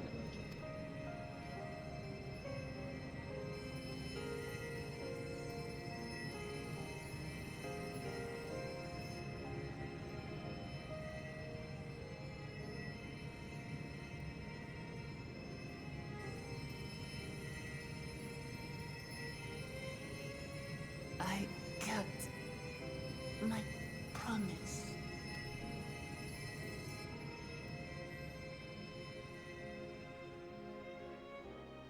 Thank you, Lamati.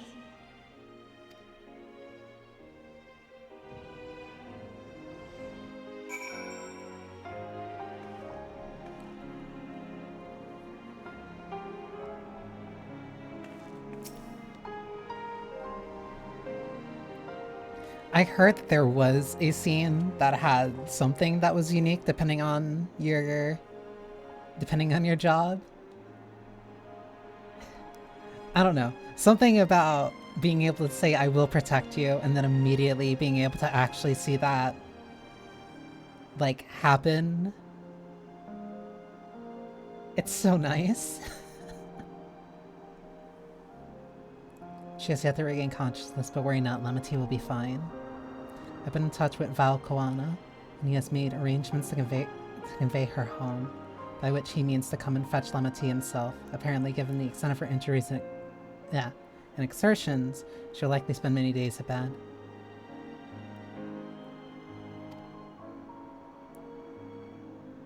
Can't just help yourself, can you? Like a certain someone. That said, we couldn't have done it without you. And when she had the barrier down, you saw to it that So stored memories were destroyed along with the memory bank, which means preservation is no more, I pray.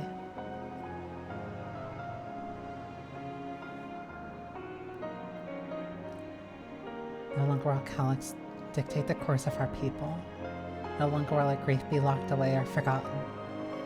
The freedom to feel joy and sadness, to feel all that we are meant to experience, is in the hands of Alexandrians once more. I can never thank you enough.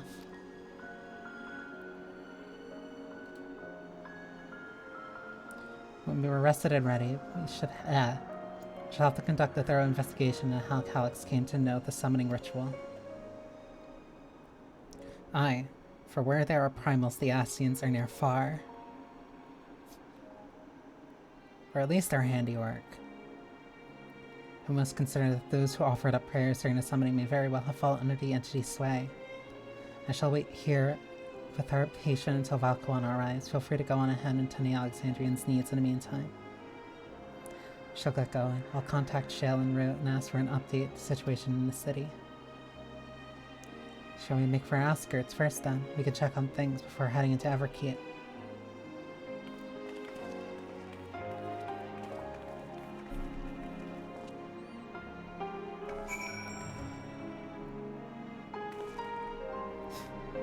The bandages on her hand. They've been slowly using blood, like, more and more as... especially this expac has kind of gone on. Like, the first big kind of notable scene, at least that comes to mind for me, is a certain train scene in Endwalker. Because it feels like they kind of shy away from using blood fairly often, but kind of since then they've been genuinely using it more and more. And I kind of like it.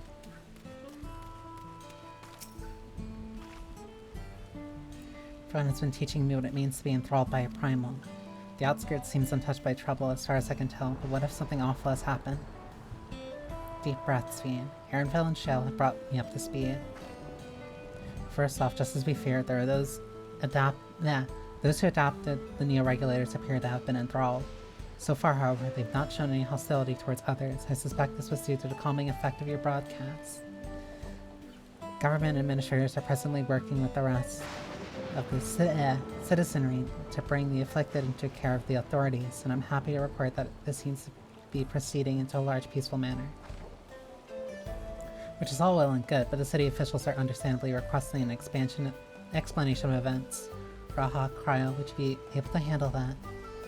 Certainly, we shall aid with the treatment efforts forthwith. Meanwhile, I must suggest you look in on the people you fought so very hard to save. It may ease your mind to see the fruits of your efforts firsthand. Thank you again. How very fortunate we are to have you as our allies.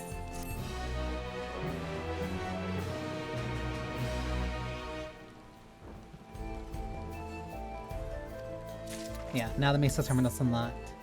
Blades in waiting. Mayhap I will take you up on your suggestion, only I'm concerned that given who I am, approaching those unaware of my return may only serve to confuse them further. They will not speak. She works in a field, I can never pronounce these names. Yupuye? It's Halo, not far from here. As one of those who came to see you off before our clash with Calyx, she will surely be glad to know you are safe and sound.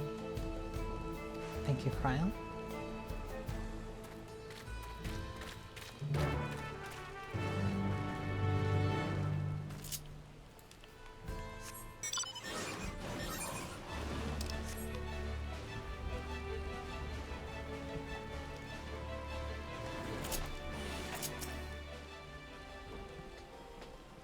No, that was a really good boss fight.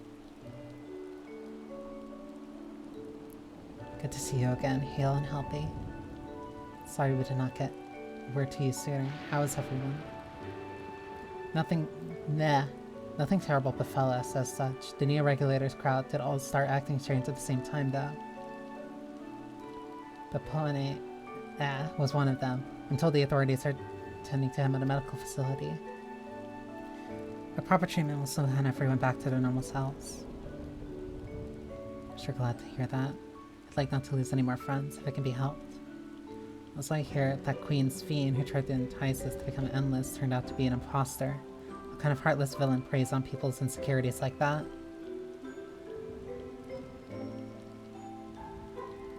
Yet despite the danger to yourselves, you and yours made sure to put a stop to it, if I understand things correctly. Then we owe you a debt of gratitude. It is up to each of us now to make the most of what you've given us. We're alive because of you, and we will live and breathe. Our futures are set aside. Your broadcast was a message of hope. For me, for everyone.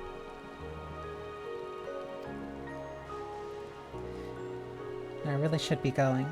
We still have to keep things running without Capone and others, and the outskirts need all the spare hands they can get.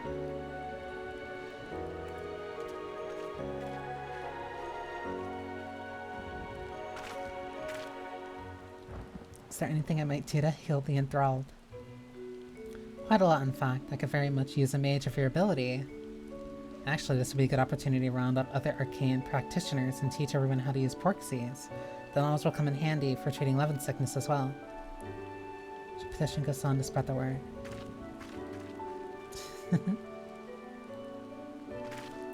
Our outskirts tour is cancelled, twould seem.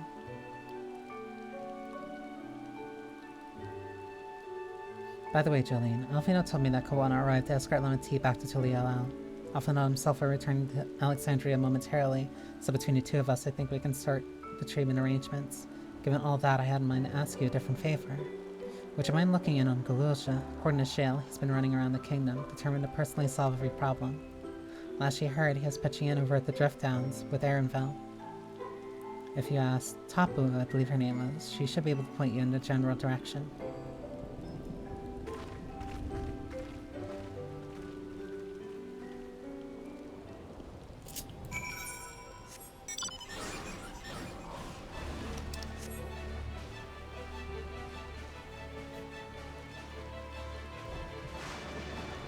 Like,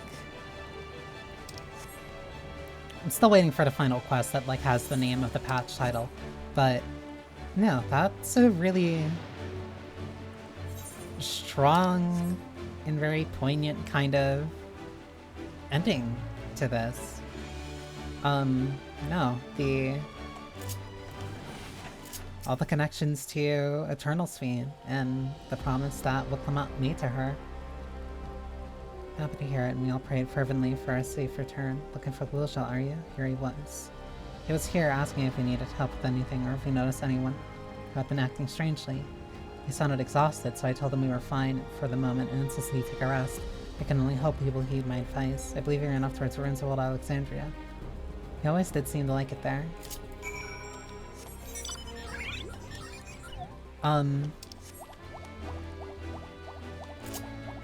Like, no, it all rounded back to a lot of how the stuff connected and how it ended in the main story, connecting to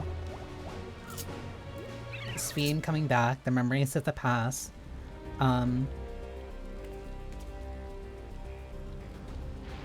of living on in spite of maybe heartbreak and tragic memories.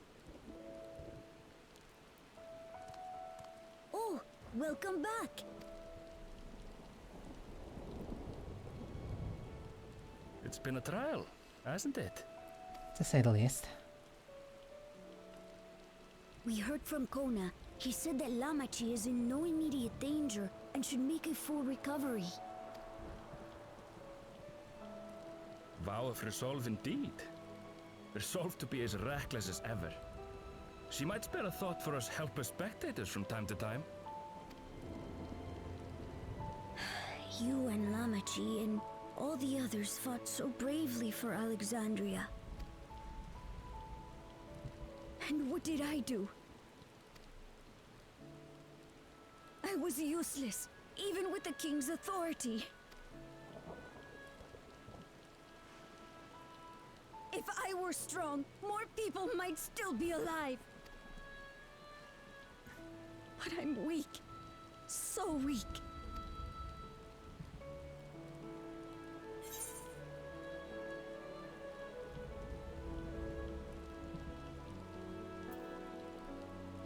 Those who know weakness first often become the strongest.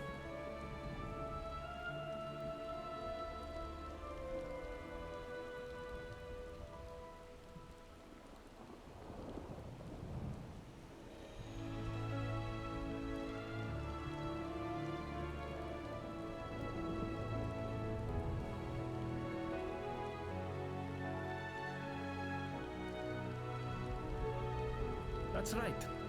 And you have your whole life ahead of you. We all start somewhere.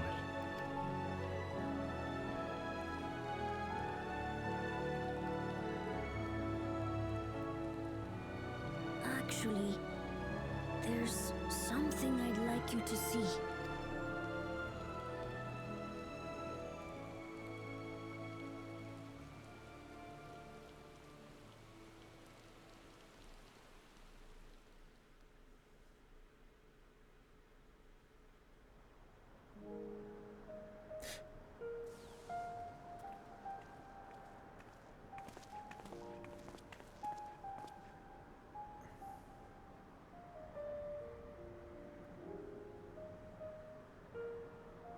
My father and Odyssey's swords. I asked Lamachi to bring them here. I've decided to train under a Landsguard soldier and become a swordsman. That's a big commitment. I'm still not sure if I want to be the King of Resolve, but I want to be strong enough to protect the people I love. So I'll train as hard as I can, and then I'll come back here when I'm ready to take up these blades.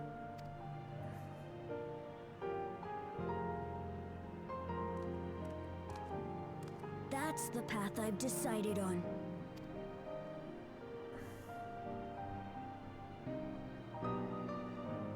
Good for you, Gululcha.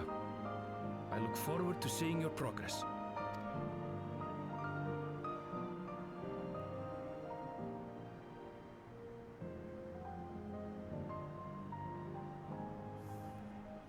when I'm bigger and stronger, you'll spar with me, won't you?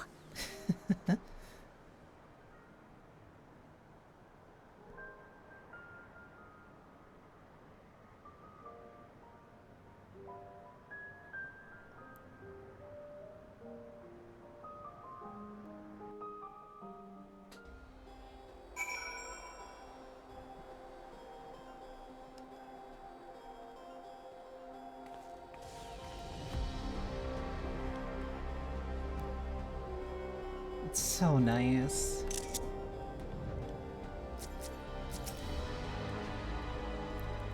He had to lift the blade and he wants to spar already. He is Khalil Jaja's grandson, alright.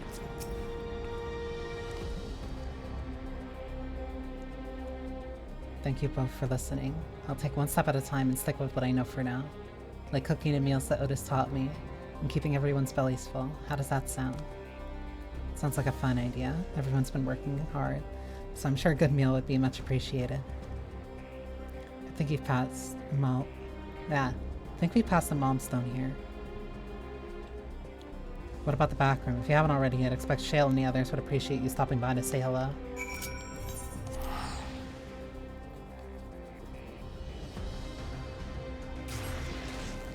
Getting close to everything wrapping up. And also getting close to my timer.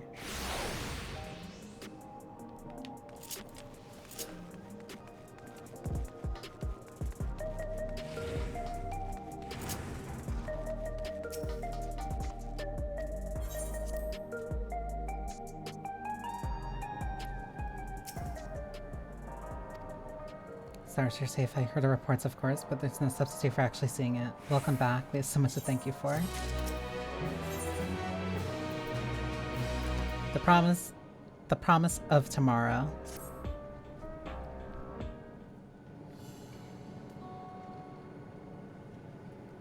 Now that everyone's back, I say we pause a moment and savor what we've accomplished. Been through much in these past days, haven't we? That's an understatement. We've seen the end of a years-long struggle for oblivion and for myself. Kakiwa and Geode would be happy for us. Oddly enough, fulfilling our purpose has somehow left me with even more work to do. The government has tasked me with conducting a more complete survey of the containment complex. In the preservation facility, the lab that we studied the key certainly demands further investigation. I can understand how those experiments may have led to the discovery of reflections, yet they fail to explain Calix's knowledge of primal summoning. I hear that he and his hunger for interdimensional travel were only one facet of a greater puzzle. There's still someone or something out there that may pose a threat to us. In any case, I think it prudent we secure ourselves a spot in Shale's next expedition to the 10th level. Right, I have a meeting with the city officials to attend. It would be cruel to leave Raha to answer the barrage of questions alone.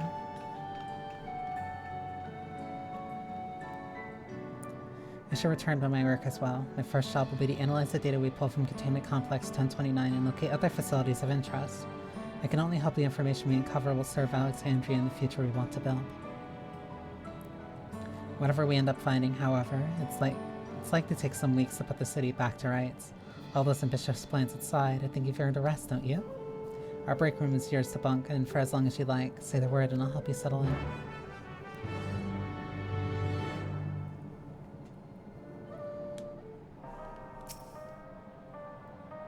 Ready for a cot and a fluffy pillow. It will likely be some time before the city returns to normal. You may choose to remain in the back room and watch over the proceedings.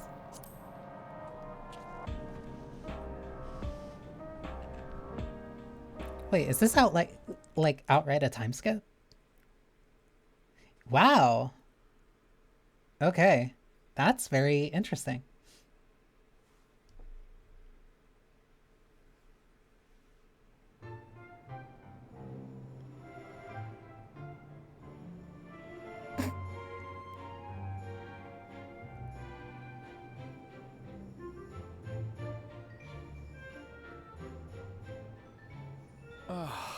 What an absurdly long report.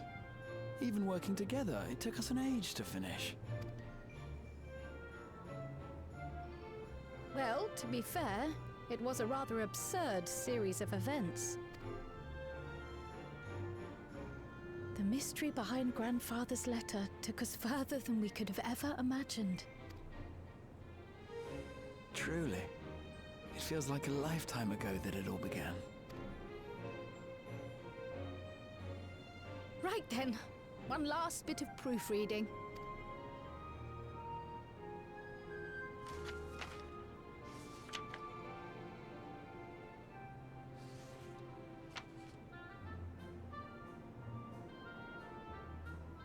Where was I? Ah, yes. The chaos which had gripped the Kingdom of Alexandria was slowly but surely giving way to order once more.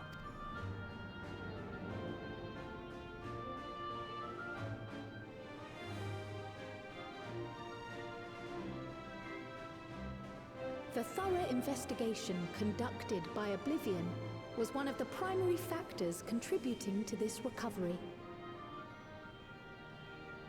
Its members uncovered multiple preservation research facilities, allowing for a comprehensive study of regulator design and function.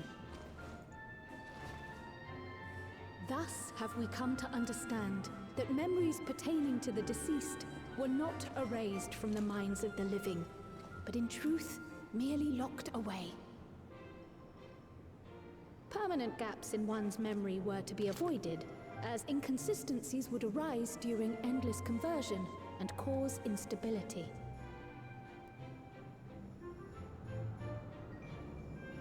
When the time came, restoring these buried memories would be a simple matter of transmitting a signal from the Meso terminal. Acting on this discovery, the Alexandrian government announced plans for a memory restoration initiative, open to willing participants.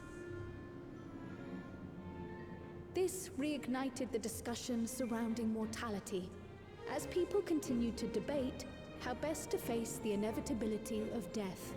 No matter the answer at which they arrive, it is certain to herald a major shift in the nation's philosophy.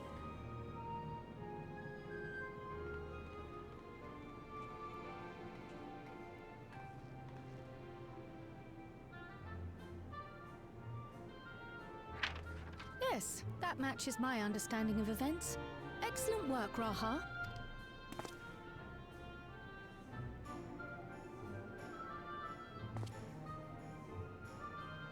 I'm glad it serves. Shall we make our way over then?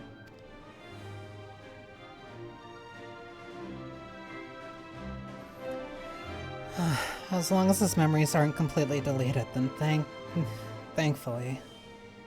Ahead of the memory restoration, officials requested the assistance of those familiar with the processes involved. So it was that our party and Sveen, who had eagerly volunteered, accepted the task of escorting the city's representative to living memory. Before you go...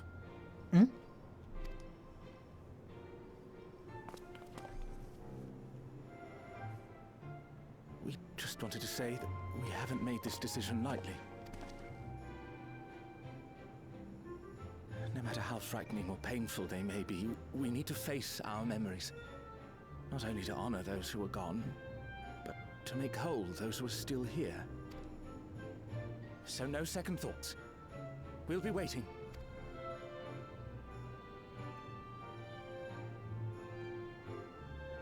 If anything tries to harm you, you knock it flat. Come back safely, our Sveen from another time. Yes! Be safe! I'll see you soon! So sweet of you, but you needn't worry. I'm in very good company.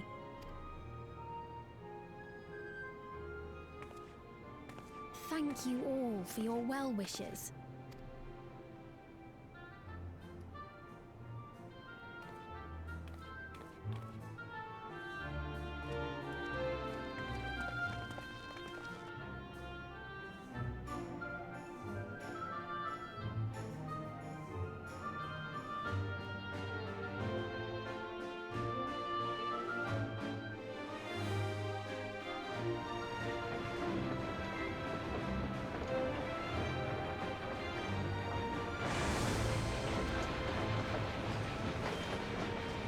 From the star's perspective, we really have been kind of chilling in S9 for like a really long time.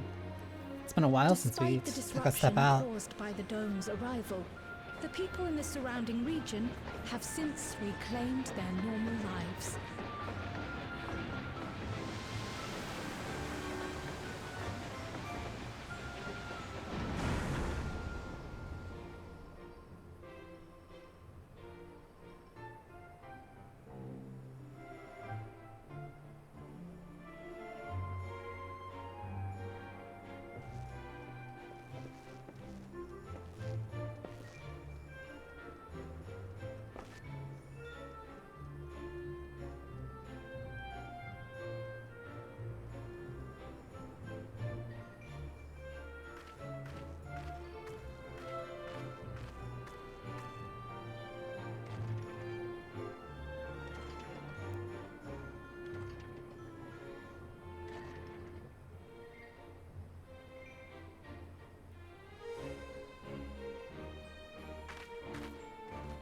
The Tural which Galul Jar Jar united is nothing if not resilient.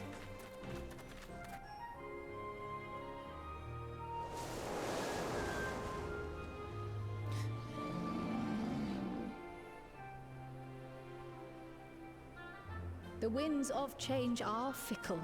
A sudden gust often the bearer of challenging trials.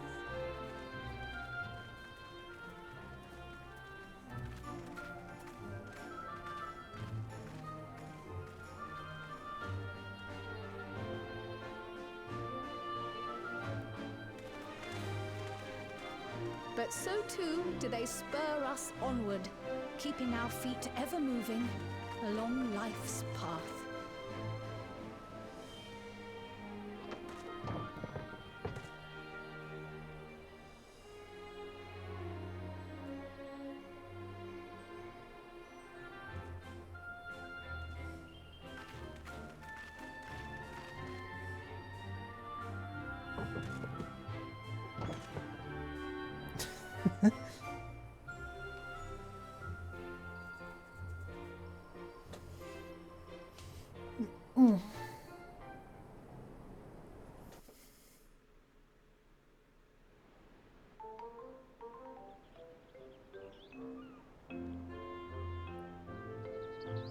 Aren't you caught up in the 24, man?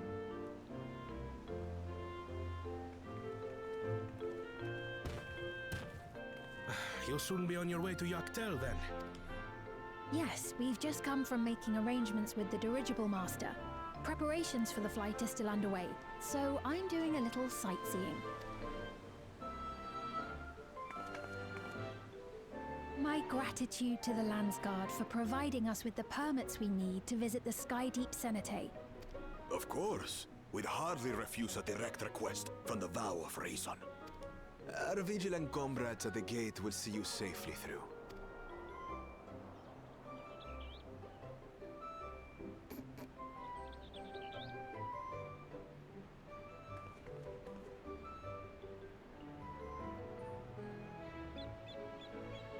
Wooklamart isn't here, of course. Aww. She is still convalescing, I take it. Indeed. She's presently confined to bed and permitted no visitors. Weakened as she is, we cannot be too careful.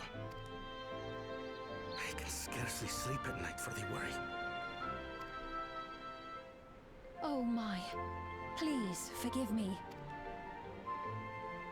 I hadn't realized her condition was so serious. I pray she makes a full recovery soon.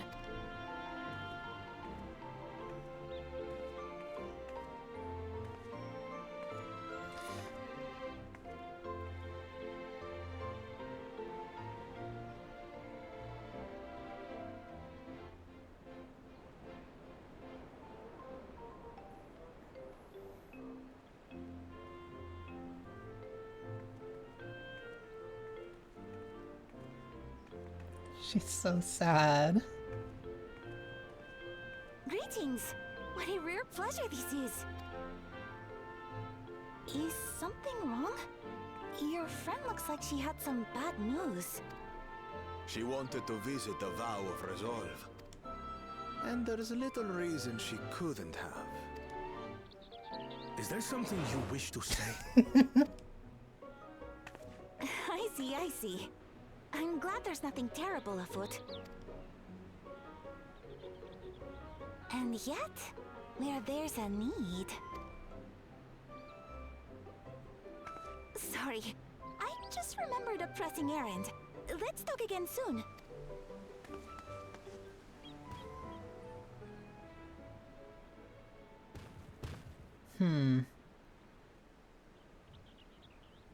The Alexandrians, I understand, have teaching similar to that of the Yokui.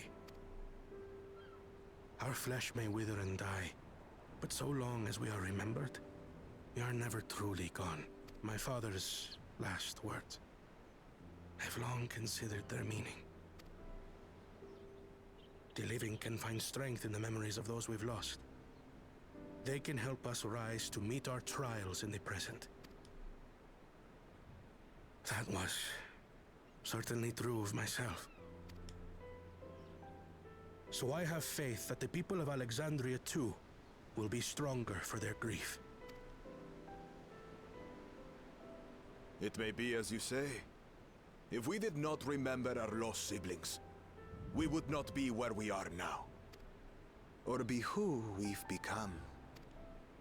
We all have memories like that, I bet.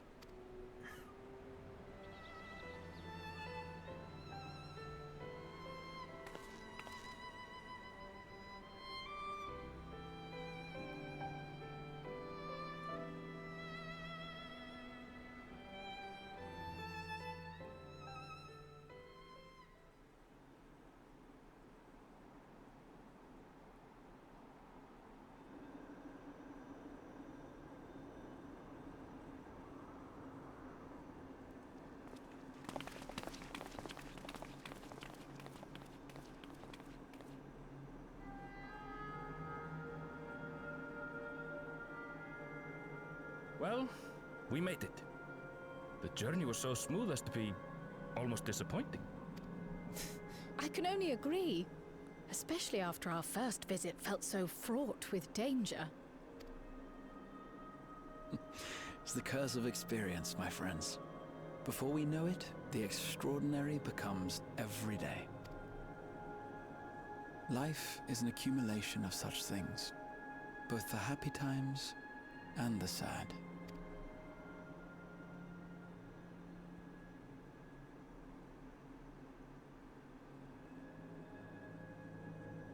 Right. Let's go over Shale's instructions on performing the memory restoration. The first step is to reactivate all the terminals at the same time. This will supply the ether necessary to operate the equipment, without creating any new Endless, of course. Once things are up and running, we use the Meso terminal to transmit the signal and unlock the sealed memories. There are 5 terminals in total. Might you lend us a hand with one, Sphene? Yes, I can do that. Not to butt in, but would you mind letting me take it?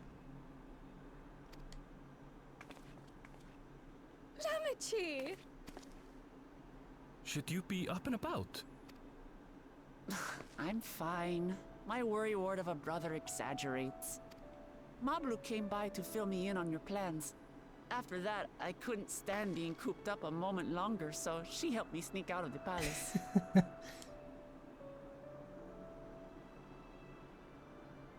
I'm so glad to see you're well. Sorry Kona made you think I was at death's door. I was keeping up with reports and know what's been happening in Alexandria. I made the decision to erase the Endless, and bore witness to their final moments. And though it's only a tiny fragment, their hopes live on in me. I feel responsible for making sure that they're remembered, that their legacy is passed on.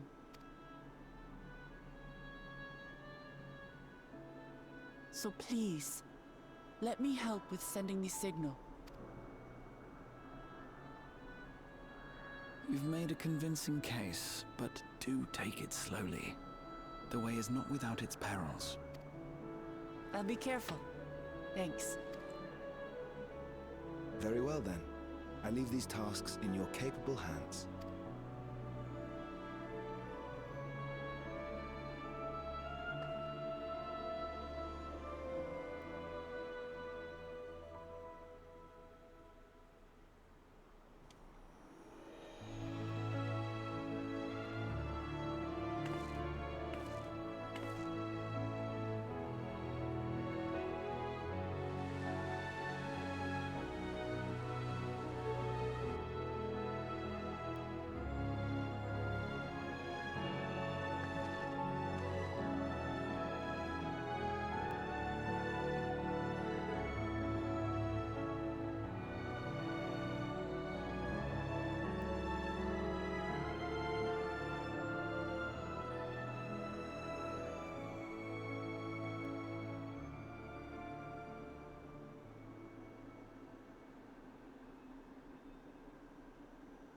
All right, everyone. Begin.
Was the sight we saw no more than a trick of the light?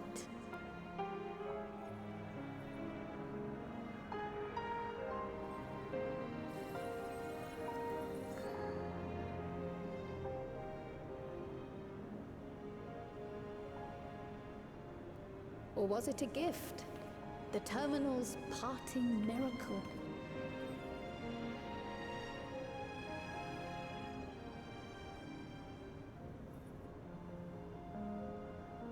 But those days are gone. We chose to move forward. We hold fast to our memories of sorrow and of grief.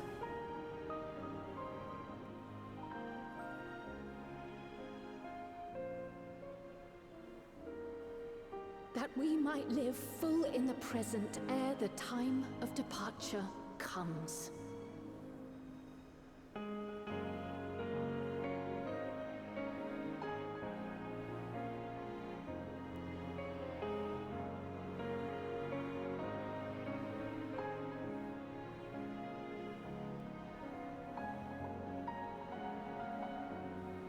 Let's go home. To our beloved Alexandria.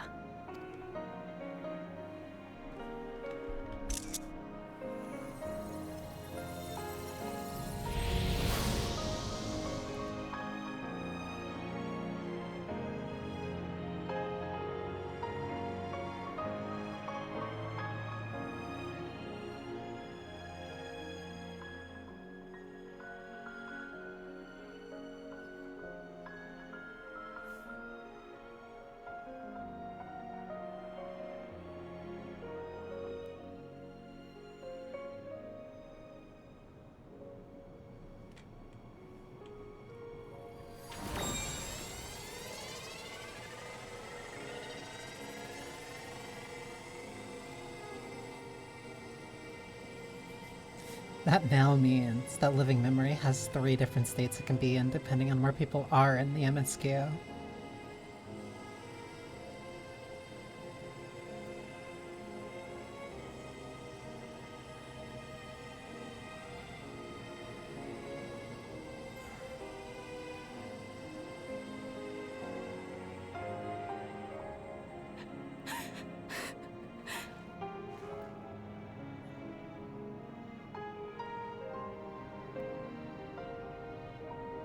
Mother, you protected me. I remember now.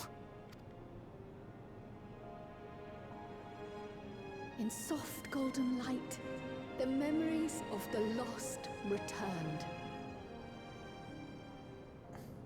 There to be clutched tight by loved ones, never again to be surrendered.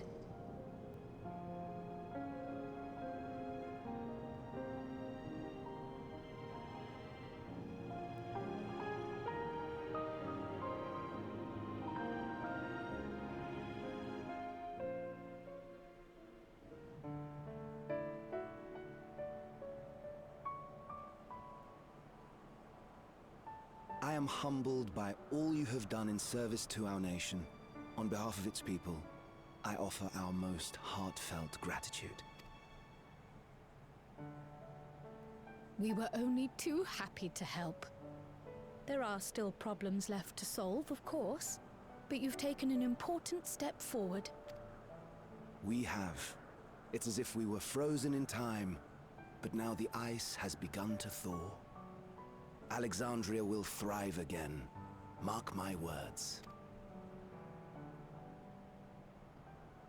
What will you do now, Sven? Ah, yes. Well, that will depend on Gossen. With your permission, I wish to continue living in Alexandria. Those dear to me laid down their lives for this nation in bygone days, and I fought alongside new comrades to defend it.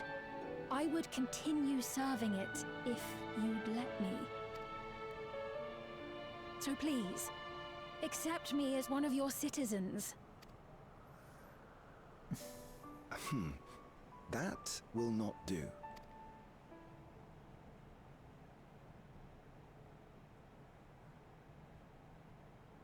I see.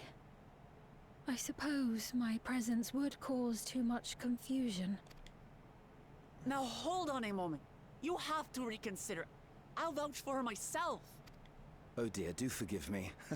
I've caused a misunderstanding. What I meant to say is, it will not do for you to be an ordinary citizen. The people have been most insistent that you take your rightful place as queen. As queen?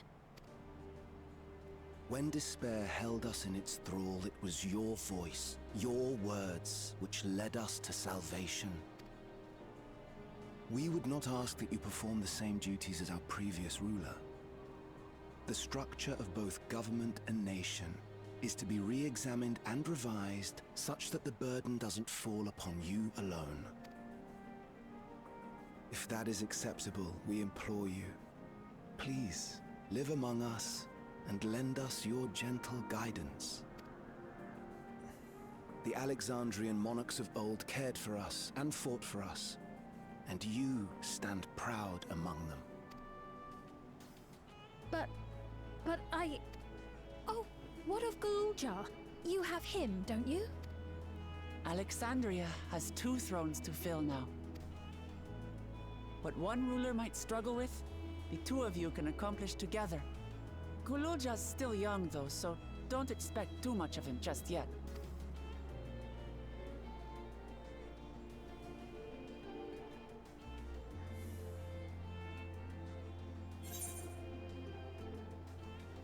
The voices of the past will be your guide.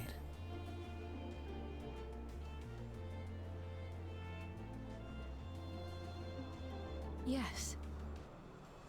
Yes, you're right.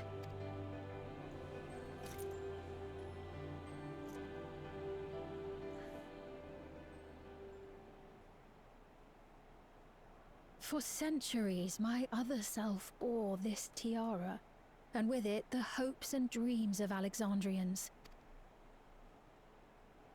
I will not let them go unanswered.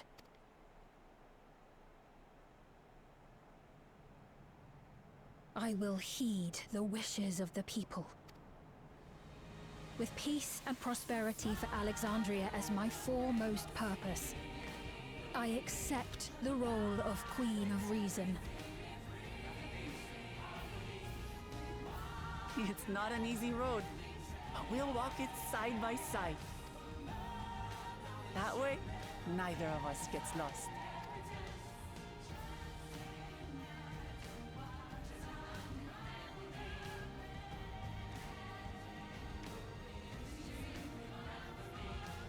Thank you.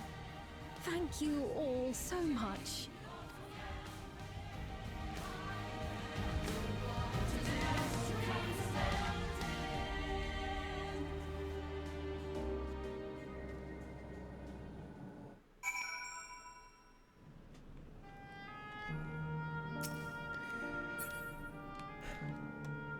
Unfortunately, I will have to. This is so gorgeous.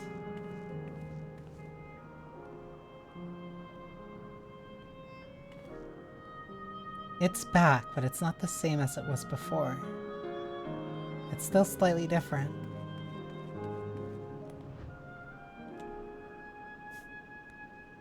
I can't believe I didn't hear about this. Whoops. But unfortunately I do have to kind of end the stream here. But I likely will continue later. And when I do, I'll probably also do the 24-man and maybe try to get into the EX. But no, this... If this is like how... Unfortunately, I have something to do in like 10 minutes. But, no, this is... This is a really... I love this I love this expansion. I think aside from like the very climactic highs that Shadowbringer has, in terms of raw story, I think I like Dawntrail the most. Like, and Shadowbringers and Endwalker are both incredibly epic at their own ways. But I think Dawntrail, the way that it hit me when it came into my life, and the things that happened while the patches were coming out, I think I love this expansion the most. Like, I think depending on the day, it'll switch between me saying either Dawntrail or Shadowbringers, but no, I adore this expansion. I don't care what anybody says. I adore this expansion.